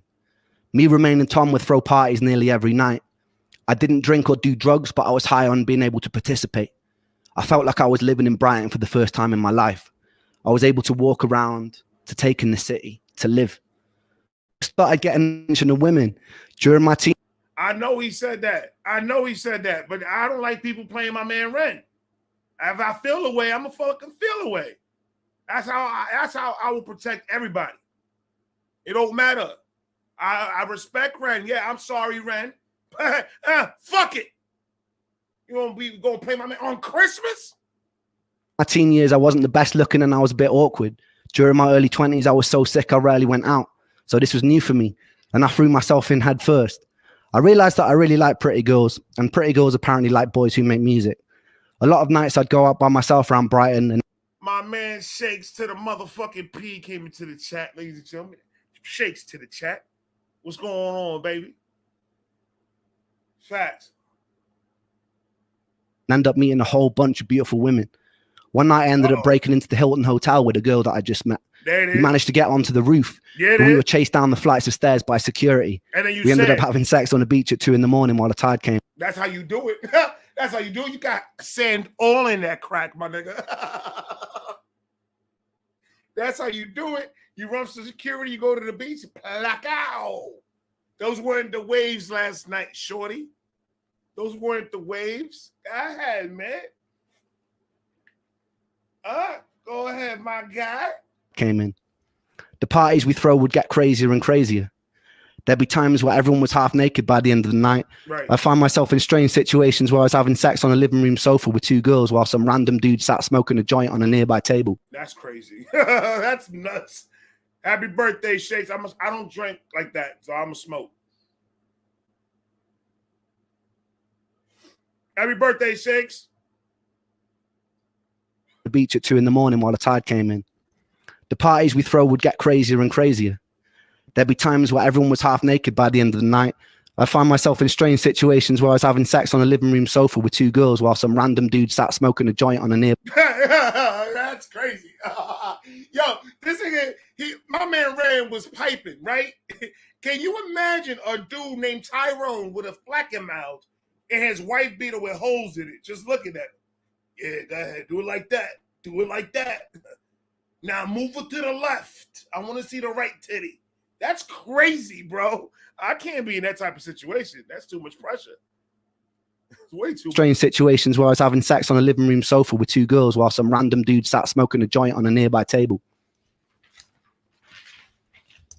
I noticed this guy who was a friend of Ren'S who kept passing out on our sofa. One time he woke up covered in scratch. Hey, you talking shit about Sunshine? Don't talk shit about Sunshine, Red. My man Sunshine falling asleep, getting drunk on the sofa. I knew Sunshine was a wild bad. Scratches from this Mexican girl who had been telling the stories the night before of all the people she'd stabbed. This guy was Goran Kendall. He sang like Bob Dylan and he looked like he'd fallen out of a punk rock band. I liked him. Me, Romain and Goran were all musicians and naturally we started jamming together. I remember the first time something clicked. We were at Goran's house with an Australian girl I've been seeing and her friends. The night before she'd gotten drunk and tried to strip me naked during an open mic night at the Fiddler's Elbow. I was pretty willing and we both ended up in our underwear being kicked out in fits of laughter. We decided to start working out 3-part harmonies together. I love these stories. I love these stories because he's got the energy. He's doing stupid shit now.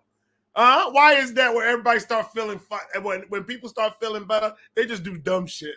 Like he's having the time of his life right now, bro. Go ahead, man. Have that fun, Ray. You deserve it. Fact. Girl I've been seeing and her friends.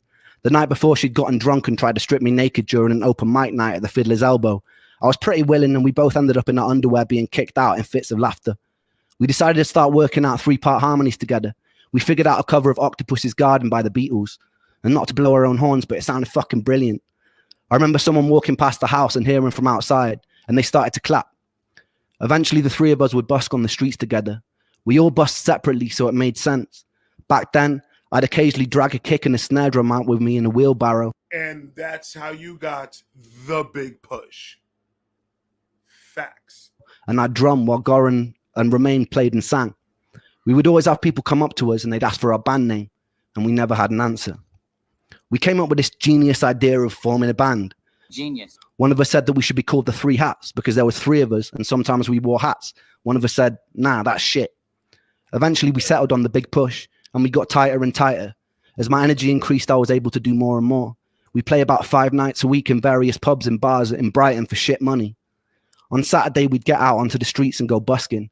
There was just one problem. I was proper shit at drumming. The universe eventually provided us with a handsome bearded Irishman. Man, he cuts my ass. I'm gonna tell you that right now. Me and that drummer had some issues in the past. I ain't gonna lie to you. Me and the drummer had issues in the past. He's always calling out sick. He never wants to come in.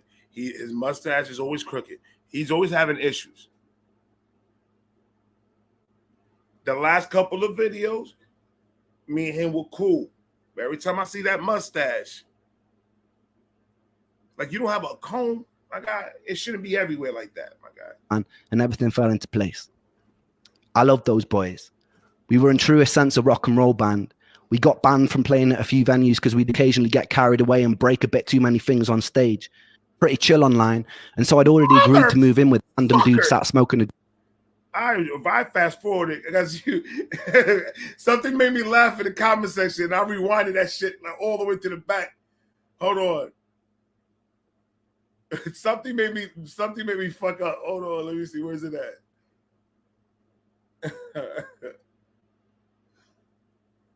Oh, Idiocracy. Let it go. I'm not gonna let it go, man.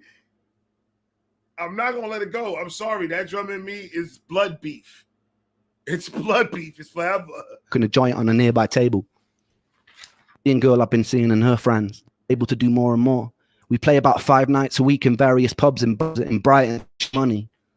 On Saturday, we'd get out onto the streets and go busking. There was just one problem. I was proper shit at drumming. The universe eventually provided us with a handsome bearded Irishman and everything fell into place. I love those boys. We were in truest sense a rock and roll band. We got banned. I'm actually, if you really want to think about it, my 23andMe says that I'm about 1.3% Irish. It's a fact. So shiver me timbers, motherfuckers. From playing at a few venues. I don't even know if that was Irish. I don't even know what the fuck that was, but I did it. And I can't take it back because this is live. As we'd occasionally get carried away and break a bit too many things on stage. I got a lot of bills for microphone stands or charges for paint jobs where I'd sprawled the big push over the walls in permanent marker pen. Life was a bit like a movie. My ambition at the time wasn't to be in the greatest band of all time or to have any kind of success. I was just so relieved to be alive and play. So every day felt like a victory. Despite this, I was still carrying a lot of symptoms with me. The pain in my legs never stopped. The buzzing in my feet never relented. My vision was still blurry. I'd still get days where I was so foggy that it was hard to communicate. One day after a gig with the big push, being overstimulated triggered a very temporary jolt back into psychosis. And I found myself lying on a table in the pub, repeating the same sentence over and over again for about 10 minutes, while surrounded by a very concerned group of onlookers. I came to, in tears, and I quickly left in embarrassment. If I didn't stick to my diet of about 5 different things, I'd be trapped in bed again. But it was okay. I was willing to hurt if it meant I could participate in life again. And I intended to live the fuck out of it. Facts. I met this beautiful Spanish girl one night after playing at a local pub, and I felt... No, right there. That right there, words that you just uttered right now is trouble. They call them spicy Latinas for a reason. They'll throw a chancleta at you in a heartbeat. Let Ren say something stupid. Let just Ren say something dumb. You're like, I'm over here making music. I'm sick as shit, and you're over here. You can't even cook. Say it again. She'll be like, I'll fuck you and that Lyme disease up. Keep on fucking with me. I fell instantly in love. She had this beautiful blonde curly hair and was wearing dungarees, and I was enamored with her from the first moment that I saw her, and she didn't make it easy, which made me like her even more. I'd write her poetry, invite her to shows, and attempt to be funny. She knew me as the local slut, which didn't really make things very easy. But with time, she could see that I genuinely cared about her, and I did, a lot. One time we snuck into a cinema together, and I proceeded to climb onto what I thought was the stage below the screen to put on a show for her as she sat alone in the aisles cheering. Okay, a chancleta is a sandal, a flip-flop if you want. Not a croc. You hit somebody with a croc, they got a concussion for a week. Don't hit nobody with a croc, man. That's lethal. What I didn't know was that stage wasn't a stage. It was a 6-foot drop. I confidently put my feet on thin air, and then I fell, smashing my face onto the corner of a railing on the way down, seeing a flash of white light and regaining consciousness with her rolling around in fits of laughter on the floor. She was intelligent, creative, unusual, and beautiful. I carried a lot of trauma with me into that relationship. Relationships generally didn't feel safe for me. She was briefly diagnosed with BPD, which later turned out to be a misdiagnosis, and I had major trust issues from my last relationship, which had grown into commitment issues. It was a bit of a recipe for disaster, but we loved each other very intensely and very dysfunctionally until we couldn't. I wish I'd been able to surrender. It was a bit Sid and Nancy, very dramatic to say the least, and I won't get into it for her sake, but it was beautiful, and I loved her very much. It taught me a lot. I learned that the echoes of the past had shaped me into something that I struggled to be. I envied the people who could jump into relationships and feel safe or content. I wondered if it was because I had to watch my mum and dad fighting till their marriage crumbled when I was a kid. If it was because I learned as a child that I had to be independent because external love was inconsistent. I wondered if it was because I'd been too late to save Joe. I wondered if it was because I was forced to live most of my adult life in isolation. I wondered if it was to do with my past relationships. I didn't know, but I felt confused and I felt angry with myself. I knew I wanted to surrender to love, to feel truly worthy of it, but every time I tried, I feel discontent and unsettled, like the security of love was something I wanted to escape. The thought of ending up in a white picket fence house with my perfect family felt like prison. After 8 long years of being tethered to a body in pain, I wanted to be liberated from any sort of attachment. Any sort of predictability of the future after a life of torturous monotony made my stomach feel like I'd swallowed cinder blocks. When I felt someone's love, I had to fight the urge to run and keep moving, but paradoxically still desperately wanted to be loved. And I loved to love, and I loved her. That discontent was something to stop with me, and it hasn't made relationships easy. Around 2018, I'd reconnect with Sam. He was in his 20s now, so I felt far less weird about hanging out with a teenage boy. During this time, we wrote a few songs together. Blind Eyed, What Went Wrong, and Same Old Situation. All bangers, by the way. It was April, and we were shooting a video for What Went Wrong. You know my man Red had to go throw that in there. It was bangers, by the way. I'm just letting y'all know. Using my friend Josh's car. And there was a scene where we needed a smashed up bonnet, but it went outside of the budget we had to pay for the video. So me and Sam decided to go busking to raise the money. I promise what follows is the truth. We never rehearsed Blind Eyed live before, but while we were out on the street, I turned to him and I asked if we should play it. I started playing the first chord that made sense without even thinking. It started in B minor in this kind of reggae way that was totally different to the original recording. Somehow, it was totally fucking magic. The whole street stopped. Wow. Sam was hitting notes and runs that seemed outside of the reach of a mere mortal. Luckily, Sam Perry Falvey, who films the videos, was with us, and he captured the whole thing on camera.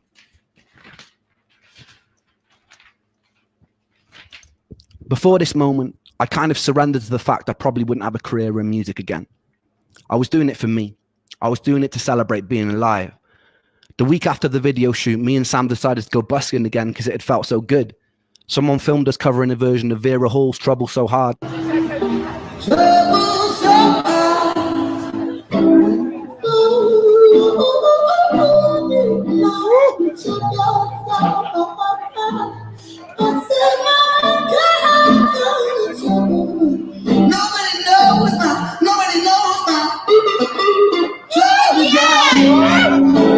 Posted it to a Mexican restaurant page on Facebook. It was the first thing that I'd done since returning to the land of the living that went viral, and it went very viral. It started being shared everywhere by millions of people. 2 weeks after that, another cover of us performing was circulating the internet. That went viral too. By the time we released the busking version of Blind Eyed, the internet went crazy. My social media following started exploding. People like Elton John were talking about us on the radio. People would fly in from all over the world just to watch us perform on the street. By the end of summer 2018, we were shutting down entire high streets because of the volume of people coming to watch us perform. There was something magic about the synergy of me and Sam that stopped people in their tracks. We were being tagged in videos from all over the world of people listening to Blind Eyed. People were listening from war zones, from rocket launch sites, from deep in jungles. It was surreal, and it was incredibly affirming. It was a second chance, and I didn't think I'd get a second chance. The shared out with Sam was special. A lot happened after that. More love, more heartbreak, more health complications, more healing, more setbacks, more parties, more medications, sold out shows, frustrations with the music industry, betrayals, theft, friends lost to addiction.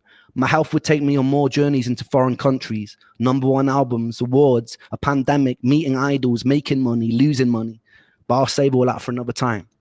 It's fitting that this story ends here. Trouble So Hard by Vera Hall has always resonated with me very deeply. She was the daughter of Eve, navigating hostile 1940s America, something I'll never be able to relate to. The pain and simplicity of the line, "Don't nobody know my troubles but God," was one that seemed universal to all struggles. Facts. And it was a line I was always deeply connected to. If there is a God, I want to thank you for giving me the resilience to be able to sit down here and to tell my story today. I hope it's far from over, and I hope that this is just chapter 1. Thank you, everybody, for giving me the space to share my story with you. For everybody still in the dark, trust, hope, and dare to dream that you can get out of it too. I love you all, and thank you for supporting me like you have.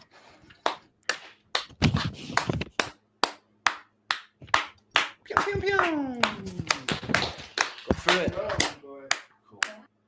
Absolutely amazing. Absolutely amazing. That roller coaster ride. Woo! Woo! What a ride. Thank you guys all for just hanging out with me this long, man. We still 137 people strong. I appreciate each and every one of you. This was a complete roller coaster ride of emotions. This was amazing. I love this. I love this. Now,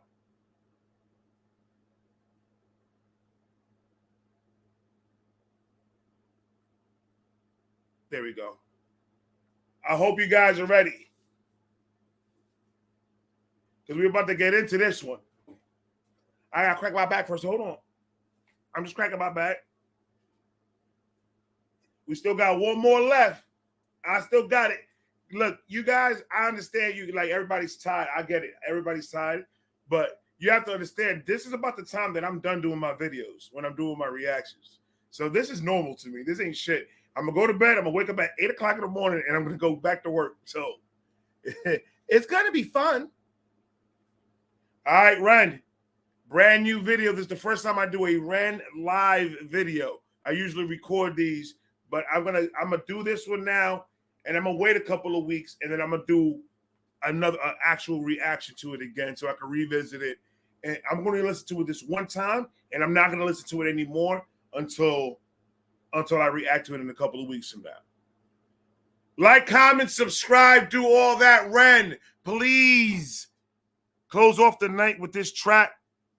My brother, we love you. I'm happy that you fought through all those struggles and all that pain and stuff. We still have you here now. We are grateful to have you. Thank you, sir, for everything you have done for each and every one of us. It is on you. Let's fucking go. Ooh, Lord, trouble so hard. Ooh, Lord, trouble so hard.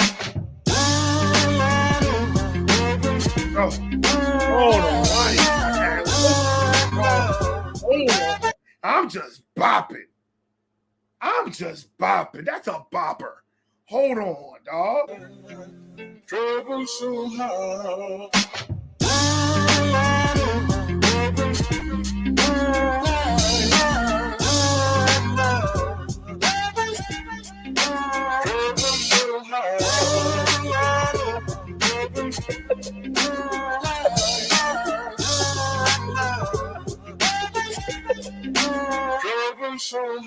I don't reach into the past very much for these shards of shattered glass and harsh paper cuts. Leave me stop when I reach in, memories are seeping. Hydrochloric acid, I go to war and get passive and freeze up. Music help the ice to thaw. Put the chisel in the middle, swing the hammer of Thor. Pull it out of the impossible. Put the chisel in the middle with the hammer of Thor. He just raps like that. Don't even worry about it. This ain't nothing. Watch.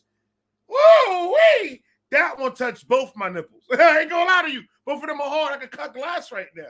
Harsh paper cuts. Leave me stop when I reach in, memories are seeping. Hydrochloric acid, I go to war and get passive and freeze up. Music help the ice to thaw. Put the chisel in the middle, swing the hammer of Thor. Pull it out of the impossible, Excalibur sword. Etching notepads full of reasons why my feelings are sore. The first day that I got sick, ejected from the cockpit of living. 19, young teen, waking up bitter. Right. Posters up, manhunt, Ren went missing. Right. Hard to have faith when the gods don't listen. The first year. Hard to have faith because the gods don't listen. Oh, he's just breaking down the whole story he just told us, man. This is exactly how you end a fucking goddamn movie. Oh, this is the ending scene right here. Look at the goosebumps, ladies and gentlemen. Those look, you see how that shit's standing? My hair usually don't stand like that. I'm somewhat Indian. My shit lays.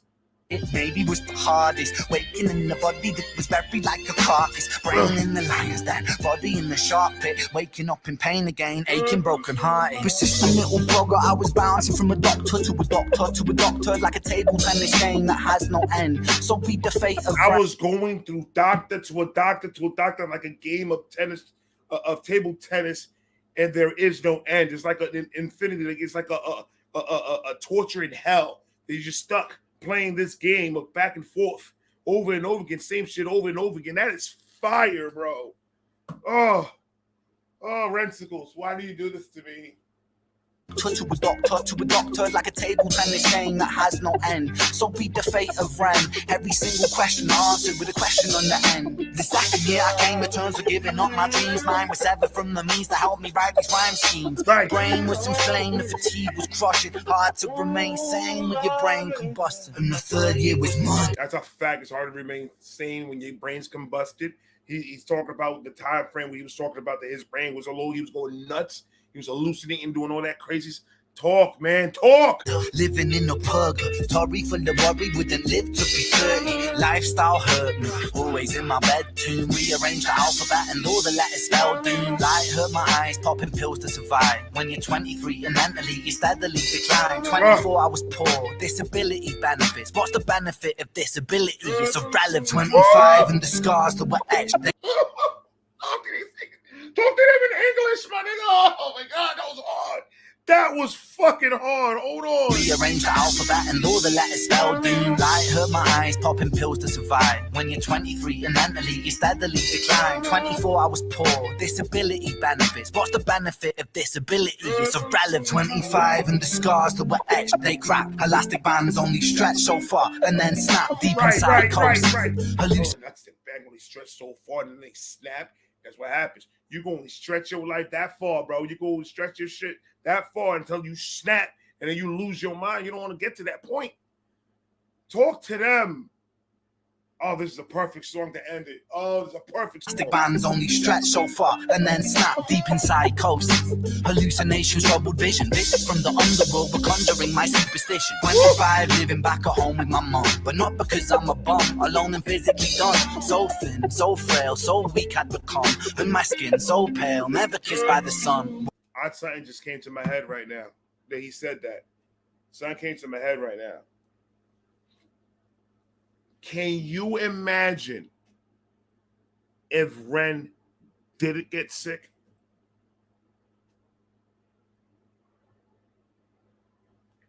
Can you imagine if Ren did not get sick? 5, living back at home with my mom, but not because I'm a bum. Alone and physically done. So thin, so frail, so weak I'd become. And my skin so pale, never kissed by the sun. One time I carved a hole in my chest just to feel. I wish that was a metaphor, the struggle was real. When you're living in the Holocaust, you buckle and kneel. There's relief in the teeth of the kiss of cold steel. Facts. 26, I'm highly medicated and the pain sophisticated while I'm lying broken naked on my back. I bore my microphone until my coffin started dropping. Raw thoughts with the grim reaper knocking on the track. But then, man, lo and behold, I heard an angel beckon on this treacherous road. Was a stem cell doctor with a generous glow. In the cell transplant, pulled me out of the cold. Right. And my skin got younger and my body got stronger and my stomach felt hunger for a door that was closed. Talk that shit, man. Talk that shit. I love this song. I love this fucking song. I love it. Oh my God.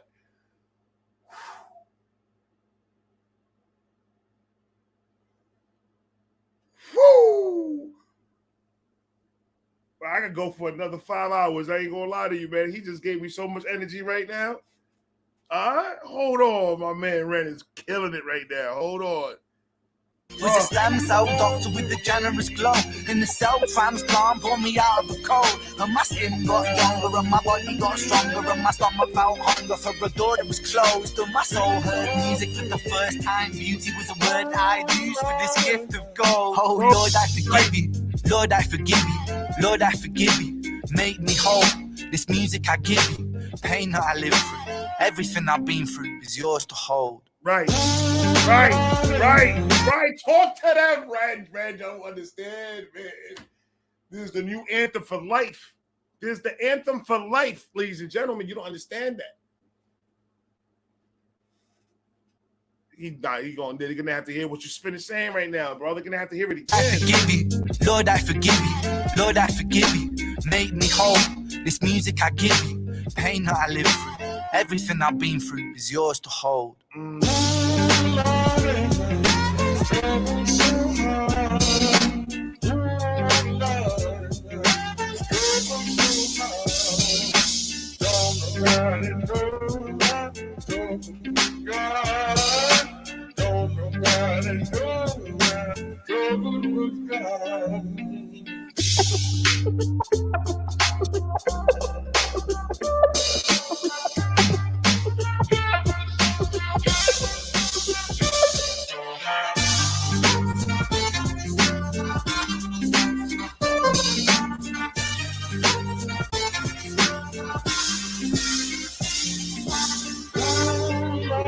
Wow, man. And the little message at the end to close the night, man. That right here just touched me. Oh my God. What he just finished saying right now. He said, hold on, I gotta read that part right there at least. He said, for those of you still living in dark, hold on, there will be a day where these conditions are more easily managed. Like that little bit of hope for people that are going through this, that are listening to this, that little bit of hope. Like that's a man that's been through hell and back, and then again telling you to hold on. So if he could come up with those words, to tell you, take it as gospel, man. Take it as gospel. Facts.